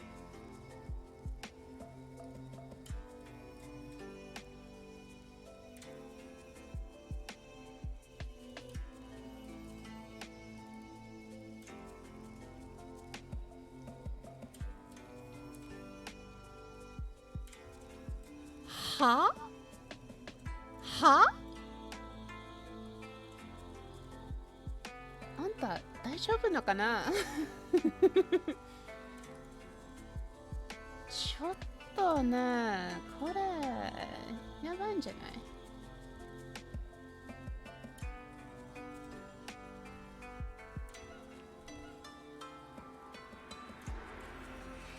I'm in agreement with Mush on that one. That's a lot of work.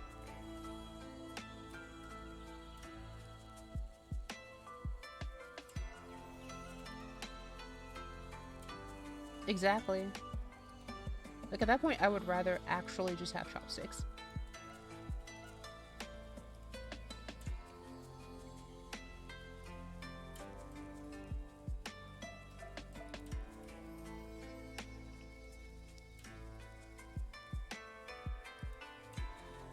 Let me get this straight. You're some...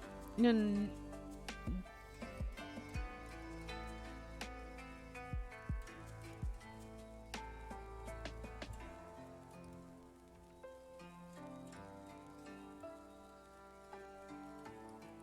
I object to the fact that you consider chopsticks not essential.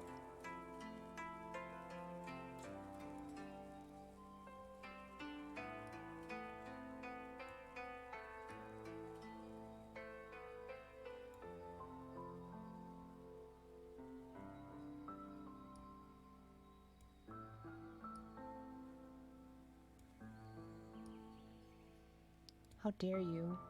How dare you lose your chopsticks? You have brought dishonor to your family.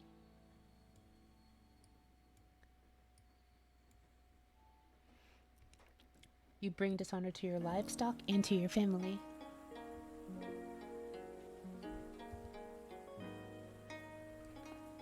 Smug. Smugari. I mean, smugaki.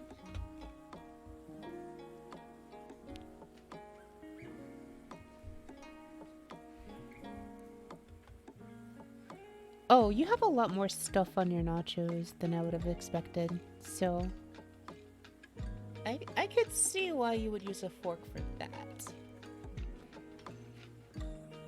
I am significantly simpler when it comes to nachos. If I'm having nachos, generally the only thing I'm having with them is cheese, so it would be significantly more effort than it's worth to use a fork just to dip it in cheese.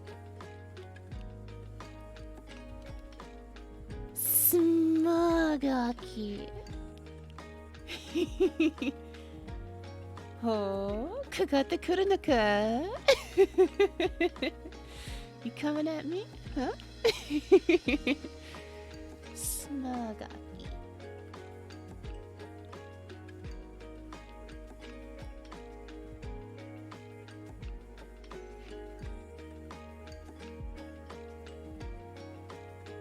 It's a little bit too good.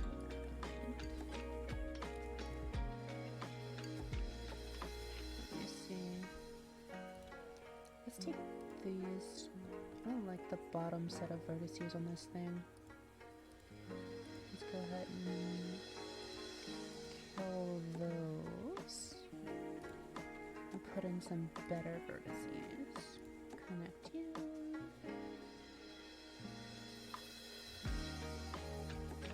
Let's just undo that.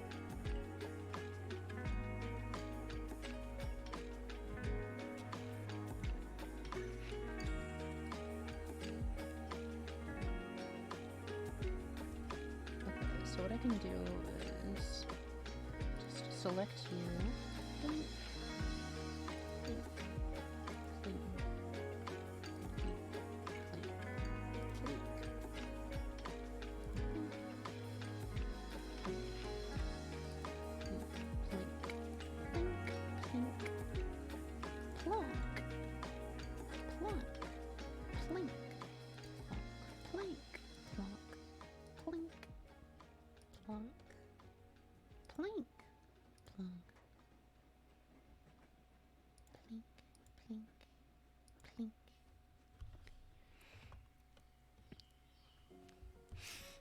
You live in Cali.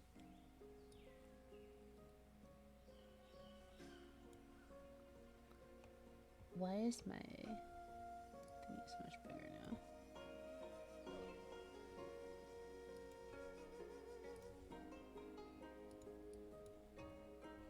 No, I said go away.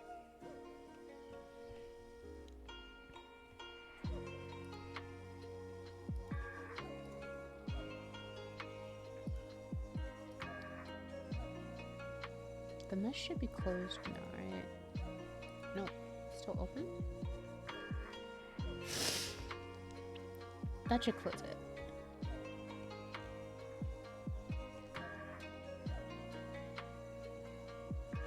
Okay. Mesh edit complete. That's better.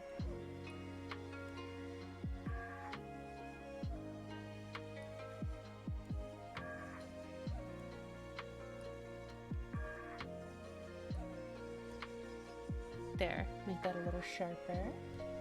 Hide you. This one can come in just a little bit.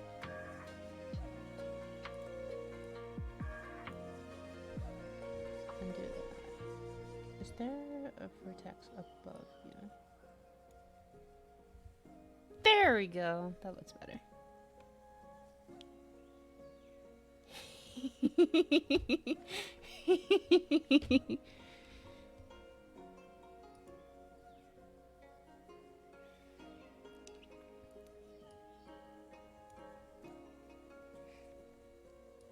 Let's rename Cheek to Smile.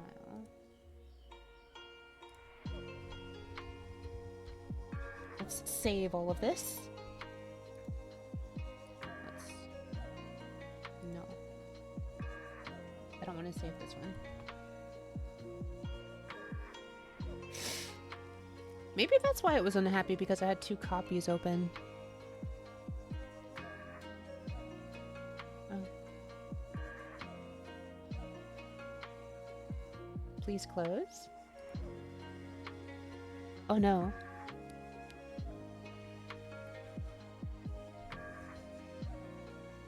Wait, what just happened?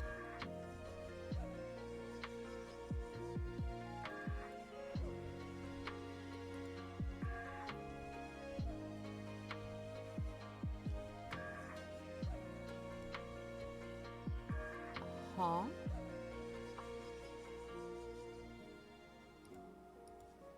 I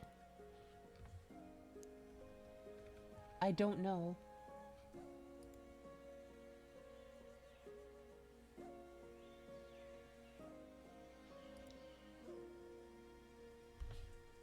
I don't know. I just saved though, so I'm a little less worried than I could be. If I lost all of that though, I'm like actually done for the night. Like,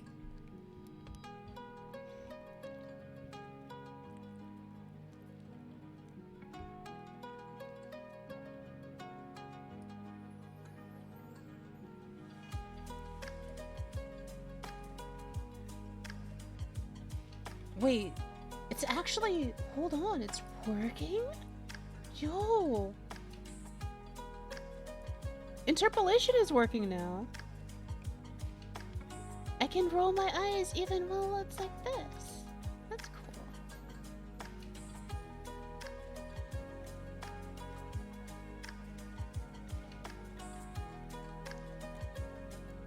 I'm not sure why it's suddenly working, but okay.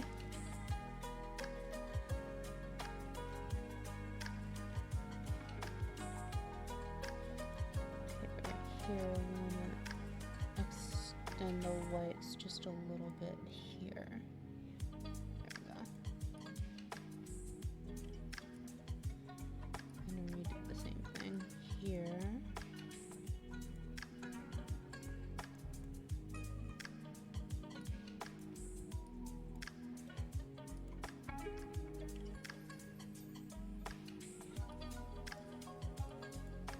Oh no, that's her eye, not the eye white.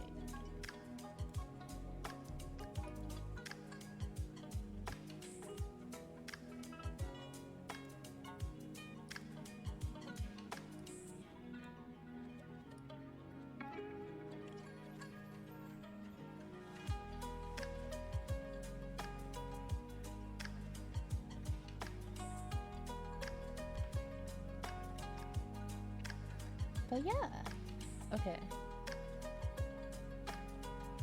I think it's finally, oh no, she's up there. Here. Oh no, no, no, back up. Hi,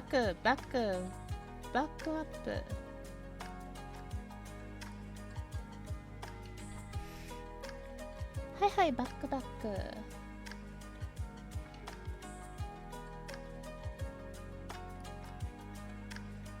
Wait, which one am I editing? I am super confused, but okay.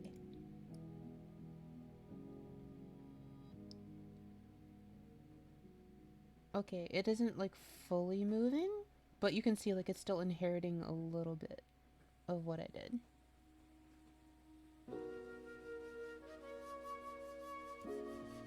But if I go back here, it's like I have the full range of motion.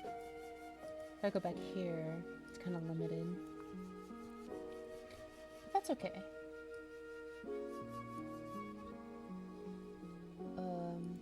And then if I'm closed, nothing I do should matter all that much. So, in that case, let's flip this down a little bit more.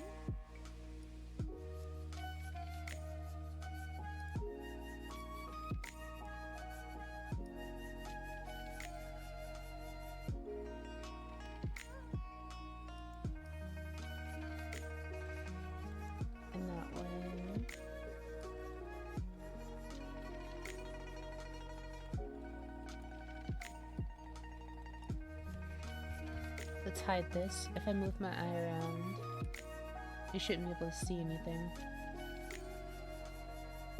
Good. Have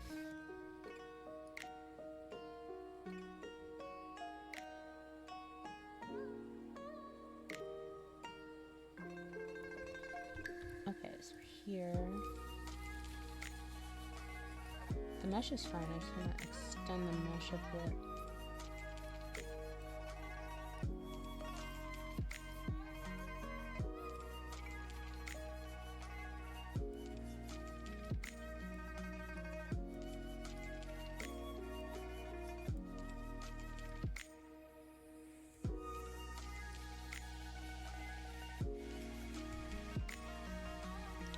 Undo that. I'm gonna go back to having it the curve that it was.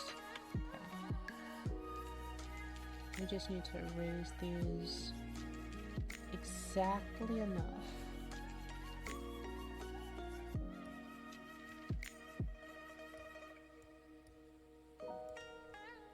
so that there's like basically no gap. Yeah. And then over here, we want to bring this down.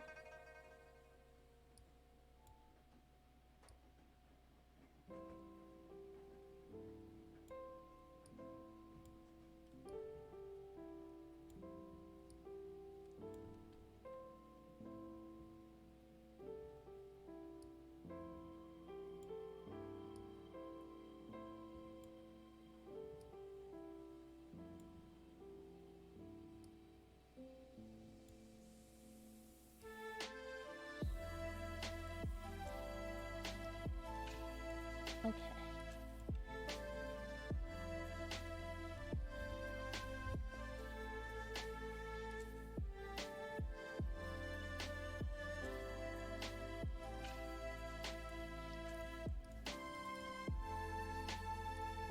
I need to like fix it for here too.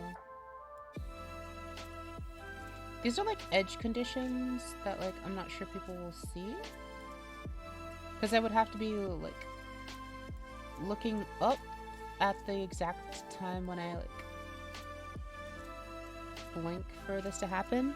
And I'm assuming that if I blink fast enough you wouldn't see it. But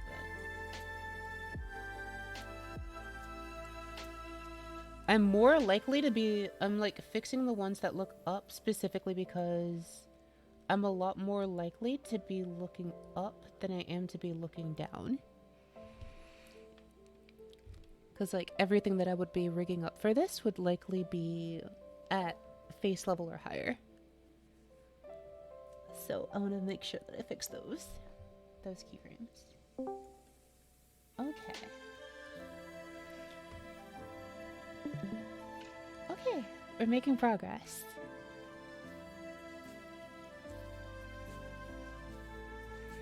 Now as for her left eyelash,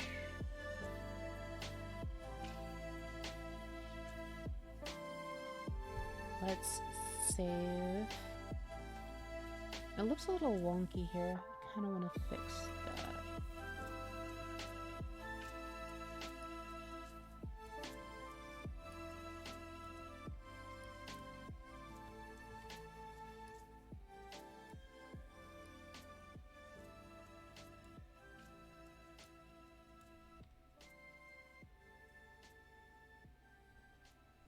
Let's hide the interface.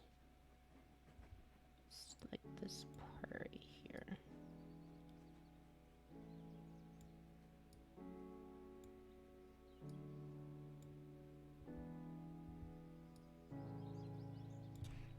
That looks better, I think.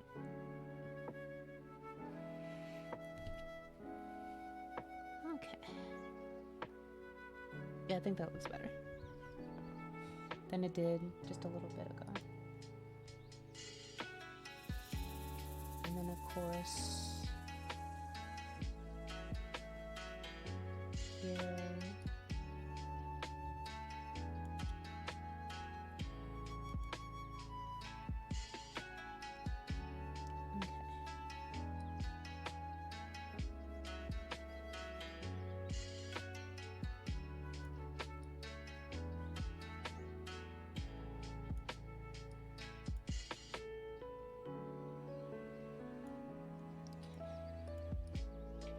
Perfect. Good. Okay. Whoa! 20 minutes went by already. What the heck? Huh? Are? Huh?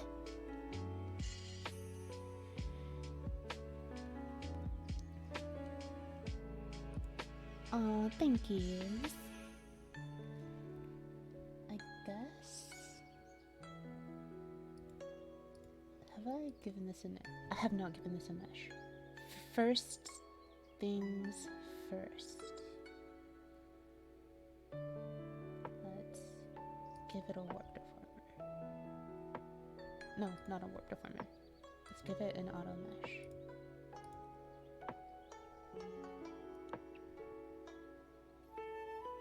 I don't really like that mesh. Let's just undo giving it a mesh. I'll just manually do it.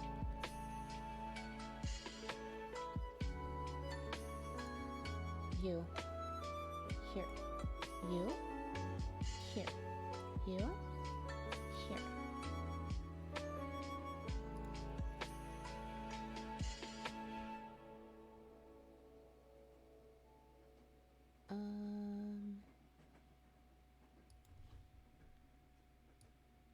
Let's delete all the lines. Can start here and go.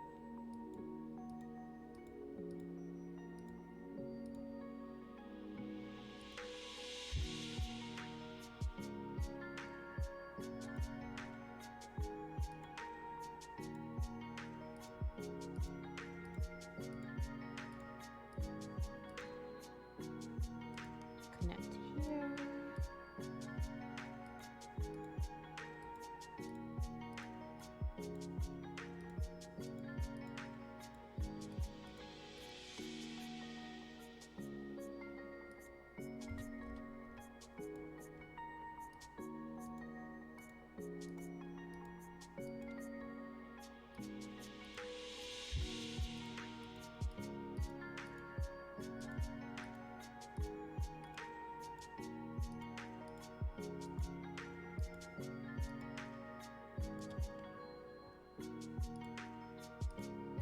There. I can add a few in the middle.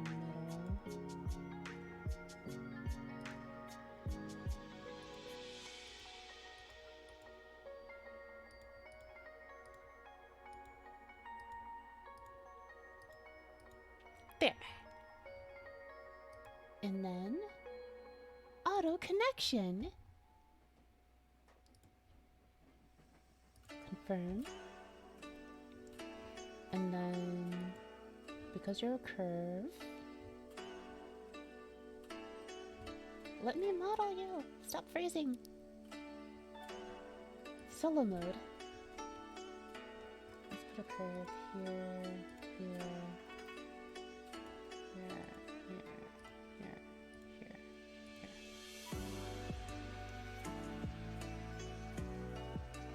This one can move a little bit.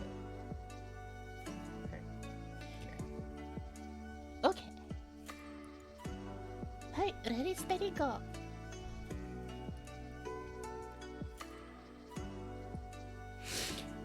Basically, they're like the central thing that you manipulate that can affect the rest of the mesh. Whereas if you want to like drag and drop like edges of it, that would be affecting the mesh directly. But this is like a path deformer that lets you do a rough transform on the entire thing. This is, however, not what you would use on joints. That would be a rotational deformer. Wait,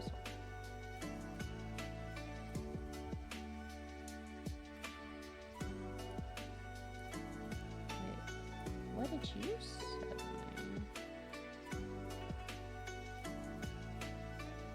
Why'd you get all wiggy all of a sudden? What's happening to you?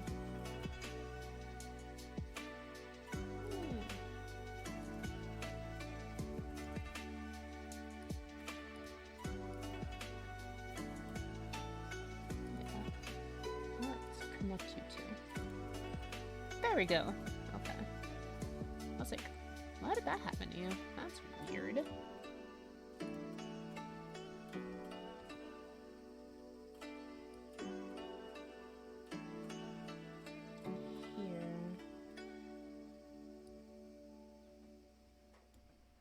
So you can probably get pulled up like that. Pull this up and in line. Yeah, that looks better. Add this. Yeah, that's better. Closed, you're still good. Midway open. And then fully open. Yay. Okay. So now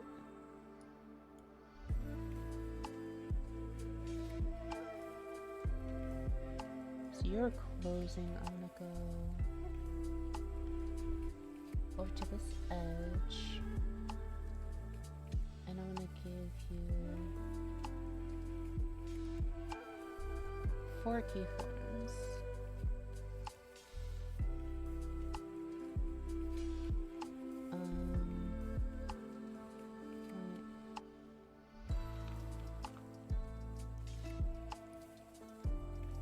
This is 0.5. This is 1.0. And then 1.5. Cool. So now when you need to be bound to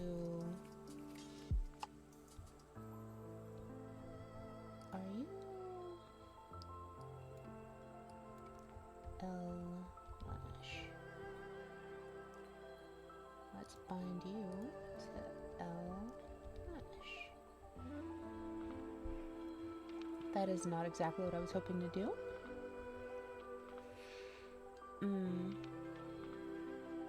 What if I bind you to L white? No, you're outside of it.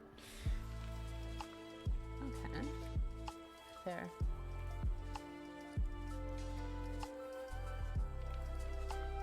I guess I gotta do this the hard way.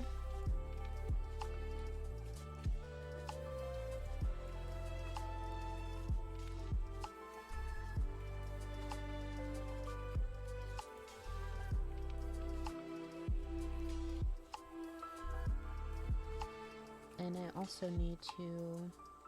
You're like cutting into her eye now. I don't think it was cutting into the eye before. Was it? Or was I just not looking? Like, see how it's cutting into her eye now? I don't think that was happening before.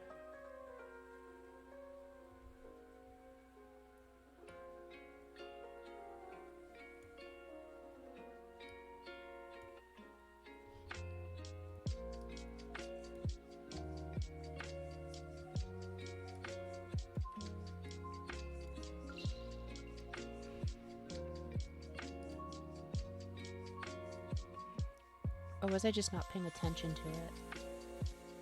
I remember showing everyone. I don't think it was cutting into her eye at that time.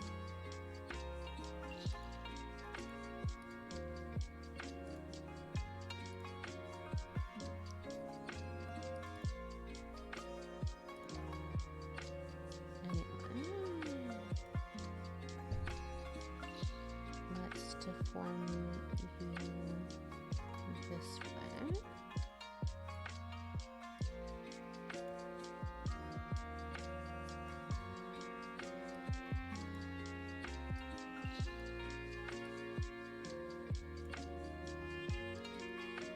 And just pull you in a little bit.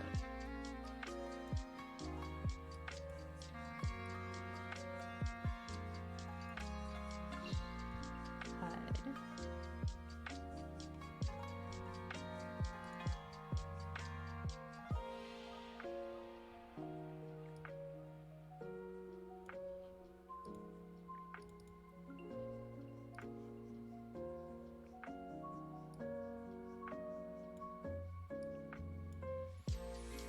Actually, before I go bother deforming this, I should just slide you down a little bit.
need to do here.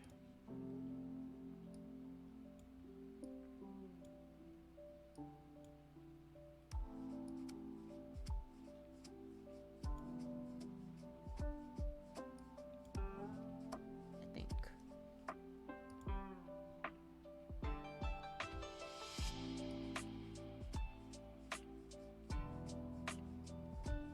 Hide them match.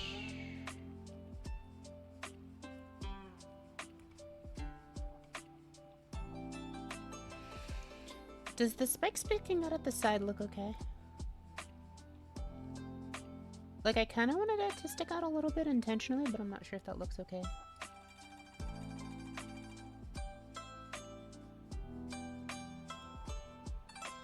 What do you think?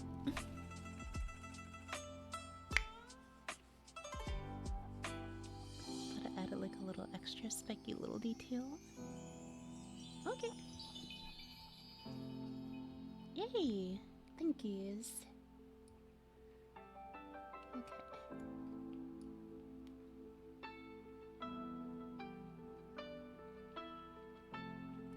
It's so cool getting to actually see this.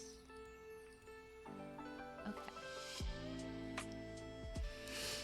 The thing is, I could make her eyes symmetrical, but I would lose some of the detail work in her other eye, which makes me a little sad to consider. But I also don't want to re-rig her entire other eye. Like, I think it might look better to be symmetrical. I don't know. I would have to screenshot and try it. Okay.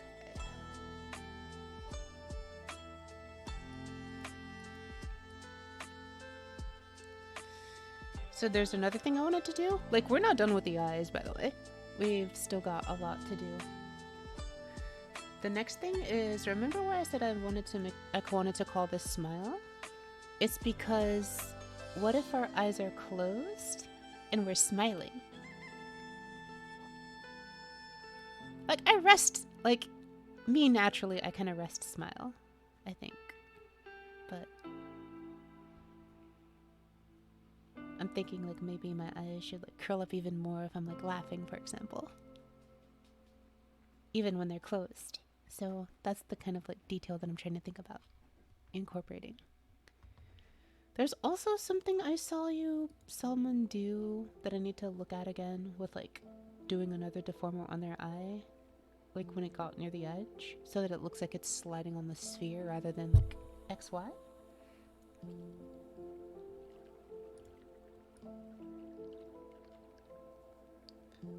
I think I did a relatively good job of that, but there's still a little bit more that I need to do to make that just a little bit better. And then once I'm happy with it, I'll mirror it over and see how that looks. And if it looks okay, then we can consider her eyes to be done at that point. Or at least the first draft of her eyes to be done at that point.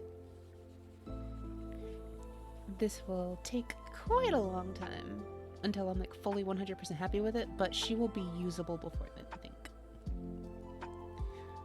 Another thing I want to do is not obsess so much that I don't get to use her for a very long time because I'm making sure she's perfect, rather than, you know, getting something that's very good but not perfect out of the door so I can actually start using her. I'm very much looking forward to it. But you can tell how like her eyebrows are actually different shades because this one that's like has a little bit more light.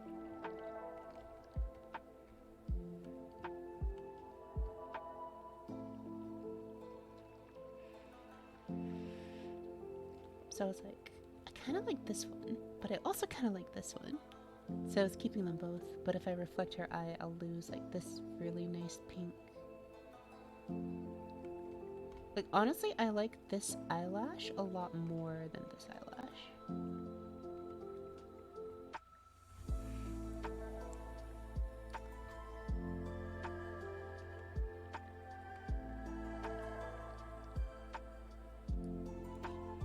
The interesting thing though is that if you, let me see if I go all the way back to the original.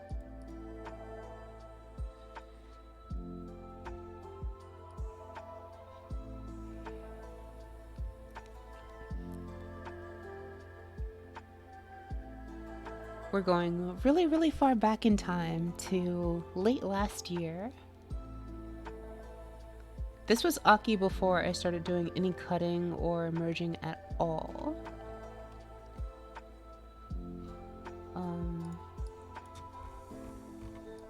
And you can see, even back then, her eyes were different colors. And they're slightly asymmetrical. Mainly due to the different colors because of the different lighting. They're mostly symmetrical, but the shading is different, which is cool.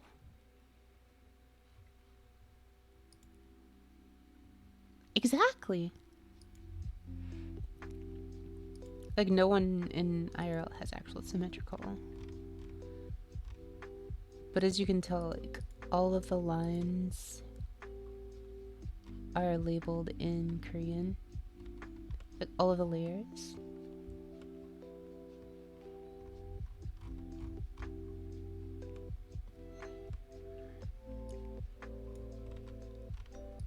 Importing her into Live2D was actually kind of hilarious. She looked very, very scary when I first threw her into Live2D, and I was like, oh no. But yeah. There's absolutely no reason this file should have changed, so I don't want to save it. This is the original before I've touched anything ever. So like, if I ever make some sort of catastrophic mistake, I will always have the original to go back on. And generally speaking, each month I make a different save.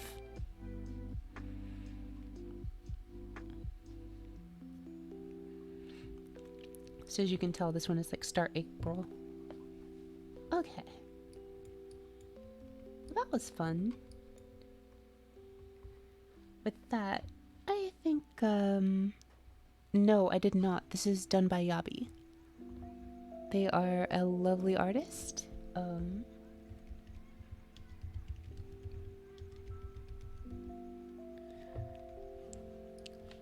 And yes, Yavi did this for me.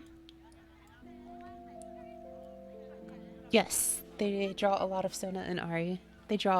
Their art is absolutely adorable. They have a very unique style, and I've always really liked their art. So go support Yabi more. Oh, this is true. Be careful, like, searching them because a lot of their art is in SFW. A lot of it is also SFW. But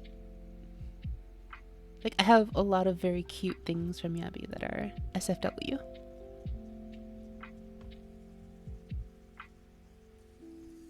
Yes, I'm actually having Yabi draw one of those for Aki.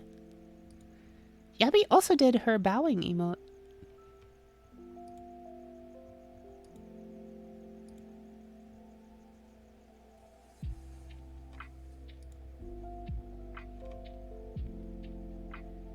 So yeah. Whoops. Misclick. There we go. Okay. I think this is good for now. I'm gonna save. Okay. And we're gonna close. Hold on. Cancel. What did I do wrong? Hold on. Let's close this. Say no. Because I don't know what happened here. I don't want this to save.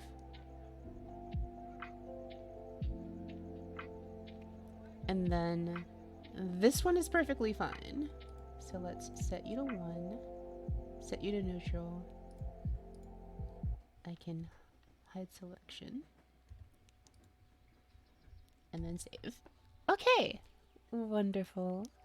Once again. Also, Yabi drew this in absolutely massive resolution. just to give you an indicator of this, it's 9,000 by 10,071, which is why no matter how close we get in, it still looks super high quality. Like, this close is 631% magnification. Yavi is absolutely insane. Please support them.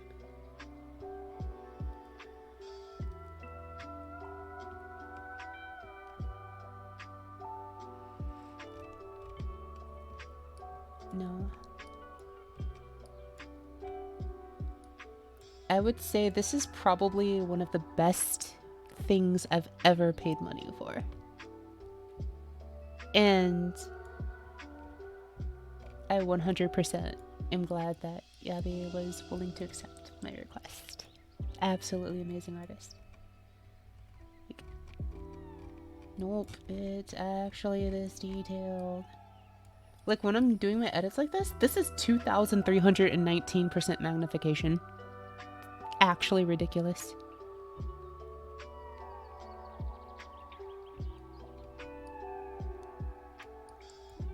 This is still 1,166%. Uh-huh.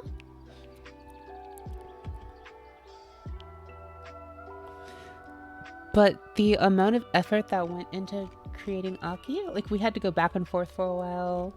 Yavi was very sad at one point, but I believed in him, and here we are. I was like, Yavi put so much work into Aki that, like, that's why I've been so precise, like, trying to be so precise with her. Like, yeah, of course I make mistakes, but Yavi has put so much work in that I have to put at least as much work in. Exactly. Gotta make it work.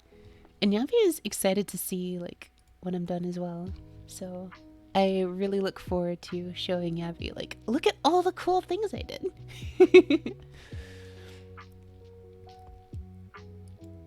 So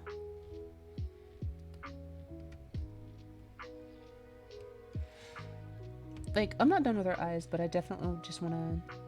I saved. Let me save. I hit save. You saw me save, right? No, you didn't. Okay. Oh, no, don't do that. Okay. I hit save. Okay. What I'm gonna do... Hold on. Let me grab my 4th sticky note. I made a bunch of sticky notes to help with today. Okay. So, I'm just gonna show you what I want it to do. So first off, I'm gonna take a screenshot.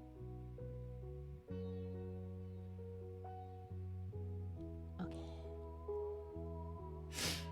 Aki is so big that it takes a bit. Oh, Maggie. I am a patron for Maggie as well. I've been for quite a while. I think I've been a patron of Yabi longer.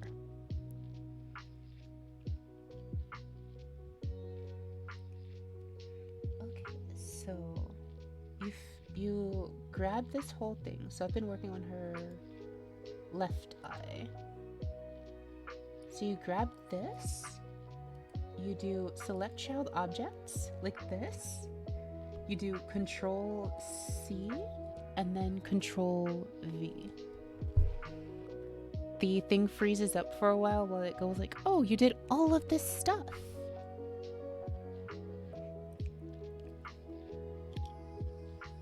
That is super cool that you did that. I didn't know that. Thank you for sharing that. That's super cool. Okay, so you see that I just copied everything, right? Now I right click on this.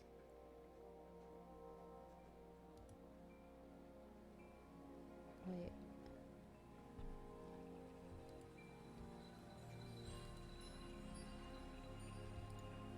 Wait. And then there's a reflect button. I'm looking for the reflect button. I thought it was supposed to show up when you right clicked. on the deformer.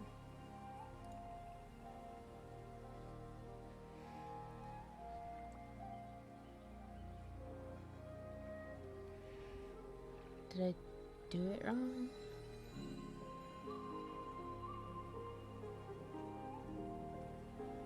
Where's the reflect button?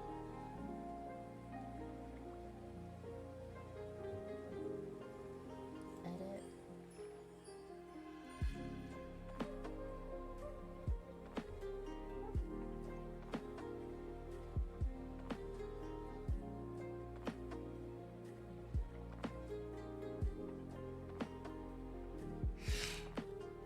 I'm confused.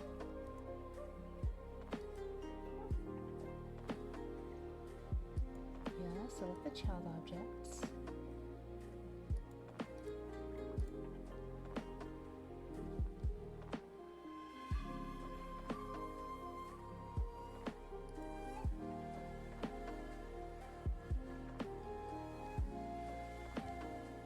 Did I mess up? Give me a sec. I'm gonna check.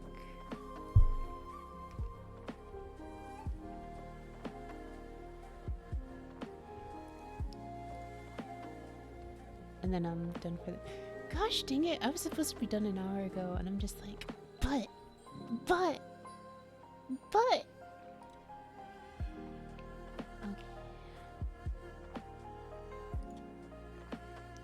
Library. Little spikes coming in.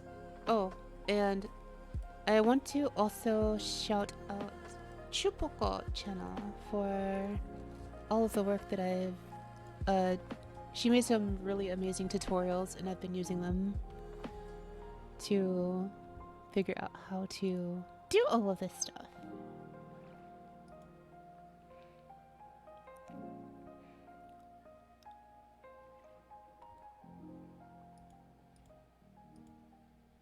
Yeah, super easy, so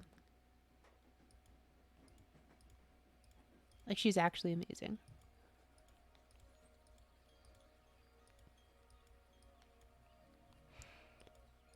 And like she was the one who taught me about synthesizing corners, and I'm not sure why it didn't work for me, but whatever. I did what I could.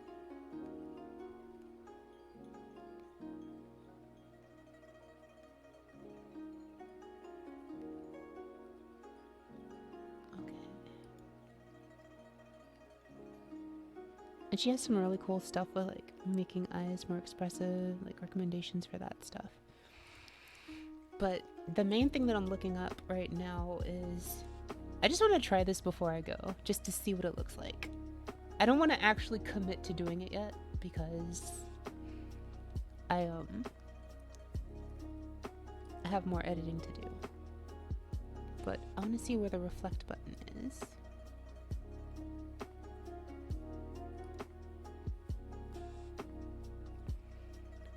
So where was it?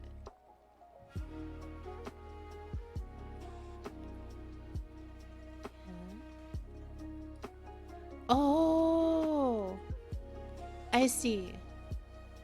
Okay, I see. So it's over here. Reflect. Reflect horizontally, and then anything that flips over X we want to do. Oh, there we go.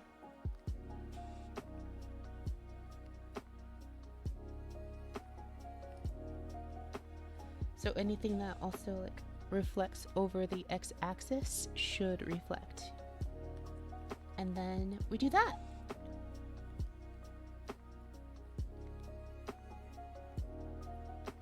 So